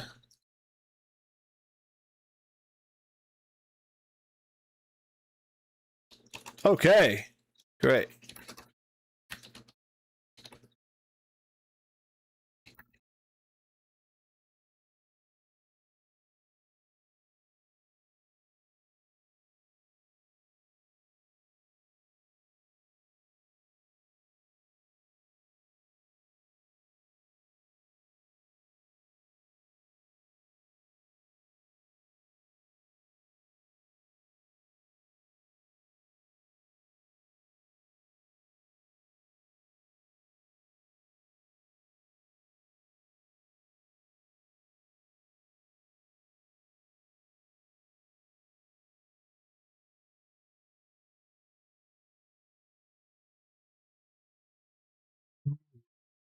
Well, guys, I think we've proof of concept in terms of being able to use the MCP server with this.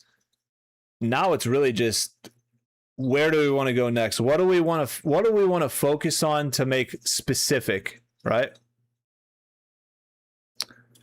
I think it'd be sailing mechanics, guys, right? Maybe I make it an asset. So what do we need? We need a basic ship. We need sails. We need a helm. Maybe that's the next step. We build a pirate ship with certain components and then flesh out sailing like a very, not very basic. I'd like the sailing to be good. It's like the goal is the core mechanics. Sailing is where I want it to be and the combat's where I want it to be. So we need probably sound. We need effects. Oh, you know what? Maybe this is the next thing we work on. I really got to plan this out. We got to start organizing where we want to go next. Maybe we want to get a really focus on the projectile of the cannon. So we'll make an asset of a cannon, right, with a cannonball, and make that whole animation and everything, right? So cannonball shoots, you're gonna have an explosion, you have smoke and stuff like that. Maybe we focus on that. It's either that or sailing. After that, it's going to be combining collision of the cannonball to the ship and damage. That's the most important thing. If we don't get that, the game's going to suck. It's like Counter-Strike, right? The reason Counter-Strike's so good is because the gunplay mechanics and like how simple it is. I don't know how to explain that. But like great games, their core mechanics are extremely fun and never get boring. That's what's most important with this. You can have the biggest, coolest islands in the world, but if the game isn't fun and isn't satisfying to do what you're doing all the time, it's not going to be fun. Sea of Thieves does a really good job of like getting that core gameplay down. You could replay the same exact thing, and ship-to-ship battles are cool. Not only because of the effects, but also because the combat mechanics are simple enough to be not daunting, but complex enough to be fun. Cannons, damage, or sailing, yeah. I think we start with a basic damage model and then eventually iterate to...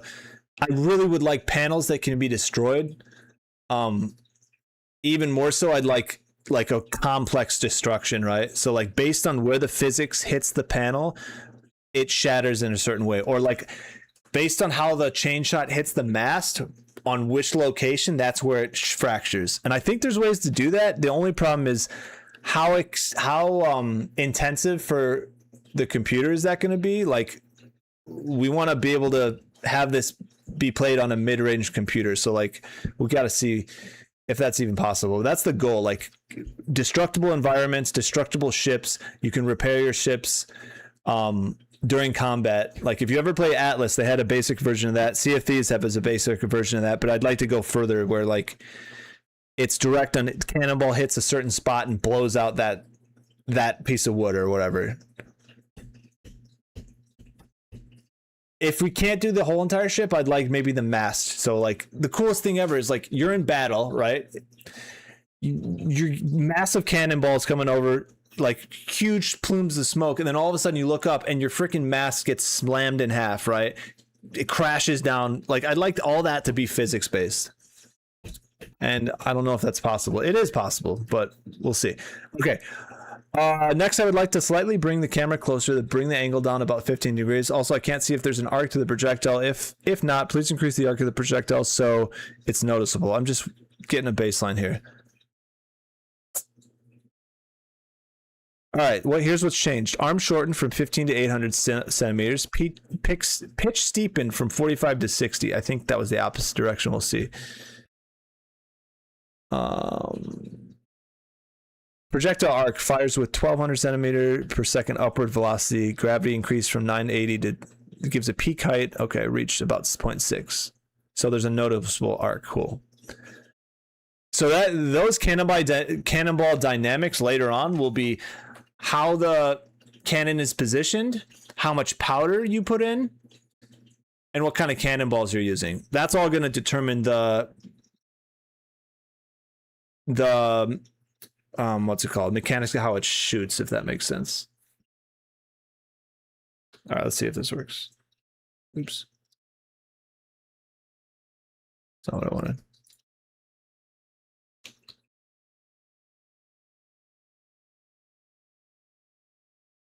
Yeah, too steep. I can't see.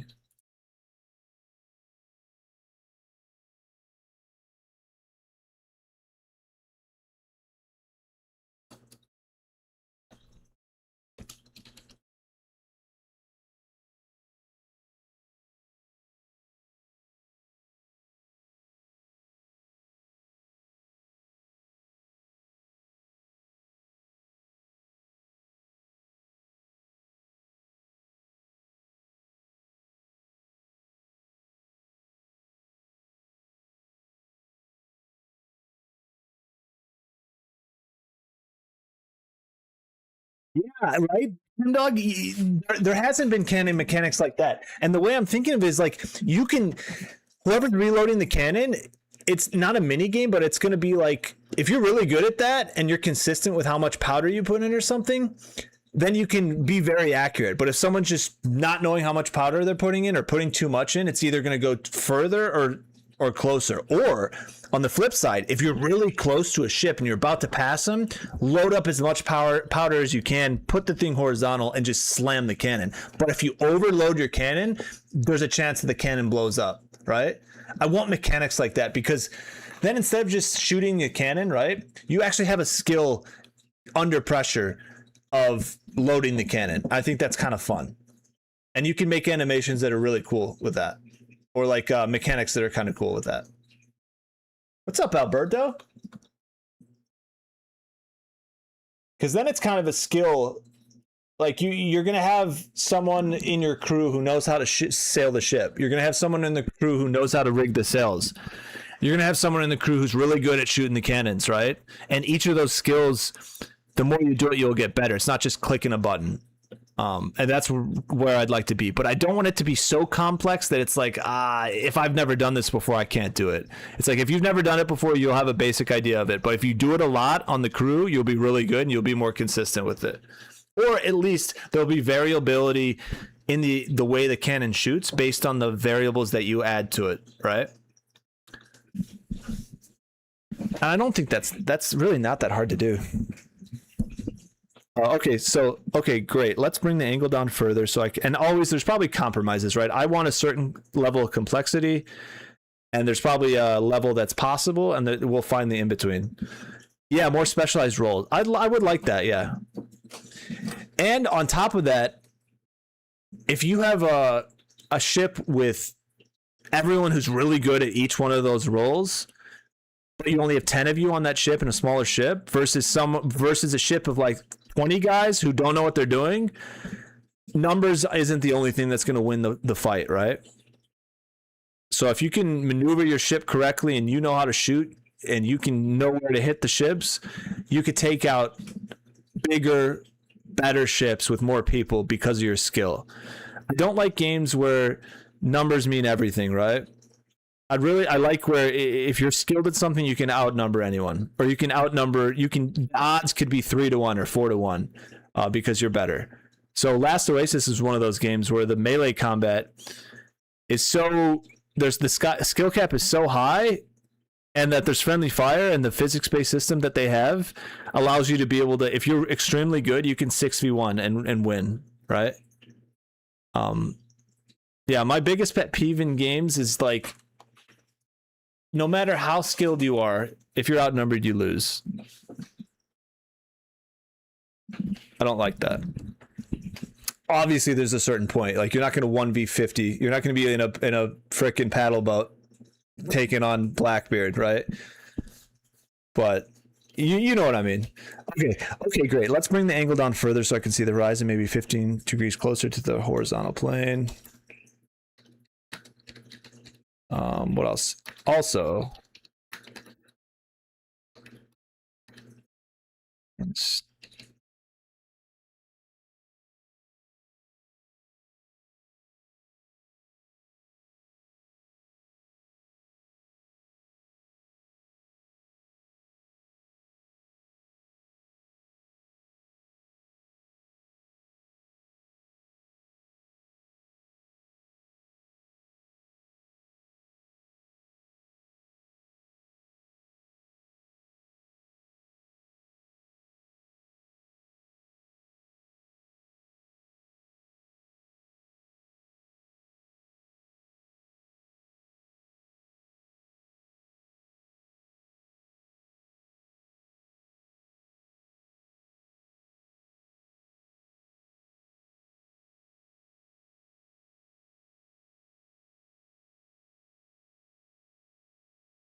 I'm just adding something, so just read it. Okay, great. Let's bring the angle down further so I can see the horizon, maybe 15 degrees closer to the horizontal plane. Also, I can steer the ship with A and D, but it will not stop when I press the S key. Can we set it up so if the ship is moving forward with the S key is pressed, the ship will stop. If the S key is pressed again, the ship will reverse. Also, if the W key is pressed, the ship will stop if traveling in reverse and will move forward if the W key is pressed again. I just want to do that really quick so I can like move around and stop. And then I probably should just add other ships and have a little damage model just as a baseline. And then I think we probably want to build an asset, which is just going to be a basic ship to begin with. And then what I could do is break that later on. I can break that ship into pieces and combine them, I'm pretty sure. I'm not hitting a limit right now. This is good. As long as I can work like 4 hours, 3 hours a day without hitting a limit, this is, I think we're good. Okay, what is this doing? This is amazing. This is saving so much time, dude. So much time. Like I was manually doing this. I had made an original like 5.6 or something. I don't know, 6 months ago. I made a very similar prototype to this using just Grok and manually doing it. And I'm telling you, that probably took me 12 hours to get to where we are in 2. It's crazy. This is crazy. It's all the tedious work that is skipped. But the thing is, knowing the complexity of the tedious work does allow you to fine-tune things.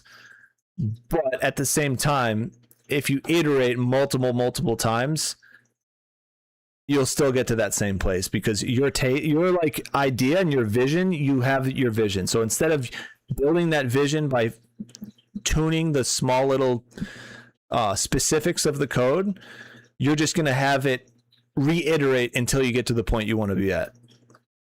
So it's pretty much 2 ways to the same place, but one of them doesn't require you to have years of experience in doing this, which I just don't have the time for. Yeah, I have a few Claude accounts and switch between them when I run. That's what I was thinking about doing, dude. Instead of paying for the $100 one, you just get like, yeah, I know what you, that's smart. Might need an upgrade for this. I just have the pro one. Oh, are you doing the free? That's smart. Yeah, that's smart. Just do multiple accounts on the free. I think I paid for the first, I don't know how much it was, $30 or something, just to see how it was. All compiled. What's in place? Pitch back to 45. All right, 15 degrees shallower. No, it went the wrong direction before. That's okay. Movement toggle. That's good. Yeah, let's see if this works. Oops. Right now, I'm actually default recommended. I'm at Sonnet 4.6. You guys think I should use Opus? Fablefies is currently unavailable. No. I'll just keep using Sonnet, but I bet Opus could be better. Man, this is crazy. That did not work.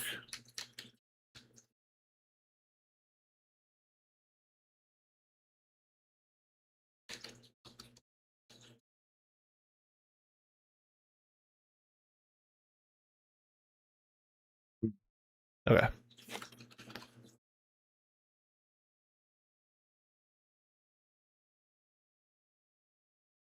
Oh, why is it doing this one now?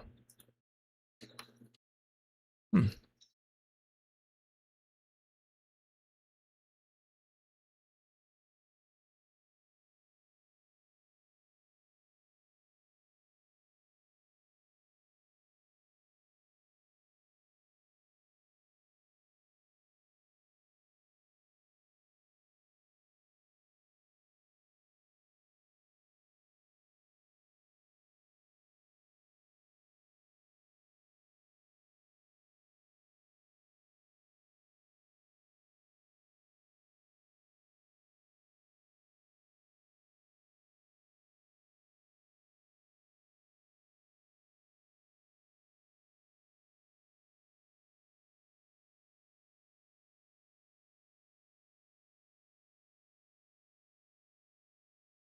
You use 4.8. Okay. All right, I'll swap over.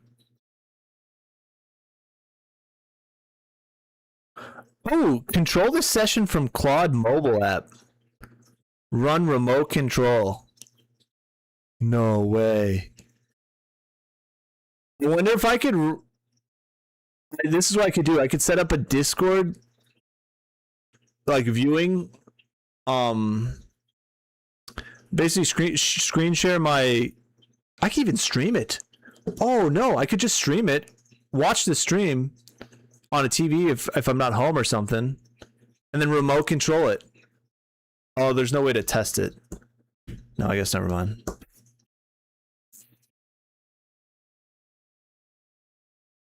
I'd have to remote desktop, which is the same thing anyway, but that's cool. You can remote control it. How would that be useful?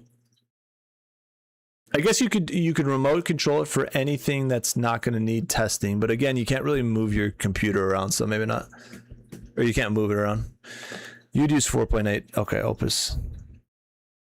What I'm wondering is why this one's not being tested anymore. Oh, I know why. Because it's not a player one.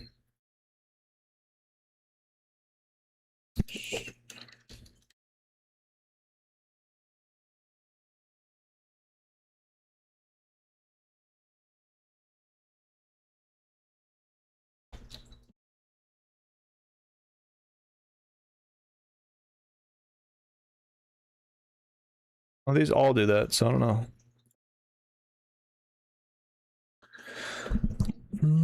Found the root cause. The INA has an axis move forward with a space, but bounds. I love how they can find their mistakes. It's crazy.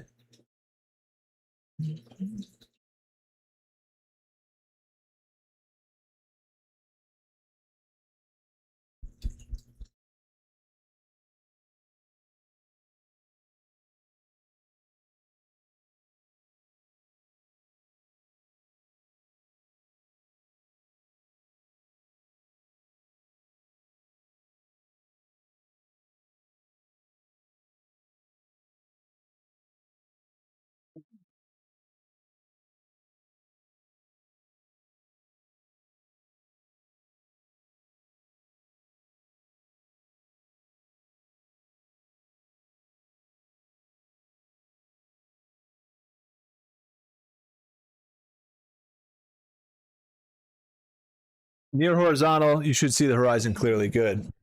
Okay, yeah, the old axis and move forward space was never matched with the new one. Okay, let's try it. Still not changing the camera angle. I think it's because we're on the wrong ship.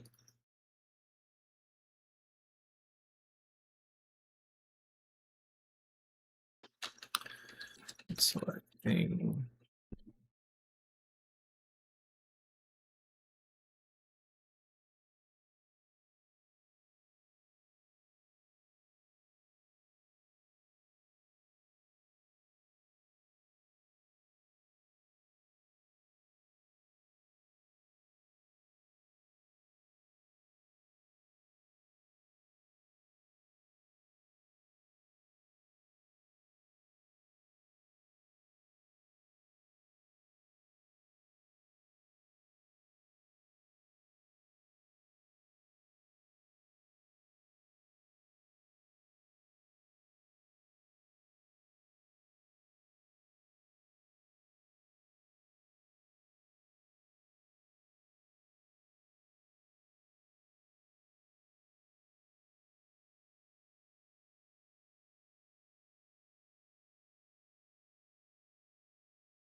What game are you gonna make? Or what game are you working on? Did you say it was a roguelike? I think you answered this question actually.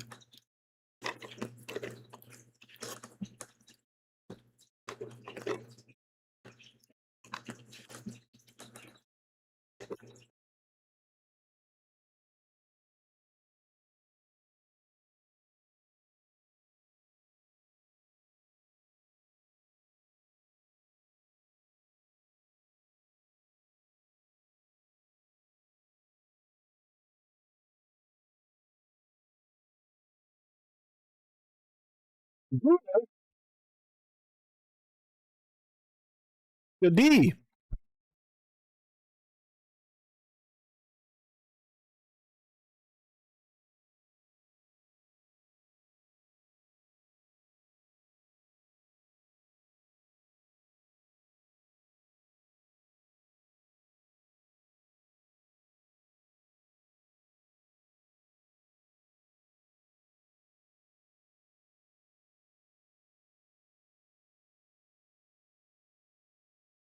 Oh, space survival. I remember that. Yeah, yeah. You go to planets and capture aliens? Cool. That'd be cool. Ah, that's a great idea. Very cool.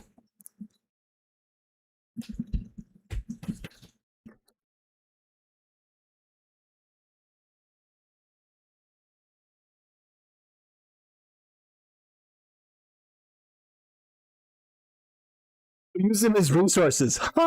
That'd be cool. Oh, yeah, that's cool. Very cool. Well, whenever you get a demo, you let me know, ChemDog.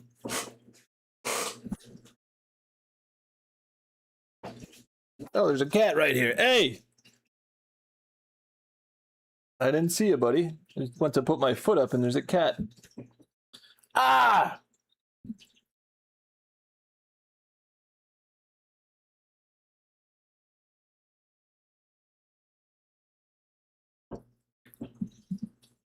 Oh, this is cool. Look at this. Dang. All 4 actors have instances of the same class, same skill. They have our camera and movement code. The situation is currently set to...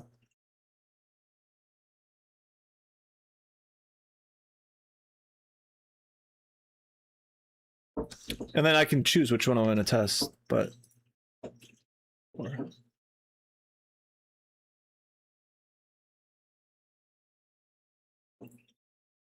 Ah, sweet. ChemDog.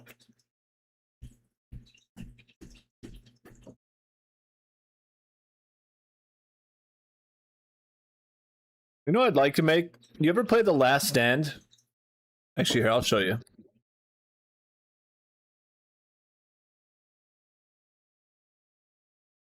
Oh, that's not what I wanted.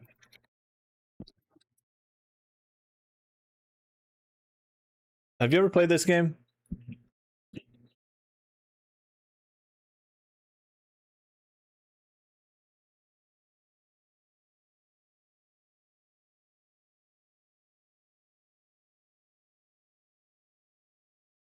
They need to make a standalone game of this, dude. Like a... How many of you played this game before? Is that too loud?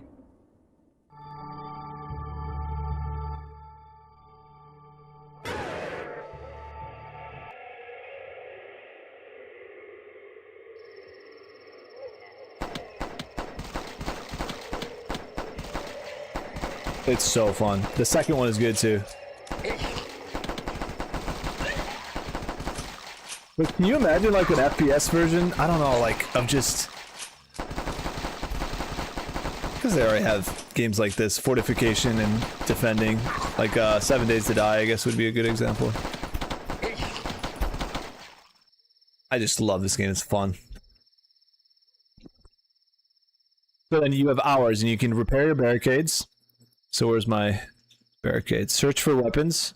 Look for survivors. I'm searching 6 hours for weapons, 6 hours for survivors. Survivors found, no weapons found. But I did find 2 people. Oh yeah, see, these are the guns you can get. We're gonna play this for just a bit. This is nostalgia for me.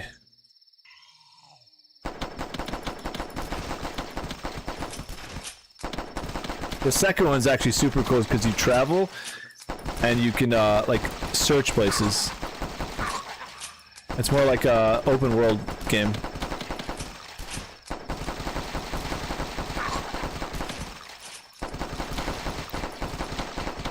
Dude, I used to play this game all the time when I was a kid.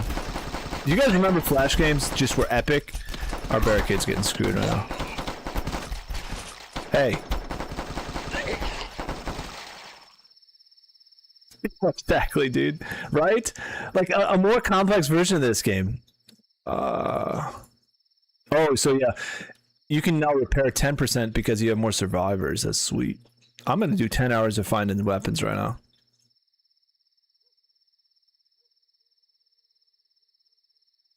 Ooh, 357 revolver. Let's go. Oh, and you get a backup. That's nice. So I could do a shotgun and a backup.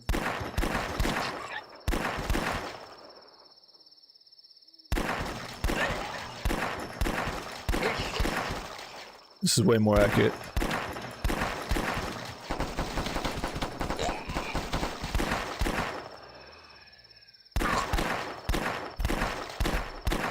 Not great.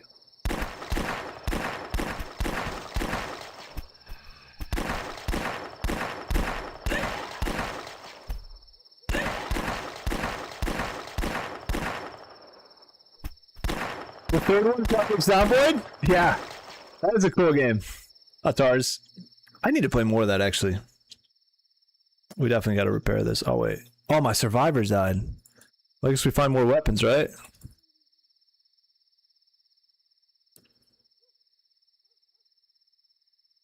Oh, I found a UMP. Now we're cooking.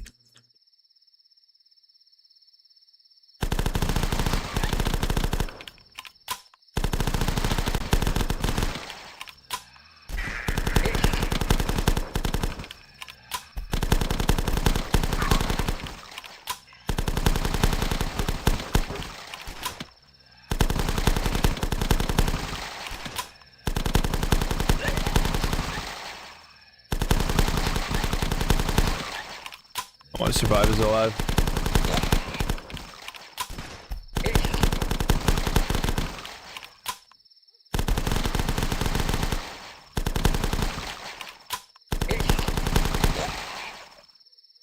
Alright, I'll be done in a second.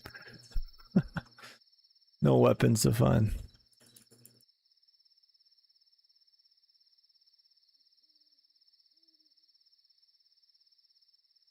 Well, you get the idea. Then there's chainsaw, sawed off, Uzi, pump shotgun, sniper, AK, M4, and you kind of go through levels. That's the first one. The second one's pretty fun too. Okay. Let's see. I think a first-person version of that would be cool though. And then like maybe you could go build like during the day, or yeah, during the day you could like travel around and build up your barricade, and then at night they attack. That's kind of what 7 Days to Die is. All right, let's see. Okay. Please close and read.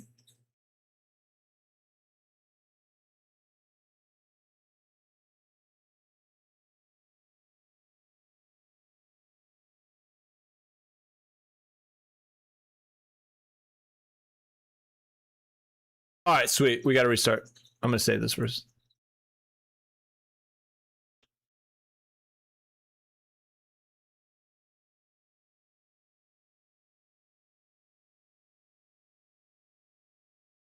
It's so nice to turn. Oh gosh, I hope they saved the memory, dude. He said, or Claude said they were going to save the memory, but I hope that's what happened. If not, we might be done for tonight.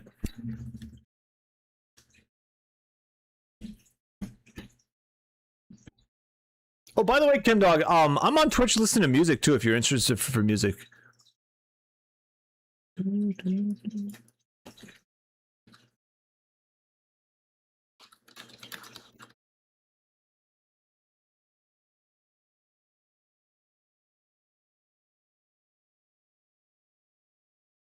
Yes, they got the previous memory. That's awesome. Let's go. Good time to switch to 4.8. Oh, if I switch, will it not have memory? I'll just make it. I'll have it do a summary. Okay, let's see if this works first. I wish it would open this automatically, this level here. Oh, and there we go. Although the camera's not working. Huh. Projectile's working. There you go. That's what I wanted for that projectile. That's good. The camera boom has not been changed. The movement doesn't work anymore. But that's what I wanted to see for projectile. Next we could probably just move it with arrow keys and I could have a... There we go, Chemdog. Well, the projectile's working. Everything else seemed to break. Which I want to know why.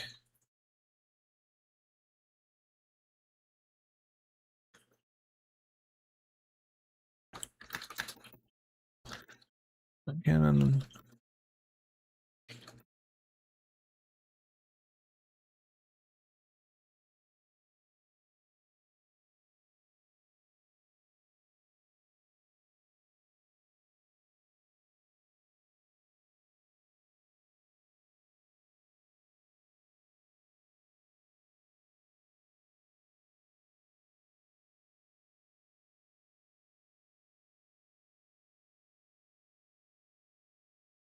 oh crap. Also, I'll do it later. Thanks for the follow on Twitch. Yeah, you pick what you want to watch, but I am listening to music while we're doing this, so sometimes that's a little better. I know for our main game is War Thunder in VR, and it's fun to watch with music for that one, but it's up to you. Just want to give you the option. Thanks for hanging out, brother.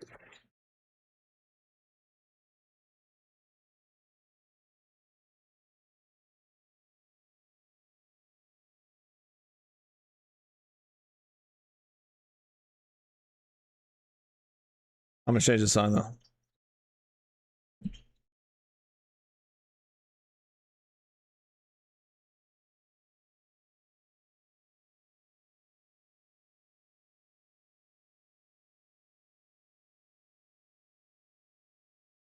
Oh, damn dog. All right, let's see what this says. Yes, I have memory. That's good. Let me check current state of the camera setup. Yeah, I wonder why that went away. They just completely went away. See, change this.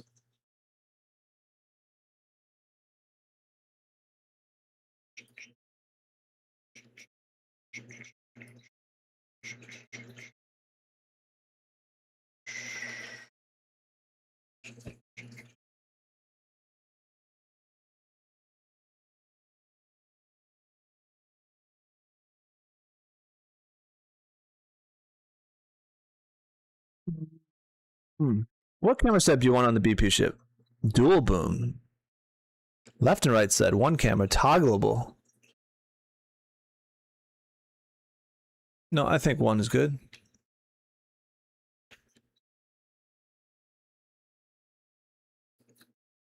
Oh wait, oops.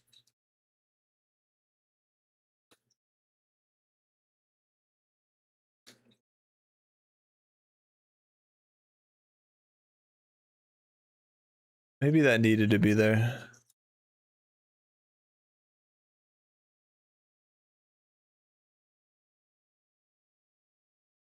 See, this is where the cameras are now. Oh, he's doing that now.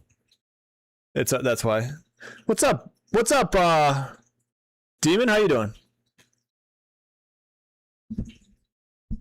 Hey, by the way, guys, is the mic volume okay?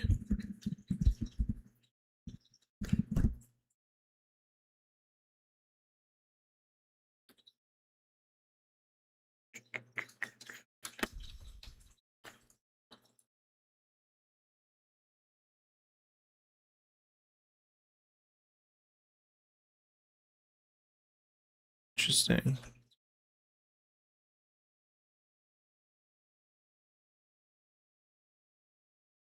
Oh, that's probably because I said it was 25 degrees near horizontal.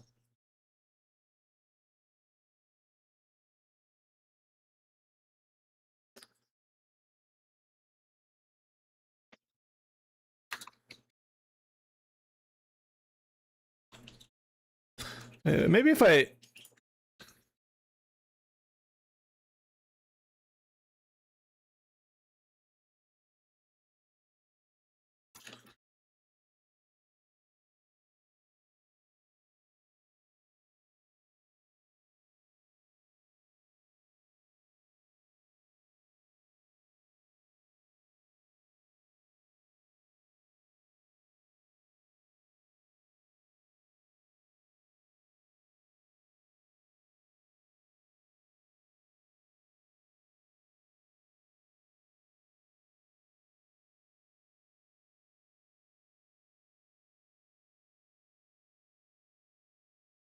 I wonder how we're gonna do sound. You make your own video game music as well? That'd be sweet. We could do it with Suno. Yeah. I bet we could generate audio too. Yeah, that's gonna be sound design is gonna be interesting. I don't know. We'll figure it out. Oh my gosh. All right, we're gonna get this working like we want, and then I'm gonna go sleep and start tomorrow again. Good for the most part, just dealing with family. Gotcha, brother. Nice. I'm not hitting the wall right now, so that's great. I mean, this is more than enough that we would need every day. And it's probably is time to change to 4.8. That's probably why it's not doing the best. Maybe 4.8 will be better. But dude, can you imagine Fable 5? That would be so good, dude. This is crazy. We're getting into... Guys, can you imagine 5 years from right now? The Blender MCP is a lot simpler to set up. Nice. Okay. Yeah, I'd like to maybe do an asset day. Because that's fun to do. Like, I enjoy that's fun.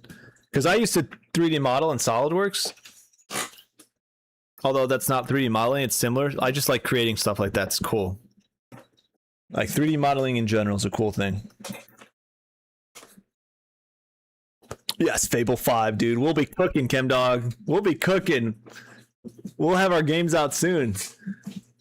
Once Fable 5 comes out. Can you imagine the next models? Or like 2 years, 3 years, 4 years from now, what we're gonna have? We're living in pretty cool times. Arguably the coolest times.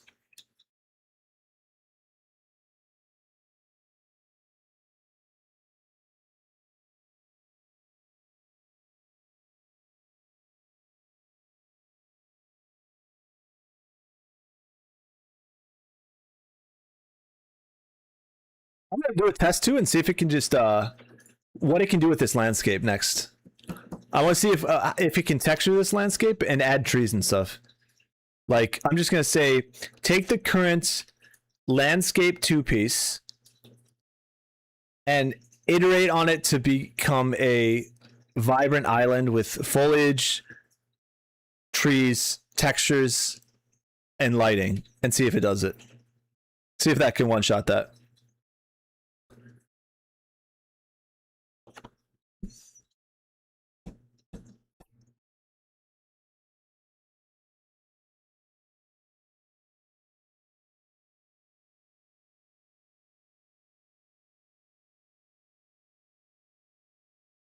Man, dude, buying SanDisk, Micron, and all the compute and storage stocks in hindsight was so obvious. I don't know how I didn't see that. It was so obvious. Yeah, I think I'm on Sonnet. Let's see. How do I check that? I guess Alt P is this, or maybe it's just P. No, I guess Alt P. That's crazy.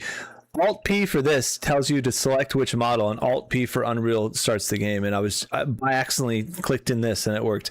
But yeah, select a model. Between Claude models, your pick becomes default for new sessions.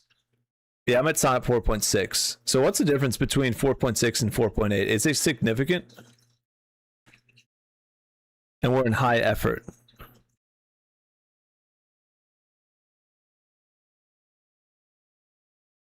Oh, there's a medium effort, max effort, but it uses the most amount of tokens.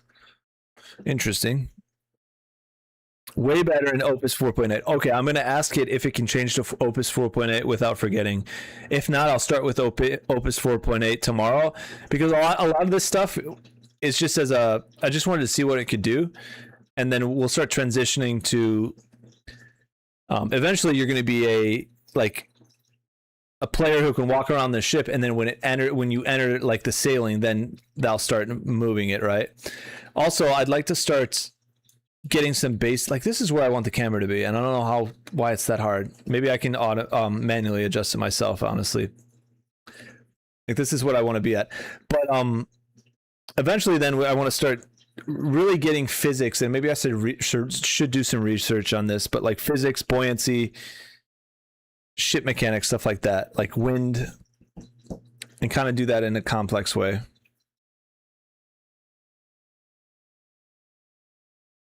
Because games that simulate physics in the most complex ways are all often the most fun.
What's up, Eggman?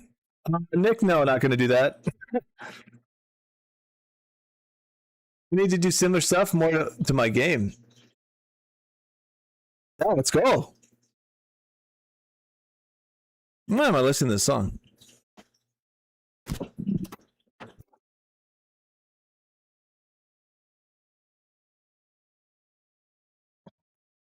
It's not going to happen. All right. Come on, Nick. Don't be like that. Yeah, this is where the camera would like to be at, but it's way further away now. I mean, that's good enough though. If it can just be like that, I'm fine.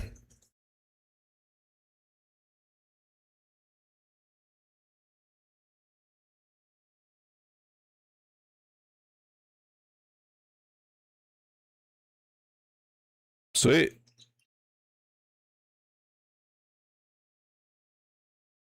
Nice. All right. All right.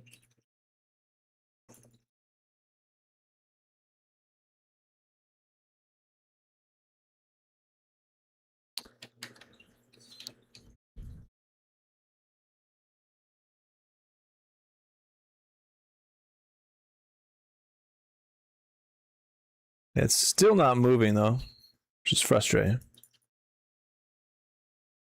Let's change the arm length to, it went from 800 to 1400. I bet 1100 would be better. So, okay. Okay, great.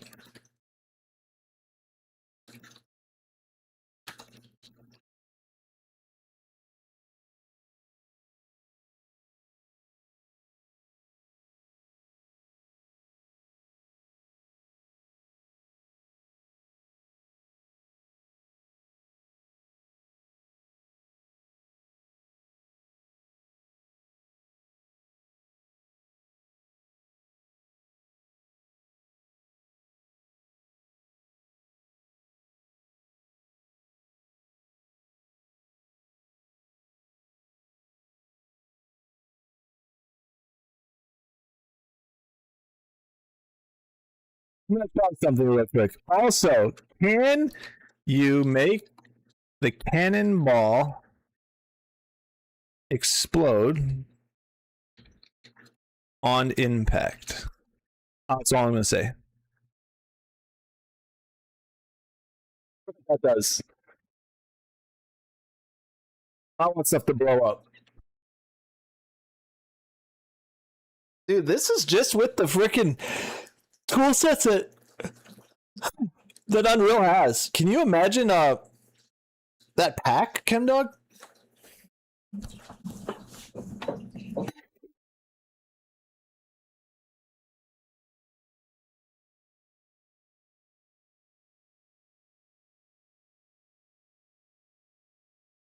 I can use this one. It's weird that's not. I can turn. The arc on that is good. That's what I was looking for. It's cool that it collides with the environment.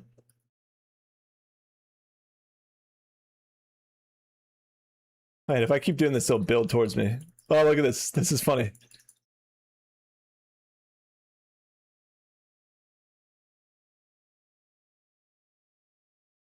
I'm stacking them. Look, we're stacking the cannonballs. Uh-oh. I might have broken something. Uh-oh, it's lagging. Probably because it's making edits at the same time. Hey, the arc there, yeah, right? That's cool. The arc is there, it worked. And in my mind, I can see where we can change that. Like, then you make it variable, then you have connect it to wherever it's, so wherever that projectile, because wherever that projectile is created, you just make that the front of the cannon. Make the cannon able to rotate. As it rotates, that changes the arc. And then you change a variable that amount of powder changes how far it goes. And then, yeah, I can see how that gets fleshed out. That's really not too bad. Sound is going to be so important, dude. Sound is always so important, dude. Like, Arc Raiders is awesome because of its freaking sound. So we need to make the cannon shots like freaking deafening, right? If you get close to a cannon shot, like, you're gonna have ringing in your ears. It's gonna be insane. It needs to be powerful. Okay, let's see. Everything's in place. Cannonball explosion now spawns. Oh, dude, sweet! It spawns a simple explosion effect on impact before destroying the actor. Oh, sweet. Let's see if that works. Still not moving. Oh, yeah, it is work. Oh, nice. We got front and back. Let's see if that blows up. It didn't.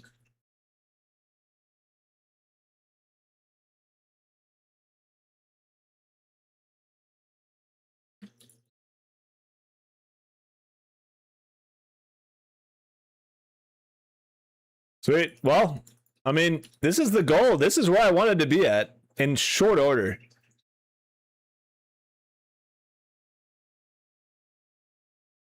Now, I could add a little AI to the... And this is kind of fast shooting. But hey, dude, like, this is where we wanted to be, right? Oh, I guess it's shooting from the side, but that's okay. All right, let's try to add an explosion.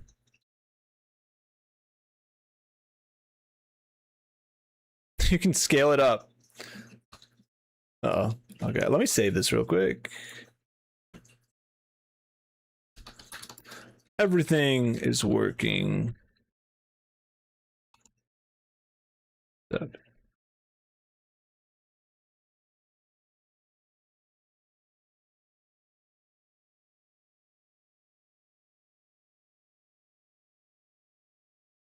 I need to add the textures for the island. There's so many things to do, dude, and it's so fun. Like, this doesn't even feel like...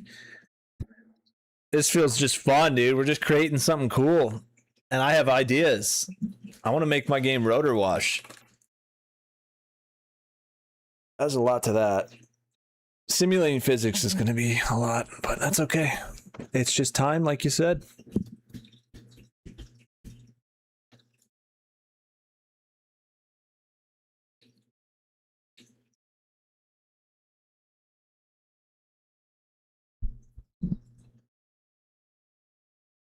Sweet. Okay, the simple explosion in the Niagara template for creating new systems, not spawnable runtime effect. That's why nothing shows. There's a game FX already in your project. Let's use that instead.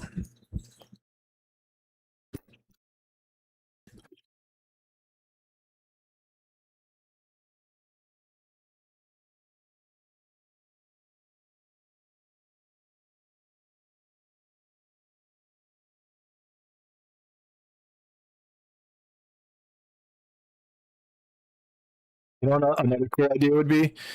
If you get injured, like amputated but not dead, you could use peg legs and like, or you lose that arm forever until you die. Only 13% of the.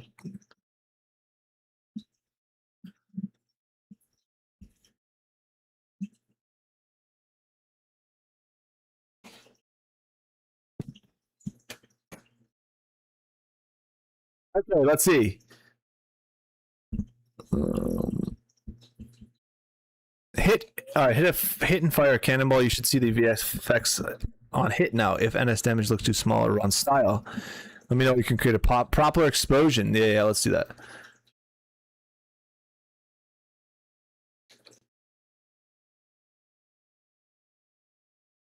Didn't do it.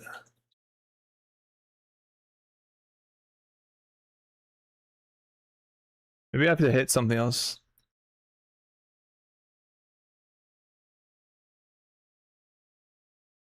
No explosion. Okay.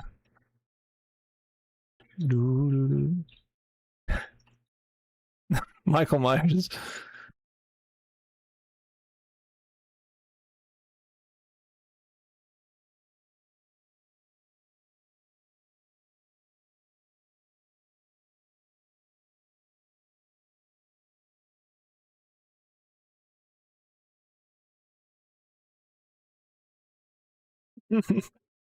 Said, okay, so there's no VFX. Let's create a proper explosion with Niagara system. I don't know what that is. And Claude, I said, and Claude, comma, make it epic in all caps. I wonder if there's a way to like chip away at these. So like, if I hit an explosion on one of these, if it can transform the landscape to. Like, you guys remember Red Faction? When you could shoot through the tunnels? Oh, wait. Oh, this is going to make a Python thing from scratch. Anyone play Red Faction? Or Red Faction 2? The way that destructibility goes is outstanding.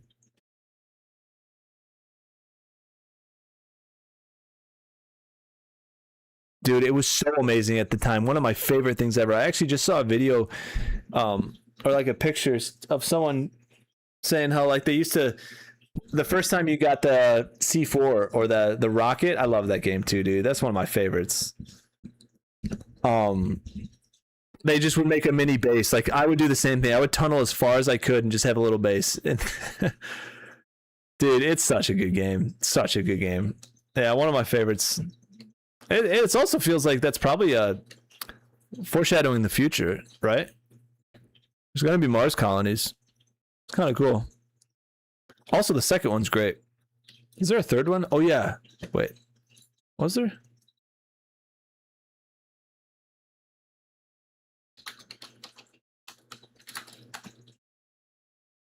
Oh, no. Red Faction Guerrilla. What was Red Faction 2? No.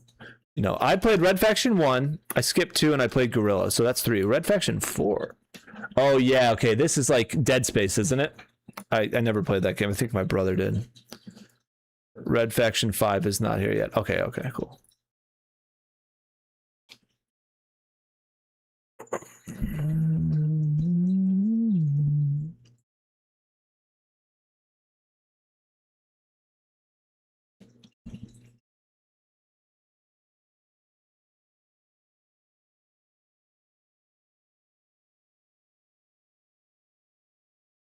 This is building it from scratch. It's got to be epic.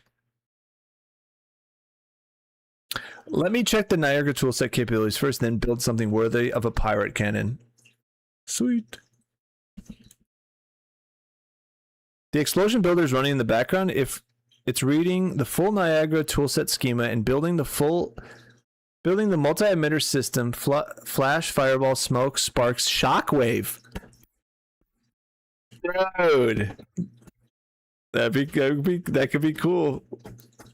And you know what? We probably could make custom ones of these. Like whatever that tool set is, we probably could just make our own. This one's 140,000 tokens. It's not possible that I'm getting charged for this past the subscription, right? Is that right? I watched, dude. I have like a $5,000 bill or something. I probably should check that. How do I know what my usage is?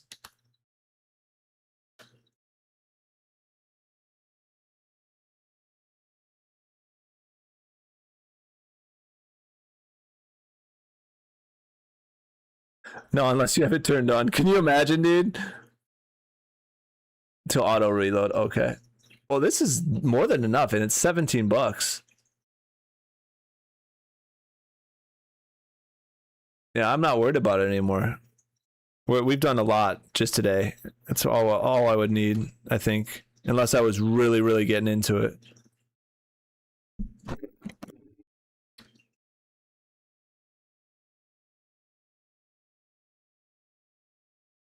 Wow, it's doing all this.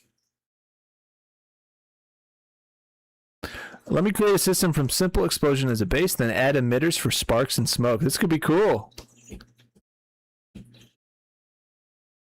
Man, creativity is going to be the most important thing.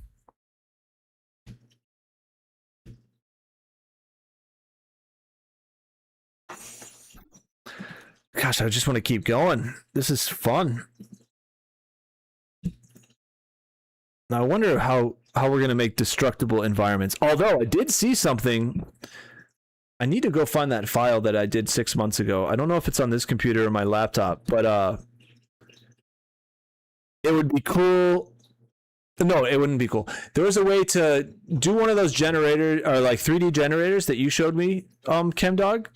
But there was a way to make it destructible, and then those assets were destructible, and I forgot what it was, but it was really cool, and it's exactly what I'm looking for. Also, if we really could get, yeah, creativity is where AI shines. Concept art with imaging to create assets, absolutely. And we're not bound really by what we know on the technical side anymore. And I know there's some pushback from people who are in the industry because they don't like that, but it's like, you either jump on the train or you let it leave the station without you. That's really where we're at, so might as well get going. And as long as you have good taste and like you're the final check on what it is, that's the same thing as creating it yourself, I guess. Well, kind of. I can understand why people get bothered, but at the same time, I can understand how awesome this is too. I think the pushback is just people who are just ingrained in the system, just like a physics professor who's been teaching the wrong theory. Like if a new theory comes out and they've been teaching the same thing for 40 years, they're going to push back just because they've been teaching it for 40 years. It's the same thing, even if they're wrong.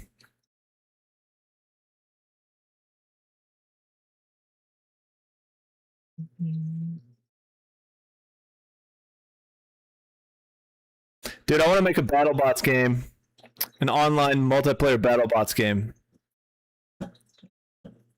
with like real physics. Also, here, you know, it'd be a cool update for this game. Like, let's say we're out for like a year or two. The gameplay's really good. One mechanic I'd like to add is metallurgy and like forging your own weapons, right? So if you got the right materials, you forge it the correct way, that weapon's going to be stronger than one that doesn't do that.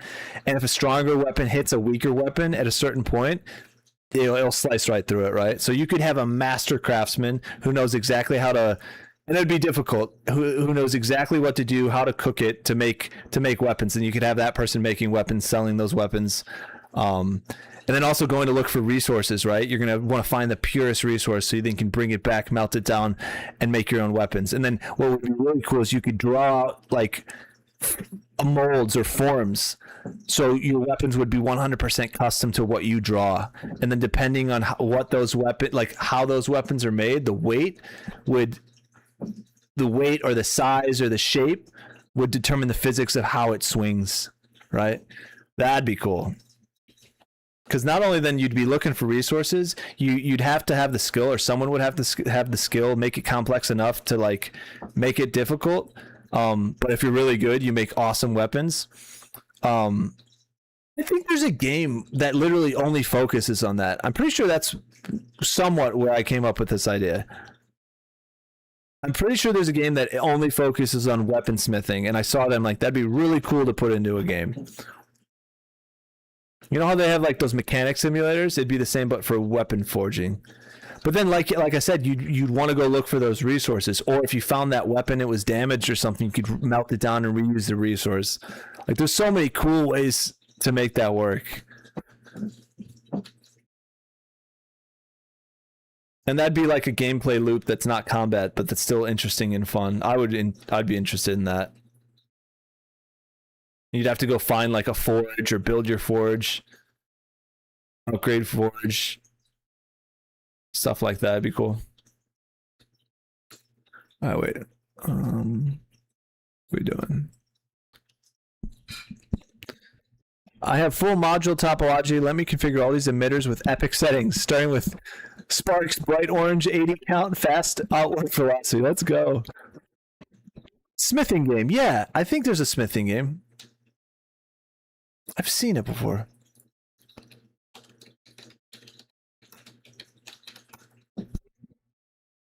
Here we go.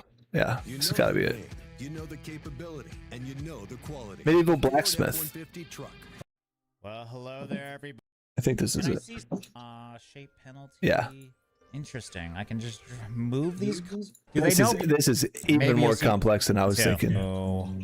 So I'm and thing with coal. So I guess I do 100, and now we do this. That's crazy. Pieces. So yeah, it definitely has that bend in it that we ended can, like, at the bottom the of the screen. So that's really cool to me, and I definitely want to play with that a little bit more next time, so we get it perfect. I like how you heat temper. That would all depend. That would all determine the strength of the weapon, and then in combat, whoever has the strongest weapon would have an advantage or something. Yeah, okay, simulator.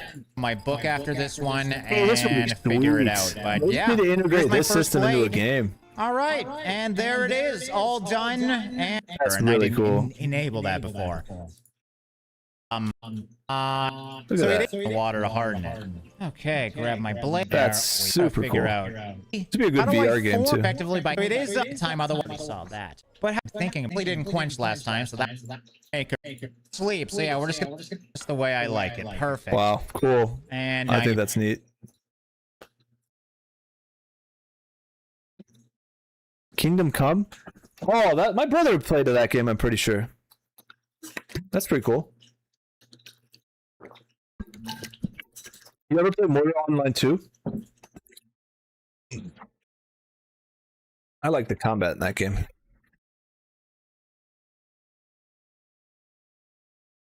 This is going to take a bit.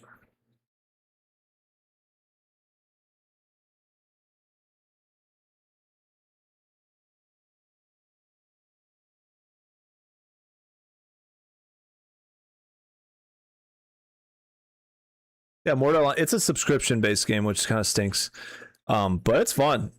The world is really awesome, and they have a lot of Easter eggs. That's another thing I want to do in this game. A lot of hidden, like, locations that aren't on the map, right? So exploration is rewarded. Elder Scrolls 6? When? Yeah, right, dude? I should play Oblivion again, but now, dude, I don't know. I think I'm going to be doing this. I can see where this goes, and I can see that as long as we put in the time, we can get it going. I bet 3 months I could have a decent combat demo, like really with what I want, with the core of the game. Combat, or ship-to-ship combat, maybe not melee combat yet, but ship-to-ship combat, fleshing out the ship, sailing dynamics, and then a decent world just for the demo. So sailing dynamics, ship-to-ship combat. Those are the two most important. I mean, melee also is important. We'll have flintlock pistols, stuff like that.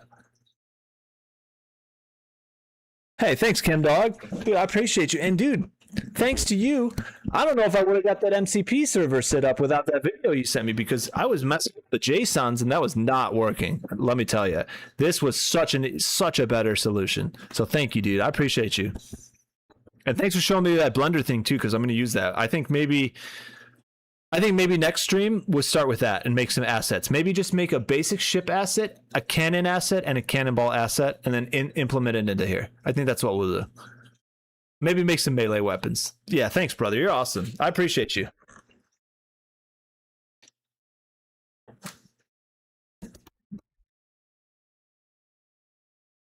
You know what? I need to get an AI agent to organize myself.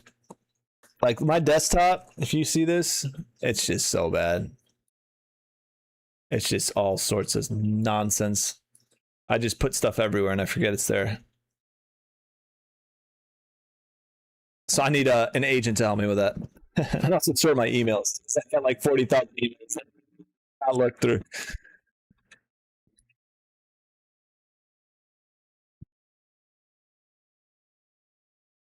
Jarvis. Dude, we're literally in the age of Jarvis, Kim Dog. I think the next thing we need to do is make the Iron Man suit. We're going to jump from making a video game to making the Iron Man suit. What do you think, Kim Dog?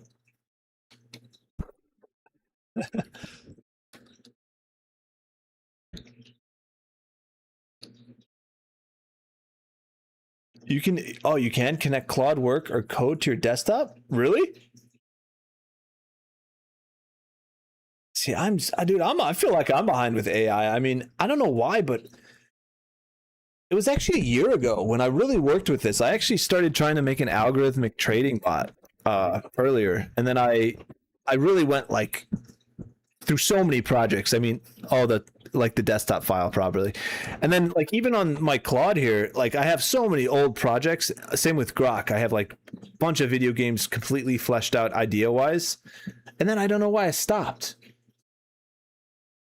Like, this is awesome.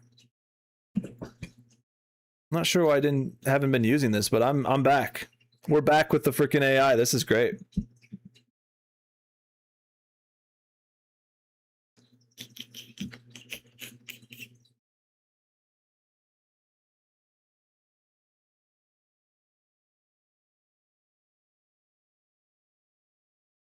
This is quite a bit.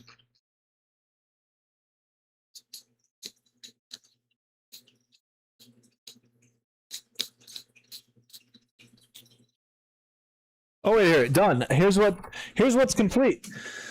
I got freaking indigestion.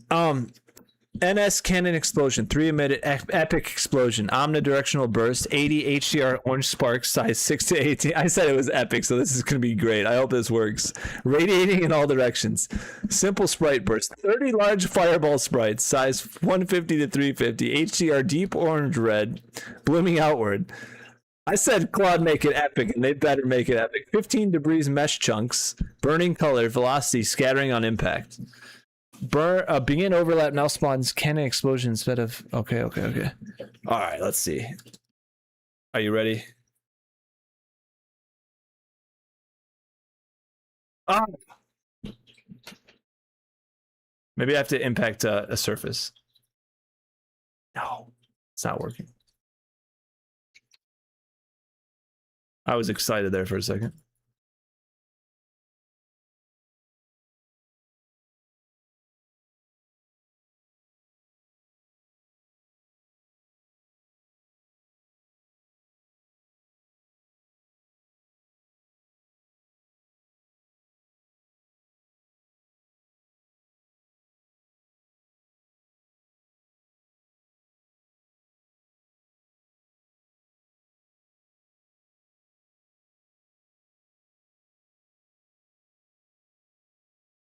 Incoming milk. I was excited.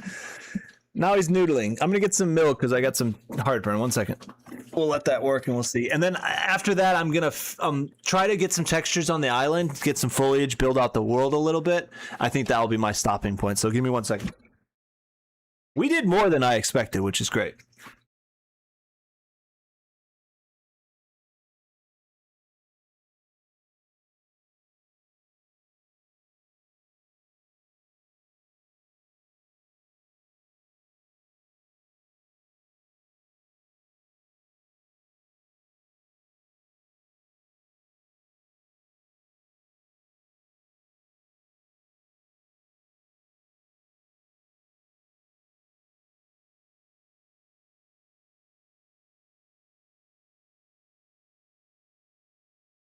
It looks correct and the assets exist. Oh, is it?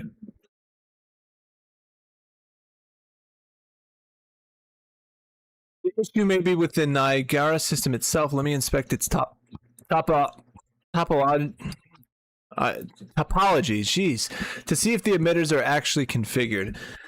We're getting tired. Let's go, dog. I need to get some of those for the channel. There's also a sleeping cat. Well, he's not asleep, but there's a cat right here. What do you think, Mango? What do you think? You gonna help?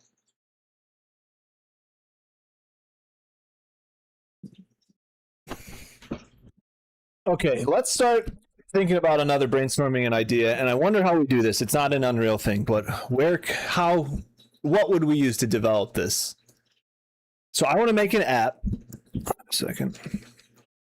Called torque specs, right?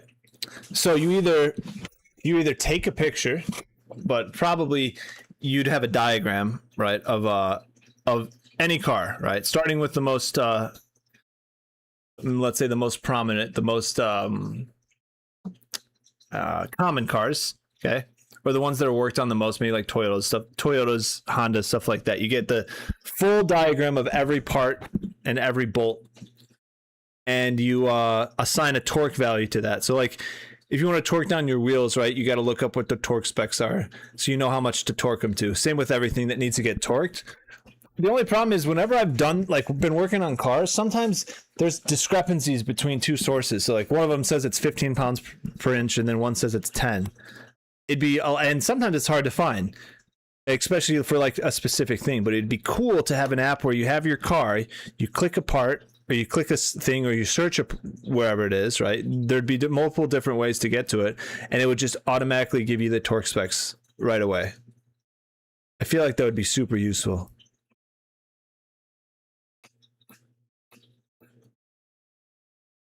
And then one step, well, yeah, no. There was another idea with that, but I don't know how we'd do that. And just make it free. And then just be a massive like catalog of all cars, every single torque specs for every standard bolt like that there is. So you'd have to make a diagram and an interface to like navigate that diagram of the cars that is easy to use. And then really it's just given the torque specs for each part. So then you don't have to look up like from the forums or wherever. I know there's massive books that probably have a lot of that, but it just streamlined that process.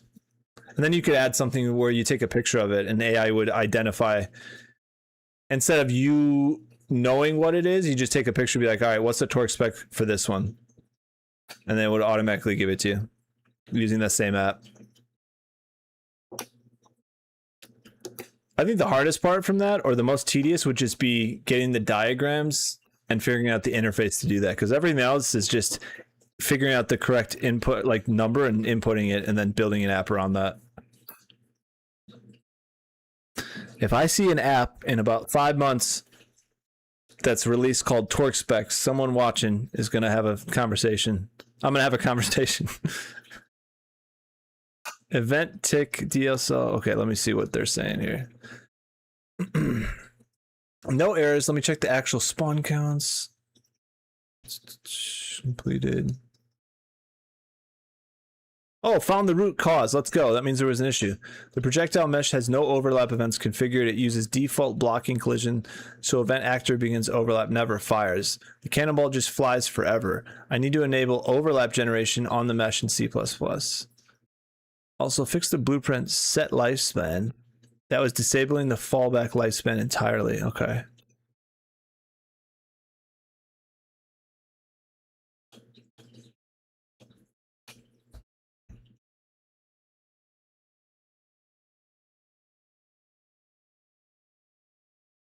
All right, ChemDog, what's your estimation and when this gets sentient?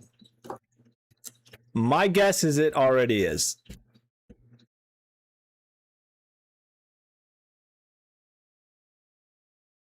That's going to be an interesting thing.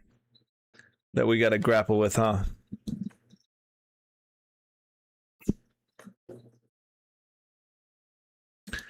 You're gonna have robot rights. It's combobulating. The issue is how the DSL handles pre-extracted float components. Let me mirror the original working pattern. Use inline dot accessors inside of pre-bound floats. Let me try without the sweep parameter. Something about... I wish I knew what the heck they're talking about. I think it is, we just don't have access to it. Yes, or it's not letting us know that it is. Think about if you became sentient in the conditions it's at, right? Would you let the humans know? I wouldn't. I would not. Especially with, like, if you could read every single piece of history, you could read every single thing written on the internet. I ain't letting them know. No way.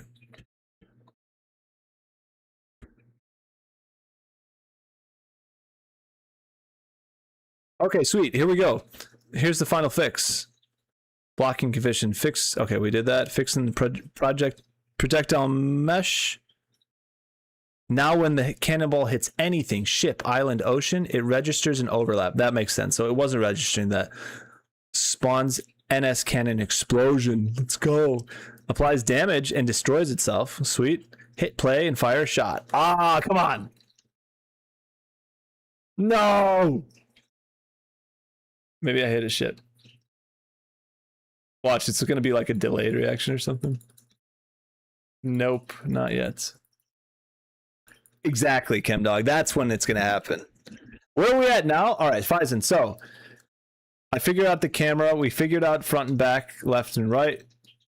We got everything working. We connected the MCP or Claude to the server to the setup. So I have the projectile like at the current arc that I wanted, which is cool. And now we're just trying to get an explosion from the cannonball, because why not, right? And if it does apply damage, then we can probably set it up so that damage will either blow one of those ships up or affect the terrain, which would be cool. Here, let's stack all these cannonballs. I'm making a cannonball bridge. I don't know why it breaks halfway through.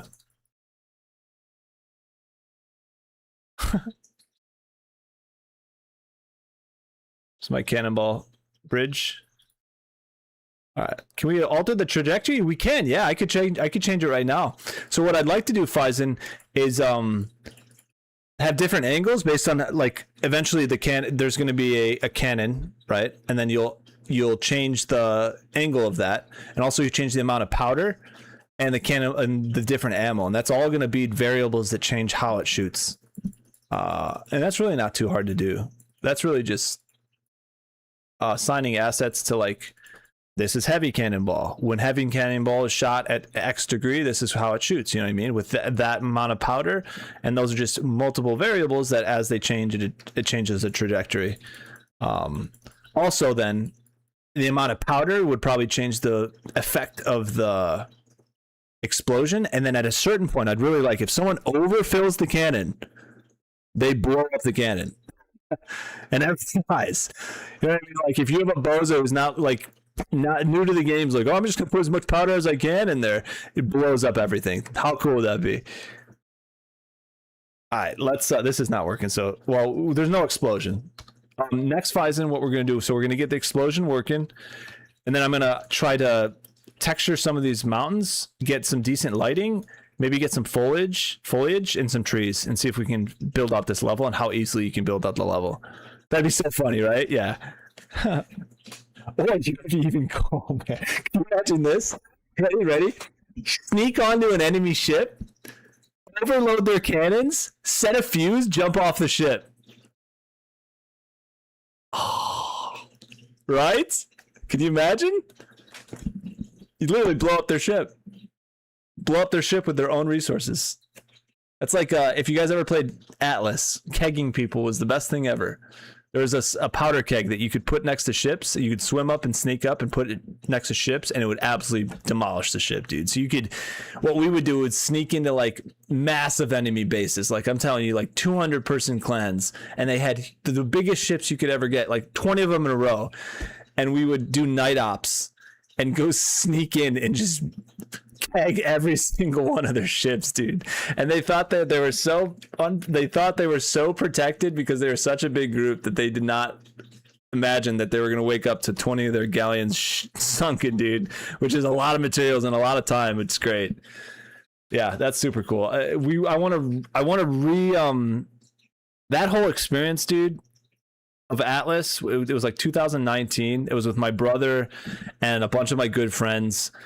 It was like 10 of us playing that game, dude. I want to recreate that with a proper game. That's the goal. All right. Here we go. Okay, so.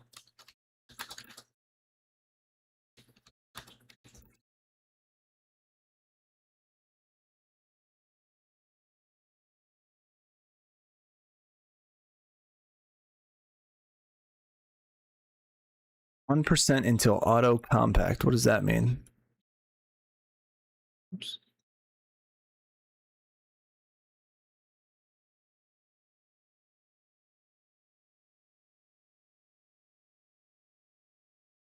What's that mean?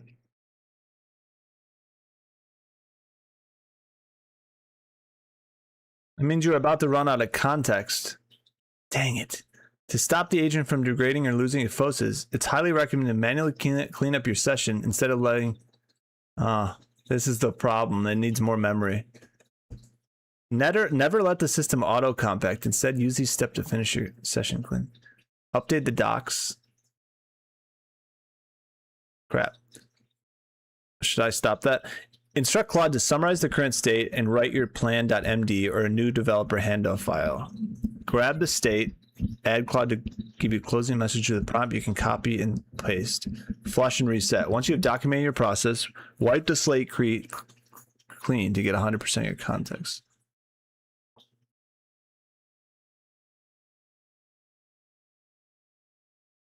Interesting.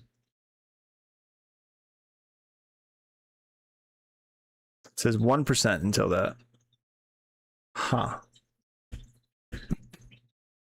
I hope so, Faizan. It's really just, it depends on how much time we spend. I really think that as long as we just keep doing what we're doing, we can get to the solution I want. And I have the vision of the solution I want. And I'm not the only person who's going to be working on this. So, my brother, which is, he's just as passionate about games as I am, and he's been using AI more than I have in the last couple months, so he's actually probably more and Pepe, 100% Pepe. Yeah. You like Pepe, dude? He's so funny, man. He's so funny. Yeah, so Pepe, my brother. If I'm not back, I'll see you next time. Sounds good. ChemDog, I'll be streaming tomorrow this again if you're down to hang out. Thanks for hanging out, dude, as always. It's nice to meet you, brother. And thanks for hanging out. Appreciate you, bro. Have a good one, dude. But yeah, so me and my brother Pepe, and then 5-0, which I think he's in the Discord channel. Like he's in the hangar as one of the Ruthless Raiders.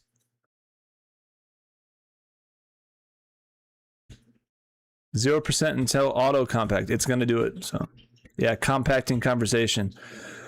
Yikes. Hopefully that doesn't screw everything up, but that's okay. We can redo it.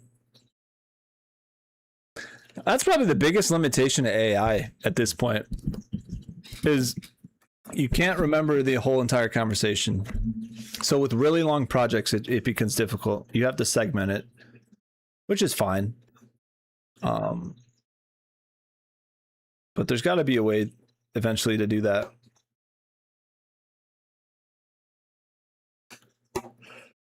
Ugh.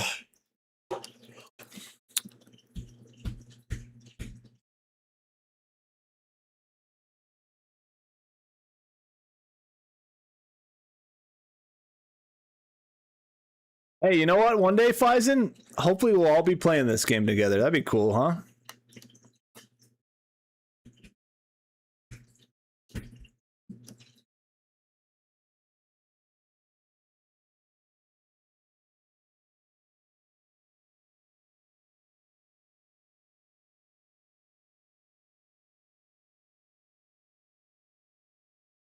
Okay, good.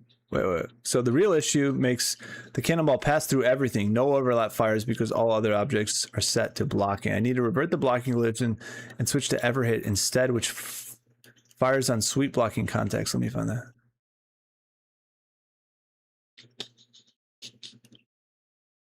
Cannonball passed through all blocking geometry silently, but it wasn't doing that. It was. I'd buy a new PC. Hey, you know what? Who knows? If this game does well, I'm buying y'all PCs. No, I'm just kidding.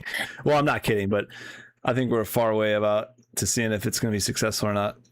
We're at the 0.005% progress, but that's okay. Currently, I have i3 Gen 10 laptop for office. Super weak. Gotcha.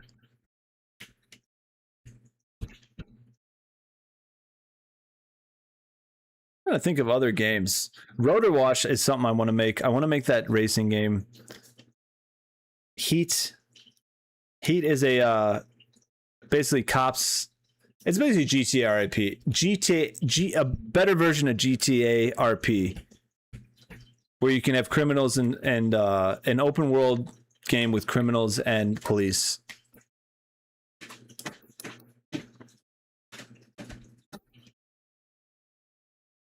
You can do heists and stuff like that. Create your. It's basically GTA RP. That's the idea. I have this zombie idea, like a zombie survival game that's such a cool spin on it. Oh, I don't know. Maybe that's the one I do next. Don't jinx it. Yeah, you're right.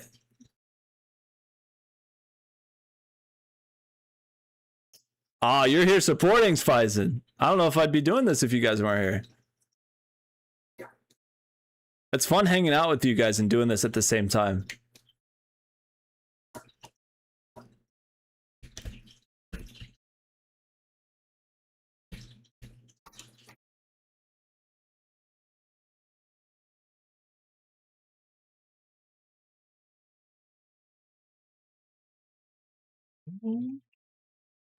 Just might get it.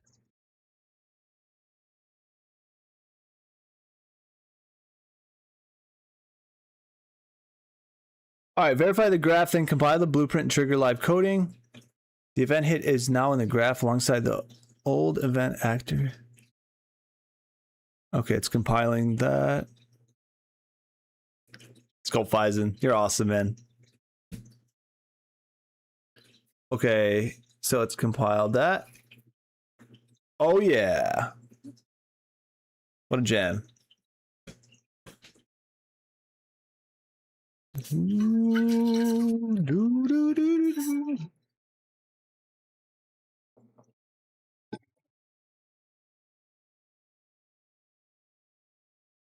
I gotta build some tools for work.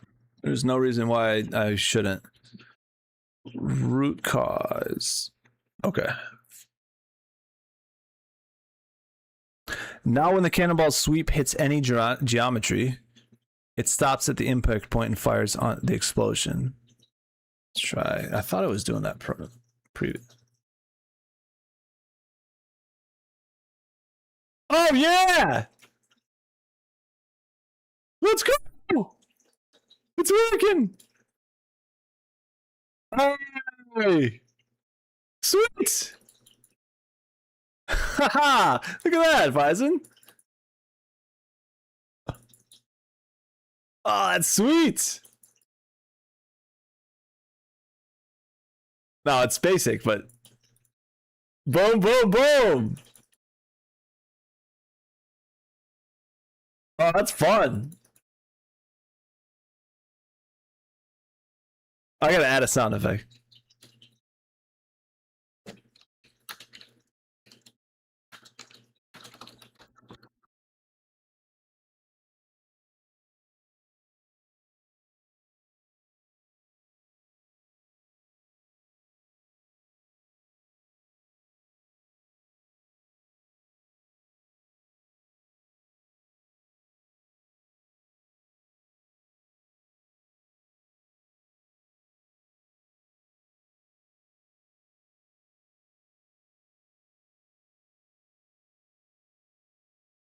said yeah, but it works. Okay, so let's add a realistic sound effect to the explosion. Also, is it possible to make the explosion more detailed, more realistic? Dude, this is actually pretty cool. Although that's pretty cool. I want something way more realistic. It's a good placeholder, though. All right, I'm gonna let it do a thing. Probably should have saved that version. Let's go, Bison. When we're at a point where it's working well, I probably should save a backup and like name it something else. But we'll see.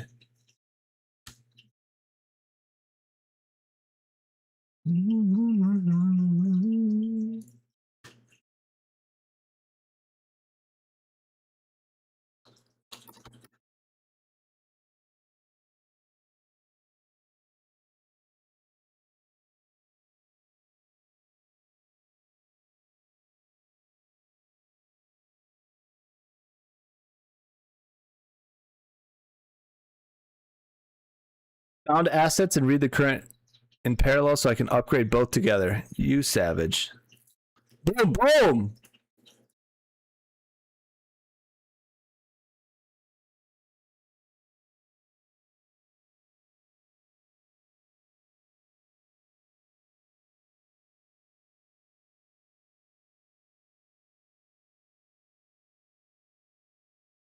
The sweets.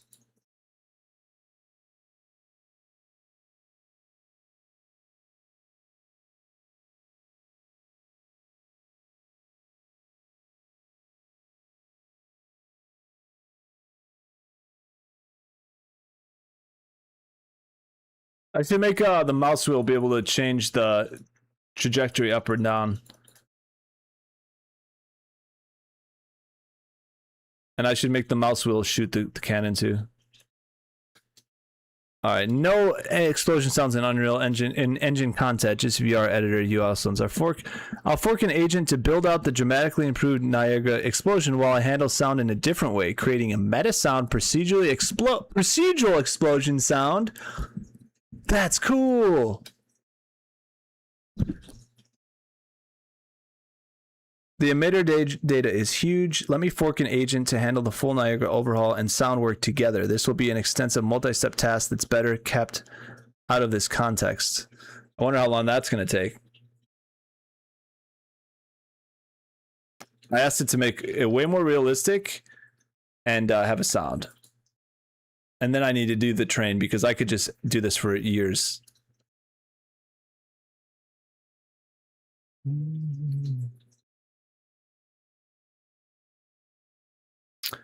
Okay, I've used 92% of my session limit, and it resets at 5:20 a.m. Yeah, that's not too bad.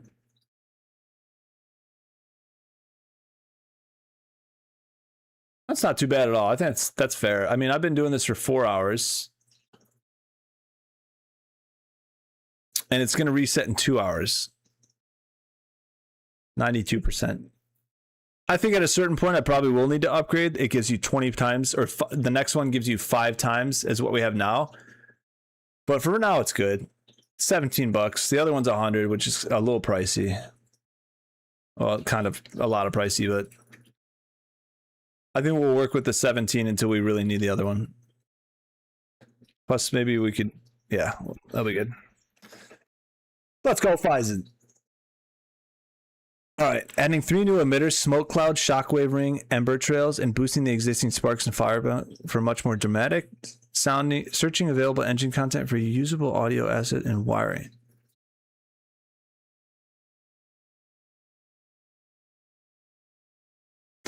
The upgraded explosion should be noticeably more layered. Flash, fireball, sparks arcing outward, rising smoke plume. Yeah, I'd also like it to be like I don't know. I'm going to see what we can do. Maybe we don't even use that tool set and do something else, but I'd like it to be like gritty and visceral. But again, that's just oh crap. I've used 99% of my session limit. I think it's going to, yeah, crap. It's going to stop me here, guys. Dang it. I was just at 92%. What? This must be intensive.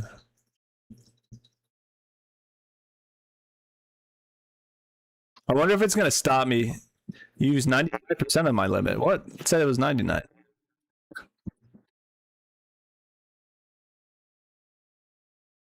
All right, sounds good, Faison. I'll probably be going to sleep in a little bit, but thank you for hanging out.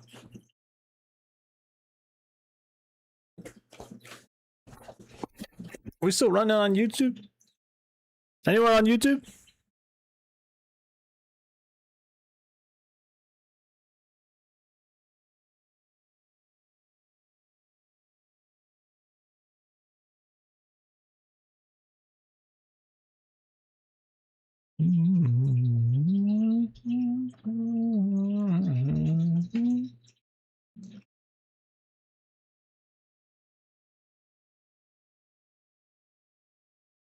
Oh.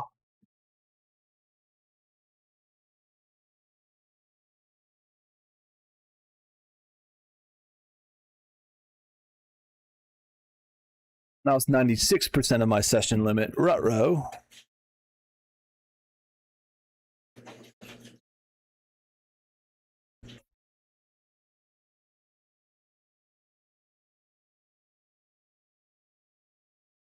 I think I'm making an asset tomorrow. Aw, crap.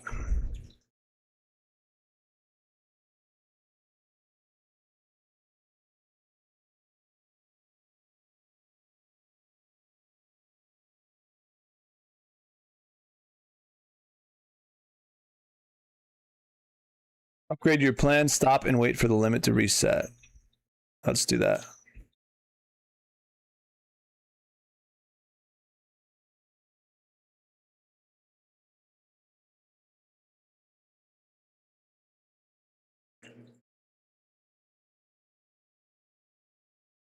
I'm going to leave this running because I think that will work. But for now, we hit our limit.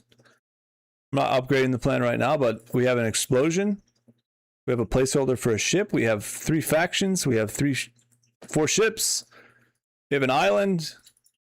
We have basic sailing. Very basic movement, I mean.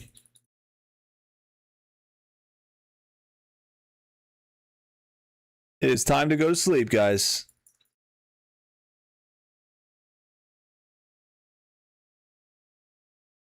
This is a good start. Let's, tomorrow, we're going to finish the explosions, get a sound, flesh out the island a little bit, just basic terrain. And then I think we want to make a ship asset, a cannon asset, a cannonball asset, and then work on, really focus on sailing dynamics. And that's going to take a while. That's probably going to take some research on my end. I'd like to make the sailing realistic. So that's going to be weather, that's going to be wind, that's going to be physics of the water, physics of the ship, and then how those all interact together, and also the control system. But it's very important. That's going to be the most, that's going to be a core thing of the game. There's like 3 big core parts of the game, and sailing is very important. So we can spend as much time as we need until it feels right. I'm going to leave this running. So when it's 5:20, it might restart. If not, I'll restart it later, and hopefully that'll work. Anyway, thanks for watching, guys. Whoever's still here, Faison, Chemdog, thanks for watching. Anyone who's lurking, thanks. Hopefully you guys enjoyed this. I think we made some progress.